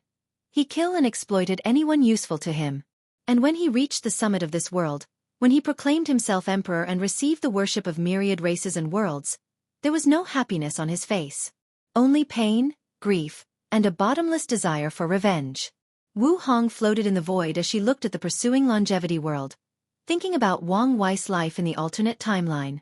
After becoming an eternal emperor, Wang Wei wanted to revive his dead family along with the sect disciples. Unfortunately for him, Tian was truly ruthless and completely annihilated their souls. So, Wang Wei could not take their souls back from reincarnation and reconstruct a body for them. In the true sense, they were completely dead. After that, he only had 2 goals in life. 1. Kill Tian and everyone that he loved. 2. Become an Empyrean because he learned in that realm, cultivators could create life. So, he ascended to the eternal Ascension world in pursuit of his goals. However, he soon learned that Tian had already become an Empyrean by then, and if he wanted to catch up to him, a lot of time was required. After all, cultivating in the Emperor realm requires a long time, which is often calculated in Yuan epochs time. 1 Yuan epoch is equal to 269 trillion years. Not wanting to waste this much time, he used the same method in the pursuing longevity world. He slaughtered many sects and families to plunder resources to increase his cultivation speed. The result of this was that he garnered too many enemies, making his life always on the run and escaping with sheer luck. Speaking of luck, right after he ascended, he met Empress Wu and got stuck in a secret realm. After getting to know her and helping her out by using some ideas from his life on Earth, they became friends. She was the only friend he left in the world. Many times, the reason that Wang Wei survived from being hunted down was that Empress Wu intervened and protected her. During those time he developed some emotional affection for her, but he did not dare to pursue it. For once, his mind was only full of revenge and bringing his family back to life. Second, Wang Wei believed that he was cursed and if he became Dao companion with her, she would eventually be implicated leading to her death. So, he always kept some distance from her. Then with his reckless actions, he managed to become an Empyrean in a relatively short time. Then, he fought with Di Tian a second time. At that time, Wang Wei had already acquired the 11th revolution in the Fiend God Body 12 revolution, so he was victorious in the battle. He captured Di Tian and made him experience all the terrible things that his mind could think of. He even went as far as using some of the filthy things he once read on the internet. After venting his anger, he killed Di Tian. Unfortunately, this act did not bring him any peace. It could not fill the deep and empty hole inside his heart. So, he used his power as an Empyrean to recreate his family and sections. Everything looked exactly the same. Their bodies, bloodlines, souls, memories, and experience. Unfortunately, Wang Wei knew that they were not the real thing. They just looked like it. This fact almost drove him to madness. At that moment, Wang Wei realized that his life was nothing but a joke, and fate was playing with him. At the lowest point of his life, when he was about to give up everything and join his family in the beyond, it was the Empress who talked him out of it. She prevented his Dao heart from shattering and giving up on himself. This was a defining moment in his life as he finally determined his path forward. He wanted to change the ultimate fate of his family and sect.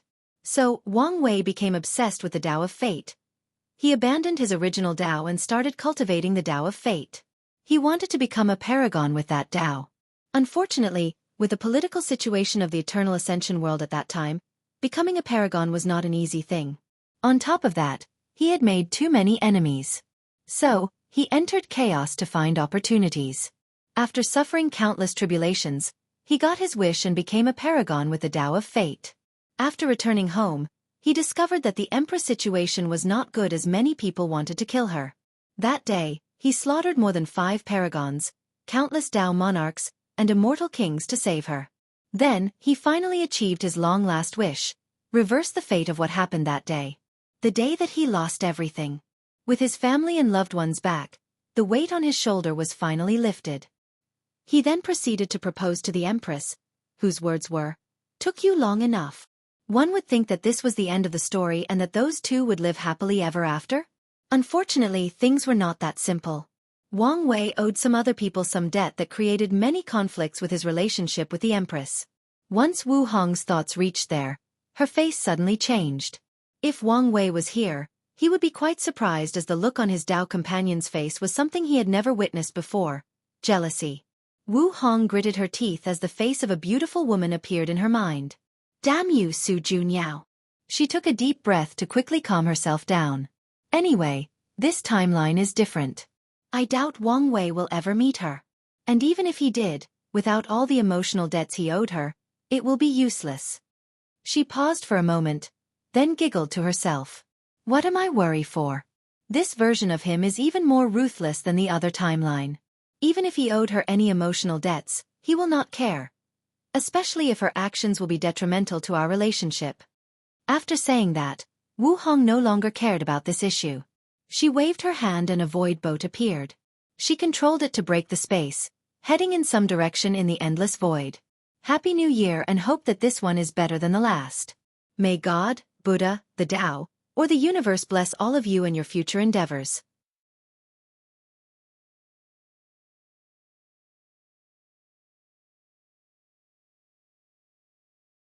Chapter 322.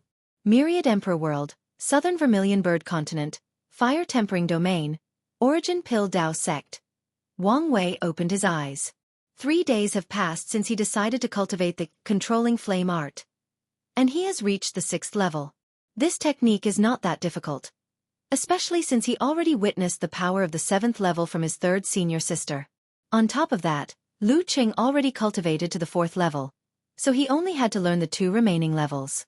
Unfortunately, his current research on the mystery of this cultivation technique has come to an end. With his current identity, the best way to find out is to either ask his master or his 3rd senior sister. Unfortunately, His master only told him to cultivate to the 6th level before coming to him. Although Wang Wei has already done so, Lu Chang had only cultivated to the 4th level a few months ago and used this opportunity to break through the supernatural realm. So he could not explain to his master how he managed to reach such a level in just a few days. He did not want to raise suspicions. After placing the task about the flame scripture in the back of his head, Wang Wei entered the small world inside his space ring. Soon, he found himself in a large pool full of blood. After turning to his original body, he used his nail to make a small cut on his wrist. Golden blood dripped down, however, the blood did not fall on the ground. On the contrary, it went back inside his body, and the wound closed by itself. I have already tempered blood. Now it's time for the second step, muttered Wang Wei. Without hesitation, he removed his clothes and jumped inside the pool. As soon as he entered, he began to run the ancient desolate body refining scripture. A white light flew from the blood pool and entered his golden. A large amount of vitality was then infused into his body. The blood refining part of the scripture was divided into 3 parts: blood tempering, vitality absorption, and enlightenment. The first part is self-explanatory. Use any means necessary to temper the blood inside the body, remove the impurities until the blood is thick and golden. Wang Wei used the cycle of the 5 elements from his organs and his good fortune flame to temper his blood, so he already reached the requirement. As for the second part, all he needed to do was absorb a large amount of life force or vitality. 3 hours after entering the blood pool, the color had changed from bright red to a watery white color. Wang Wei looked at this with a frown on his face. He waved his hand and the water in the pool disappeared. He clutched his hand in the air. Then the space broke. Immediately afterward, a bunch of demonic beasts appeared from the cracks. There were different varieties of them: golden lion race, battle ape race, golden rock race, etc. There were more than 10,000 of them, and all of them had 2 things in common. They had emperor bloodline flowing through their veins and had a cultivation of the supreme realm. Wang Wei used his divine sense to check these demon races, and he could feel that their auras were very unstable. Most likely because they were force-fed medicines to reach their current realms. If they were humans, this would be almost impossible to cultivate so many supreme realm powerhouses with resources alone. This was different for the demon race as they relied mostly on their bloodline. As long as they have enough resources and as long as their bloodline is strong enough, they can quickly grow. This is also one of the reasons that humans force the demon race to live in the continent with the least amount of resources. After checking these demonic races that have been cultivated specifically for him, Wang Wei waved his hand and a string appeared to form a cut on these beasts. Then, their blood flows into the pool, replenishing it.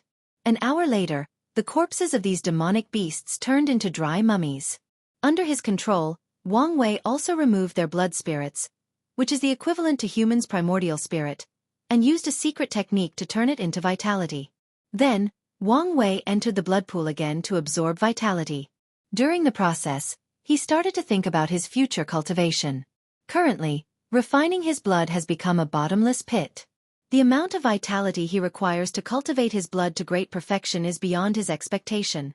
According to the scripture, each person has different requirements for the amount of vitality needed based on their strength and talent. As for Wang Wei, there are a few reasons that he needed so much. For one, he cultivated every part of his body to perfection and beyond. Second, his body refining talent drastically increased after refining Jisong's body. Third, after opening his 7 chakras, his body took another leap in strength. Finally, and the main reasons, he decided to cultivate his organs before cultivating his blood. On top of that, he used innate materials for his organs, making his foundation and strength reach an unimaginable level. As a result of this, he has to pay the price for his actions. Luckily for him, his family is rich and can give him all the resources he needs. But Wang Wei is still not satisfied. According to his calculations, he will take a lot of time before his blood reaches saturation. Furthermore, he still has to deal with the third step of refining his blood. So, he began to ponder ways to reduce the time needed to succeed. His first plan is to ask for the sect to give him an emperor pill that has a lot of vitality. However, he denied this plan as this would be a waste. His body is not nearly strong enough to withstand such a powerful pill. Plus, using such a level of resources because he did not want to waste time seemed unnecessary.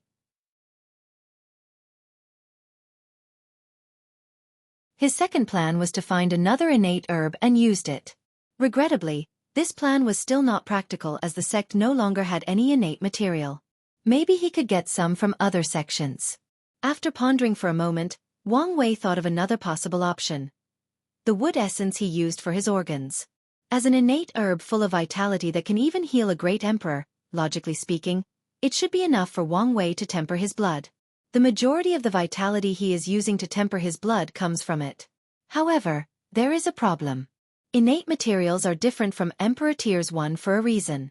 For a material to become Emperor Tier, it has to be grown by a great emperor. After years of being baptized by his Tao, the material will transform itself into higher quality. As for innate material, they have their own advantage as well. Since they are bred by heaven and earth, they contain innate laws inside of them. If someone gets such material, the innate law has a lot of benefits. For example, if some mortal was fortunate enough to acquire an innate treasure, then that person is set for life. They can study the innate laws inside of the material, and it became very easy for them to cultivate and comprehend the law. The innate material is a perfect teacher that slowly teaches its owner about the laws of heaven and earth, making the lesson as easy and understandable as possible. As for emperor materials, they do have laws inside of them as well. However, it is the law of the emperor that cultivated them. Not only are those laws difficult to understand, but it also belongs to someone else. If someone comprehended them, they might acquire some powerful divine abilities, but their path of cultivation would be forever cut off. When it comes to innate herbs, they also have some law embedded inside of them. If someone wanted to use them to their fullest potential, they have to activate the power inside of them. And what's the best way to do so? Comprehend the law inside of them and resonate with it. However, here comes another problem. To be able to comprehend the law, a primordial spirit is required and Wang Wei does not have one.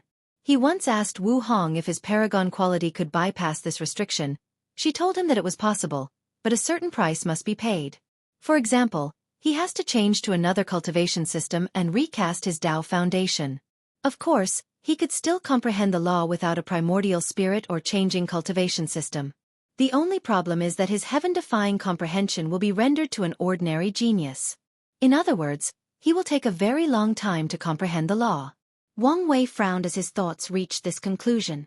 "Wait," he suddenly muttered. "Why am I in such a hurry?" He realized that his state of mind was wrong. He seemed in too much hurry for success.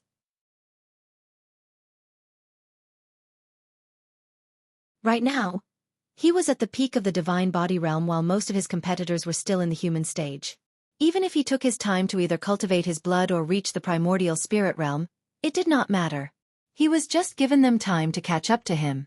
Additionally, having a faster cultivation speed did not really matter that much in this world. Even if he cultivated to the quasi-emperor realm as soon as possible, he could not reach the next realm. Only after most if not all the members of his generation reach a certain realm will Heavenly Tao create the heaven will and launch the bat of emperor. So Wang Wei took a deep breath to calm himself down and adjust his state of mind. He could take his time to comprehend the law in the wood essence. No matter how slow it would still be useful once he succeeded.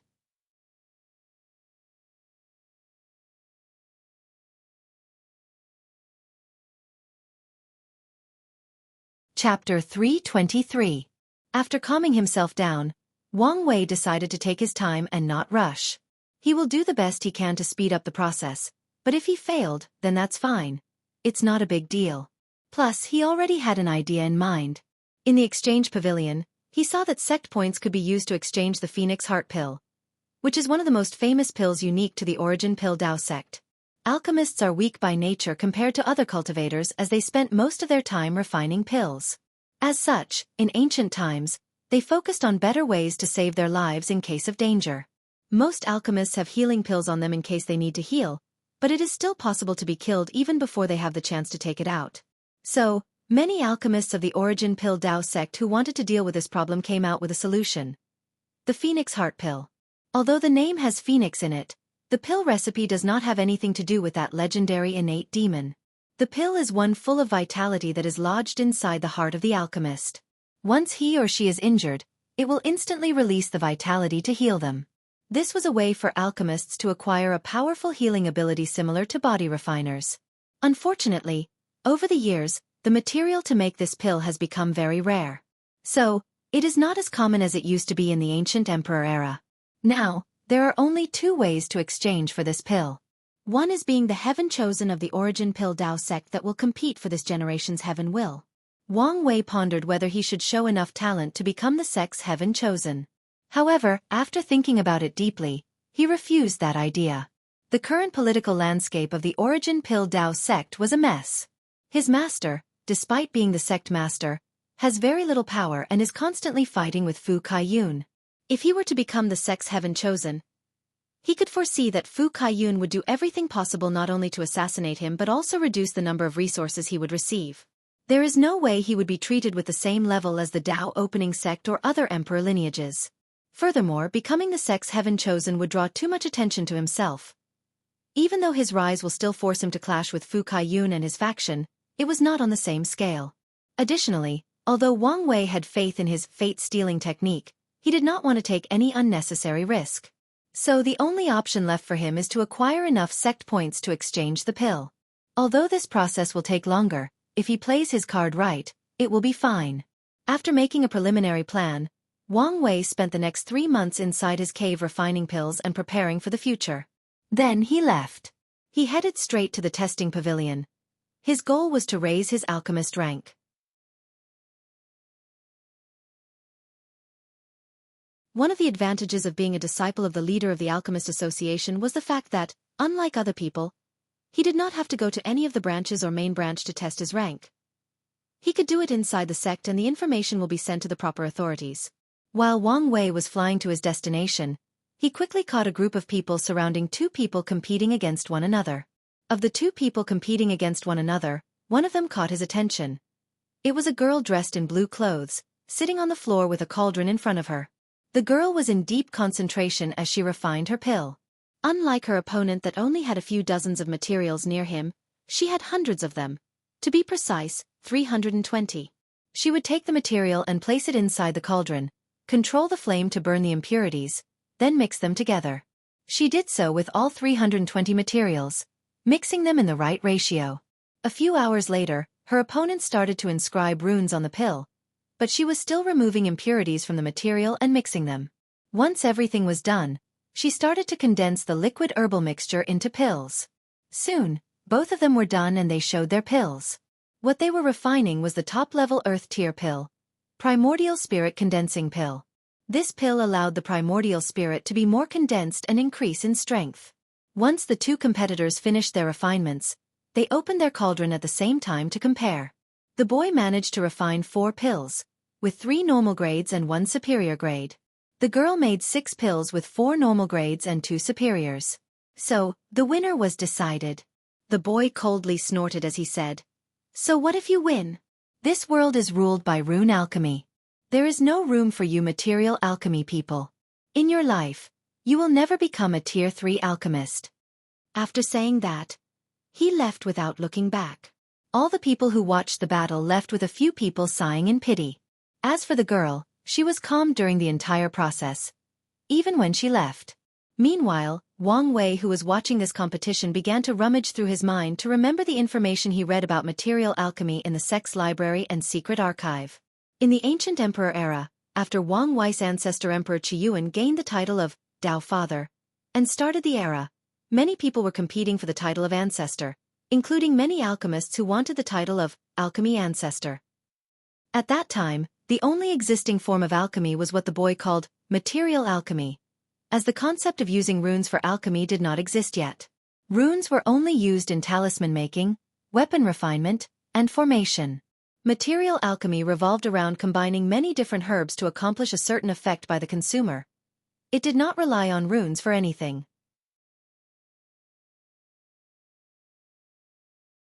At that time, this kind of alchemy was the mainstream, was steadily being developed, until the Danyuan Emperor appeared and developed the concept of rune alchemy. Unlike material alchemy, rune alchemy had many advantages, the main ones being the few materials needed in the process.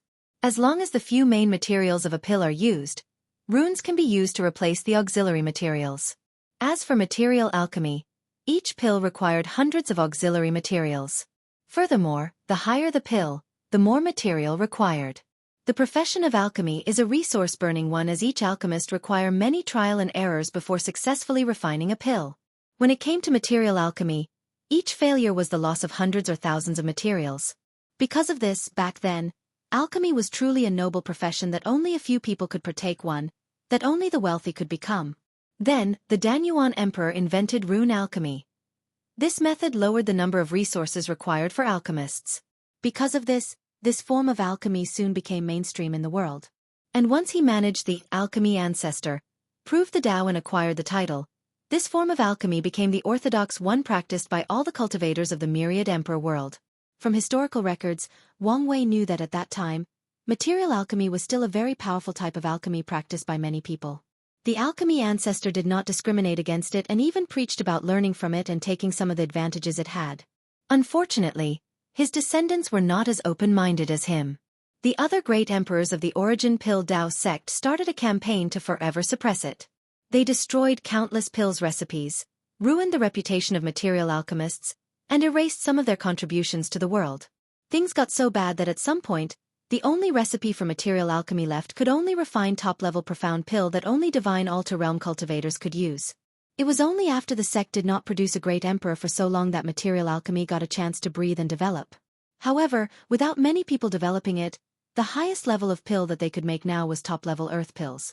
While floating in the air, Wang Wei was thinking about the alchemy ancestor and rune alchemy.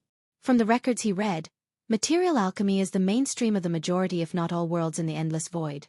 Most alchemy system is a variation of this. Using runes for alchemy probably did not exist. In one of the books that he read, it was implied that the concept of rune alchemy was most likely invented by the alchemy ancestor and spread through other worlds' communities. Based on the little information that I've read about Danyuan Emperor, why do I feel that this guy was not ordinary? That he was more than he seemed on the surface, muttered Wang Wei as he watched the girl fly away. Personally, he also agreed with rune alchemy becoming the mainstream of the world. Based on the resources needed to cultivate an alchemy master, imagine if material alchemy was the mainstream of this world.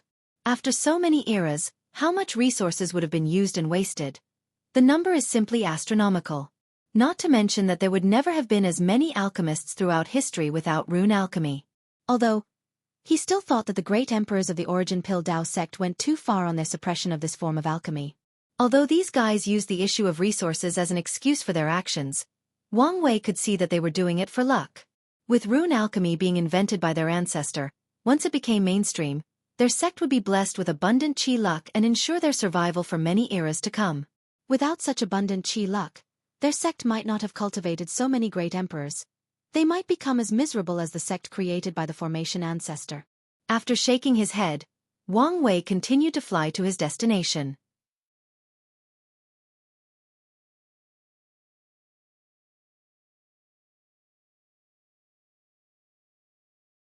Chapter 324. After flying for a while, Wang Wei finally arrived at his destination. He walked in with great pride, heading straight to the counter and registered for his test. According to the rules of the Alchemy Association, each participant of the test has to pay a certain fee, no matter the success or failure of the test.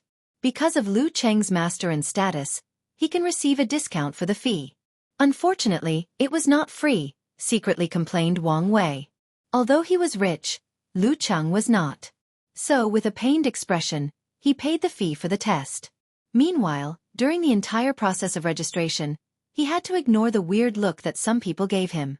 He guessed their reasons for doing so. Lu Cheng was nothing but a low-level Tier 2 alchemist. But now, a little over 3 months after breaking through to the supernatural realm, he was applying to become a middle Tier 2 alchemist. Wang Wei ignored their chatter and lined up like everyone else. His eyes scanned the surroundings, then an idea came to him. He secretly hypnotized one person and had the person approach him, have a short conversation with him before leaving. Then he waited for his turn. This wait lasted for a full 3 hours. Finally, Wang Wei along with 5 other people entered a large room. The first thing he noticed after entering the room was the 5 old men floating in the air while sitting cross-legged. They all had white long hair and beard, had tan skin, most likely because of always being around intense flames for alchemy. Additionally, a faint scent of medicine could also be detected from them. The 5 old men looked at all the participants, only briefly pausing on Wang Wei before ignoring him. The old man in the middle, who was referred to as Elder Feng Lai, said, "You should all be aware of the rules. You can refine any Middle-Earth grade pill. To pass the test, you have to refine at least 3 pills with normal quality. You can have as many trials as you want during the allocating time. Now, show me your materials." All 6 of them took out the materials needed for the refinement. Then the 5 old men used their divine sense to check and ensure that nothing was wrong or any cheating did not occur.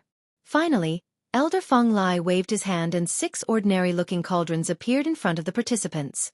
According to the association's rules, the test required the participants to use ordinary cauldron as a way to display their true skills. Wang Wei checked the cauldron in front of him. It was nothing but a low-level profound origin artifact that only body-refining realm cultivators would use. Since everyone was restricted to the same rule, he did not say anything. Countless runes starting appeared on his body as he immediately used his innate talent. With it, he instantly understood the perfect ratio needed to refine the pill he chose. The Fortune Enhancement Pill. The purpose of this pill is to increase the strength of a cultivator's good fortune flame, which will in turn increase the speed that they can temper their bodies in the divine body realm. This pill is quite popular amongst cultivators, and the difficulty to refine it is between middle to the upper levels. After Wang Wei used his innate talent, the 5 judges were not surprised, as many alchemists have innate talent that help them in pill concocting. In this group along, there was another person who was also using his innate talent. The only difference was that the person had already entered the divine body realm, so runes did not appear on his body. Wang Wei ignored everyone as he concentrated on his refinement. After using his talent to get the perfect ratio for his recipe, he did not stop there. Instead, he used his precision talent to find the precise or perfect way to remove impurities. After controlling the flame properly to do so, he melted the herbs into liquid, mixed them into one before condensing the mixture into pills. Finally, he engraved the necessary runes. After Wang Wei finished, he ended up with 3 normal pills and 2 superior ones. The judges checked the pills, nodded in satisfaction before giving him a badge with his newly updated status as a middle tier 2 alchemist. The information regarding his status was updated in the main brain of the association that was located at the city right in front of the Origin Pill Dao sect. While leaving the testing pavilion, Wang Wei used his divine sense to refine the new badge, and also review the new benefits he will receive with his new status. For 1, he will receive a few hundred sect points. Although not a lot, still better than nothing. However, the greatest advantage of that badge is the discount it can be used for. Whether it was buying herbs from the sect or directly from the association, whether he can send missions, he will receive a discount. And that's not all. Many places that are unrelated to alchemy will give discounts to professionals as long as they showed their badges. For example, when using teleportation array, renting flying demonic beasts, and even using the constructs that Wang Wei popularized, the badge can be used to get a discount. Finally, the badge contained a defensive formation inside that can protect the user based on their tier. With Wang Wei's badge, the formation can be used to protect him from a powerful attack from a peak divine body realm cultivator. From what Wang Wei knows, the Tier 3 badge is actually very precious, as it contained not only a defensive formation that can protect from void-shattering realm cultivator, but also can be used as a void-breaking talisman. That way, once the alchemist is in danger, they can run away. Even if the opponent blocks the void, they can still tear it open and run away. The badge is one of the reasons that many professionals are eager to join the associations, especially the loose cultivators. After all, the badge is equal to a second life for them. After leaving the pavilion, Wang Wei flew back to his cave. However, midway through, he received a communication talisman and changed his destination. "Disciple has seen Master," bowed Wang Wei. "Little Fifth, I've heard the news about your promotion. Congratulations," said Yi Lao. "It seems that my master's power is not as bad as I imagined." Not even a few minutes after my test, he already received the news. However, from his body language and tone, he seems to wonder about my sudden increase in alchemic ability, thought Wang Wei, who placed a happy smile on his face as he said, "Master, it's all thanks to innate talent. At first, it could only be used to find the perfect ratio of herbs to use for alchemy. Then, I thought to myself, why not try to use to find the precise way to remove impurities in the herbs? Then it worked. I could not believe it. Now, I have so many ideas. Maybe I can use it to find the perfect way to control flames and, more important, to engrave runes. If can succeed, I cannot imagine what I could achieve in the future." As Yi Lao watched his excited apprentice babbled on, his eyes lit up in surprise, albeit his face remained calm. If his disciple succeeds to develop his innate talent to this level, his alchemy talent would reach an unimaginable level. Yi Lao became excited after hearing this. This is one of the advantages of the origin system as a cultivation method. With the right innate talent, a mediocre person can quickly become extraordinary as long as they develop their talents in the right direction. Good, good, good. Yi Lao repeated his words 3 times. You did well, little Cheng. You did not disappoint your master. I have finally removed this guy's suspicions. Plus, from now on, I do not have to worry about showing too much talent. Wang Wei personally developed Lu Cheng's innate talent in that direction to display his talent and be more favored by his master, thus also increasing his chances at achieving his goals for coming here.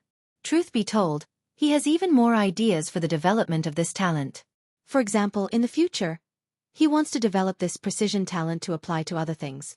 For example, develop the perfect way to apply physical strength, the perfect way to control origin essence, the precise way to apply the soul. Finally, the precise way to control the law. Although Lu Cheng's abilities seem to be limited to only alchemy, for now, Wang Wei will try to develop in these directions. If he succeeds, he will not return that talent to Lu Cheng after giving him his body back. Even if he fails, he will try to develop a cultivation technique that has these effects using that talent as a springboard. Just like Empress Wu did with her universal seal. After being praised by Yi Lao, Wang Wei displayed a happy face, followed by a little shy and embarrassed appearance. Then, a look of hesitation appeared on his face. Little Cheng, do you have something in your mind? Master, I've been wondering about the controlling flame art. Is there a problem? If there is something that you do not understand, I can explain it to you. No, it's not this. While I was waiting for my test, a disciple named Jianghu approached me. Based on my brief conversation with him, I could feel like he was interested in what cultivation method I cultivate. I don't know. I somehow feel like this technique has some secret. Yi Lao frowned after hearing this. According to the information he received, someone did approach Little Fifth. And that guy also belonged to Fu Kaiyan's faction. Has he already suspected something? With a calm look on his face, Yi Lao said, You do not have to worry about anything. As long as you cultivate it to the 6th stage and break through the primordial spirit stage, you will know everything. Master, I feel like with the combination of my innate talent, I should be able to cultivate to the 6th stage really soon. The controlling flame art is a weird technique that not only showed how to control flame but can also be used as a cultivation method. As such, it is possible to cultivate it to a high level without reaching the realm, as long as you have enough talent. I understand that you're curious, said Yi Lao. But you have to understand, some secrets cannot be known without the appropriate strength. It seems that I have to find another way to quickly learn the secret of this technique. Wang Wei nodded his head, chatted with his cheap master for a while before returning to his cave. Sorry about the mistake. I even got the chapter title wrong using the S title.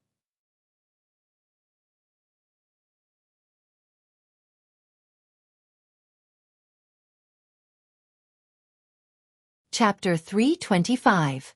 After returning to his home, Wang Wei pondered on how to acquire the information about the secrets of the flame-controlling art. By now, he had a few theories and guesses about the origin and purpose of this technique. Unfortunately, he did not have enough evidence.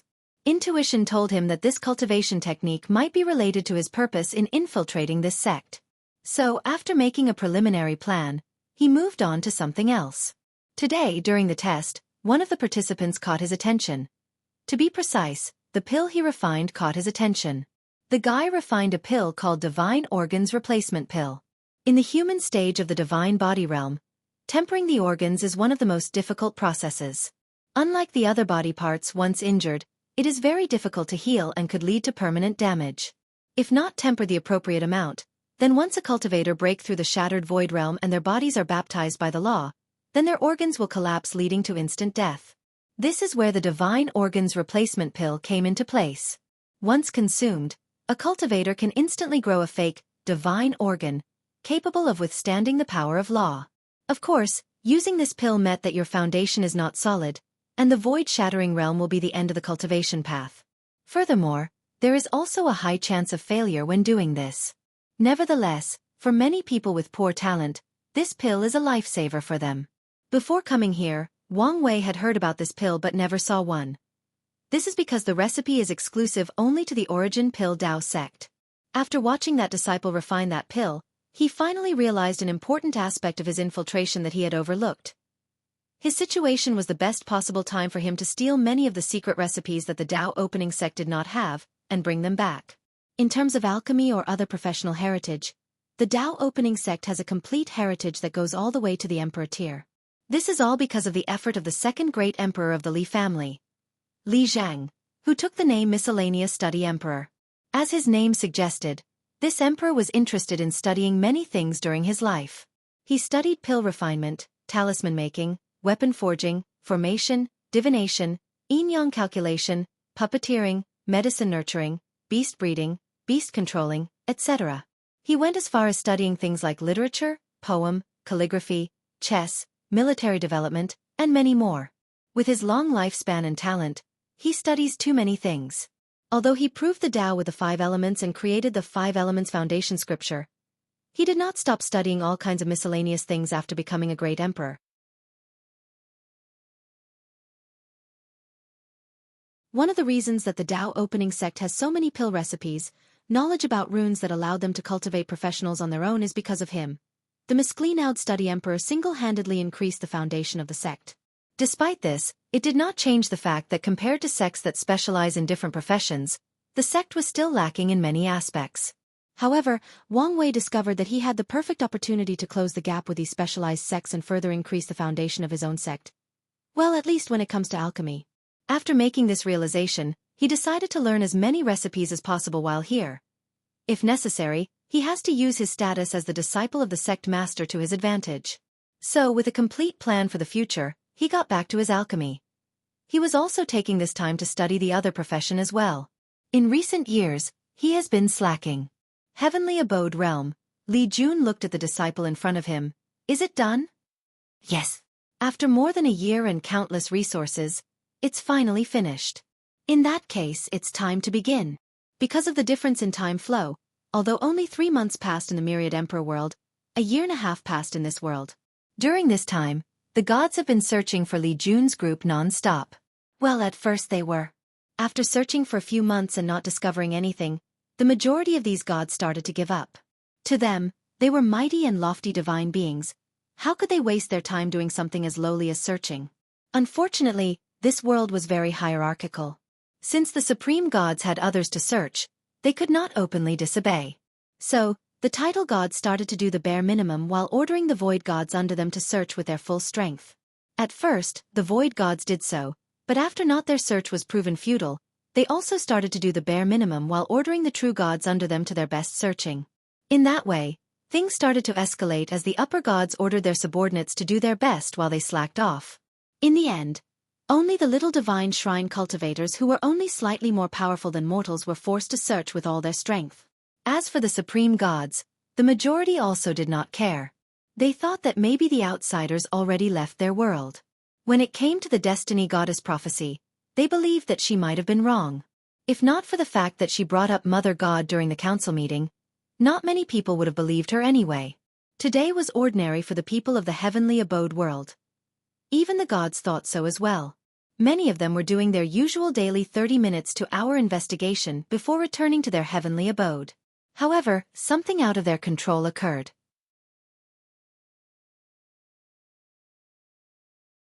In the death realm governed by the death god, countless circles with runes inside of them rose from the ground into the sky. There were thousands of them covering the entire realm. Formation? Muttered the death god with an ugly look on his face. He immediately wanted to act, but it was too late. The formation activated and surrounded the entire death realm. Immediately, the gods felt a change between heaven and earth, especially the void gods and above. They could not get access to their heavenly abode, meaning that they could no longer use its power to increase their strength, heal themselves or replenish their divine energy, and they cannot use the power of space. More importantly, they cannot even enter their heavenly abode as the formation blocked the space. The gods inside these abodes found themselves stuck and unable to leave. A dark energy wave suddenly appeared in the sky, then a middle-aged man dressed in black clothes appeared in the sky. He was the death god. Because his heavenly abode is fused with him, he used his power of law to break the space restriction. Unfortunately, only he could leave. The good news was that he could still use the power of his abode. As the death god looked at his realm, he could see countless armies surrounding different strategic places, mostly areas in the Death Kingdom where the power of incense is most concentrated. Just like the Fire Realm, the most powerful force in the Death Realm is a kingdom created by the Death God and ruled by his descendants. Most supreme gods use this political structure as a way to rule their realms and make it easier for them to gather incense. With a single glance, he judged based on these armies' aura that they were elite and well-trained, and his gods were not matched for them. So, he prepared to intervene. However, as soon as this idea came to his mind, a young handsome man wearing a golden red armor appeared in front of him. Upon first contact, the death god could feel a terrifying fighting intent from this young man, followed by a familiar breath. After pondering for a moment, he realized that this breath was similar to his. It was the breath of death. "You must be the outsider who invaded our world." "That's correct," replied Li Jun with a calm smile on his face as he looked up and down at his opponent. "You know, things do not have to be so complicated and bloody. As long as you gods agree to cooperate with us, we can leave this world after our goal is accomplished, and you can continue to rule as much as you want." "And what goal would that be?" "I decline to comment." "Hee hee," laughed the death god sarcastically. "Your words are not sincere. If you really wanted to cooperate, you should have contacted us and stated your terms and conditions." "You are partially correct about this. However, one of the fundamental truths of the universe is that only people of equal strength can negotiate with one another." The death god's face became ugly as he said with a slightly raised voice. "So, you guys want to kill the most powerful god to display your power, then advocate for communication and diplomacy?" Li Jun paused for a moment. "To be honest, we did not know that you were the most powerful god. We chose to attack you simply because your realm is the largest territory of all the supreme gods." This answer infuriated the death god. His opponent's meaning is obvious. To them, it did not matter how powerful the gods were, they could all be killed. You're tuning in to the Wisdom Diary YouTube channel. Don't forget to subscribe and join us on this journey to catch the most captivating stories.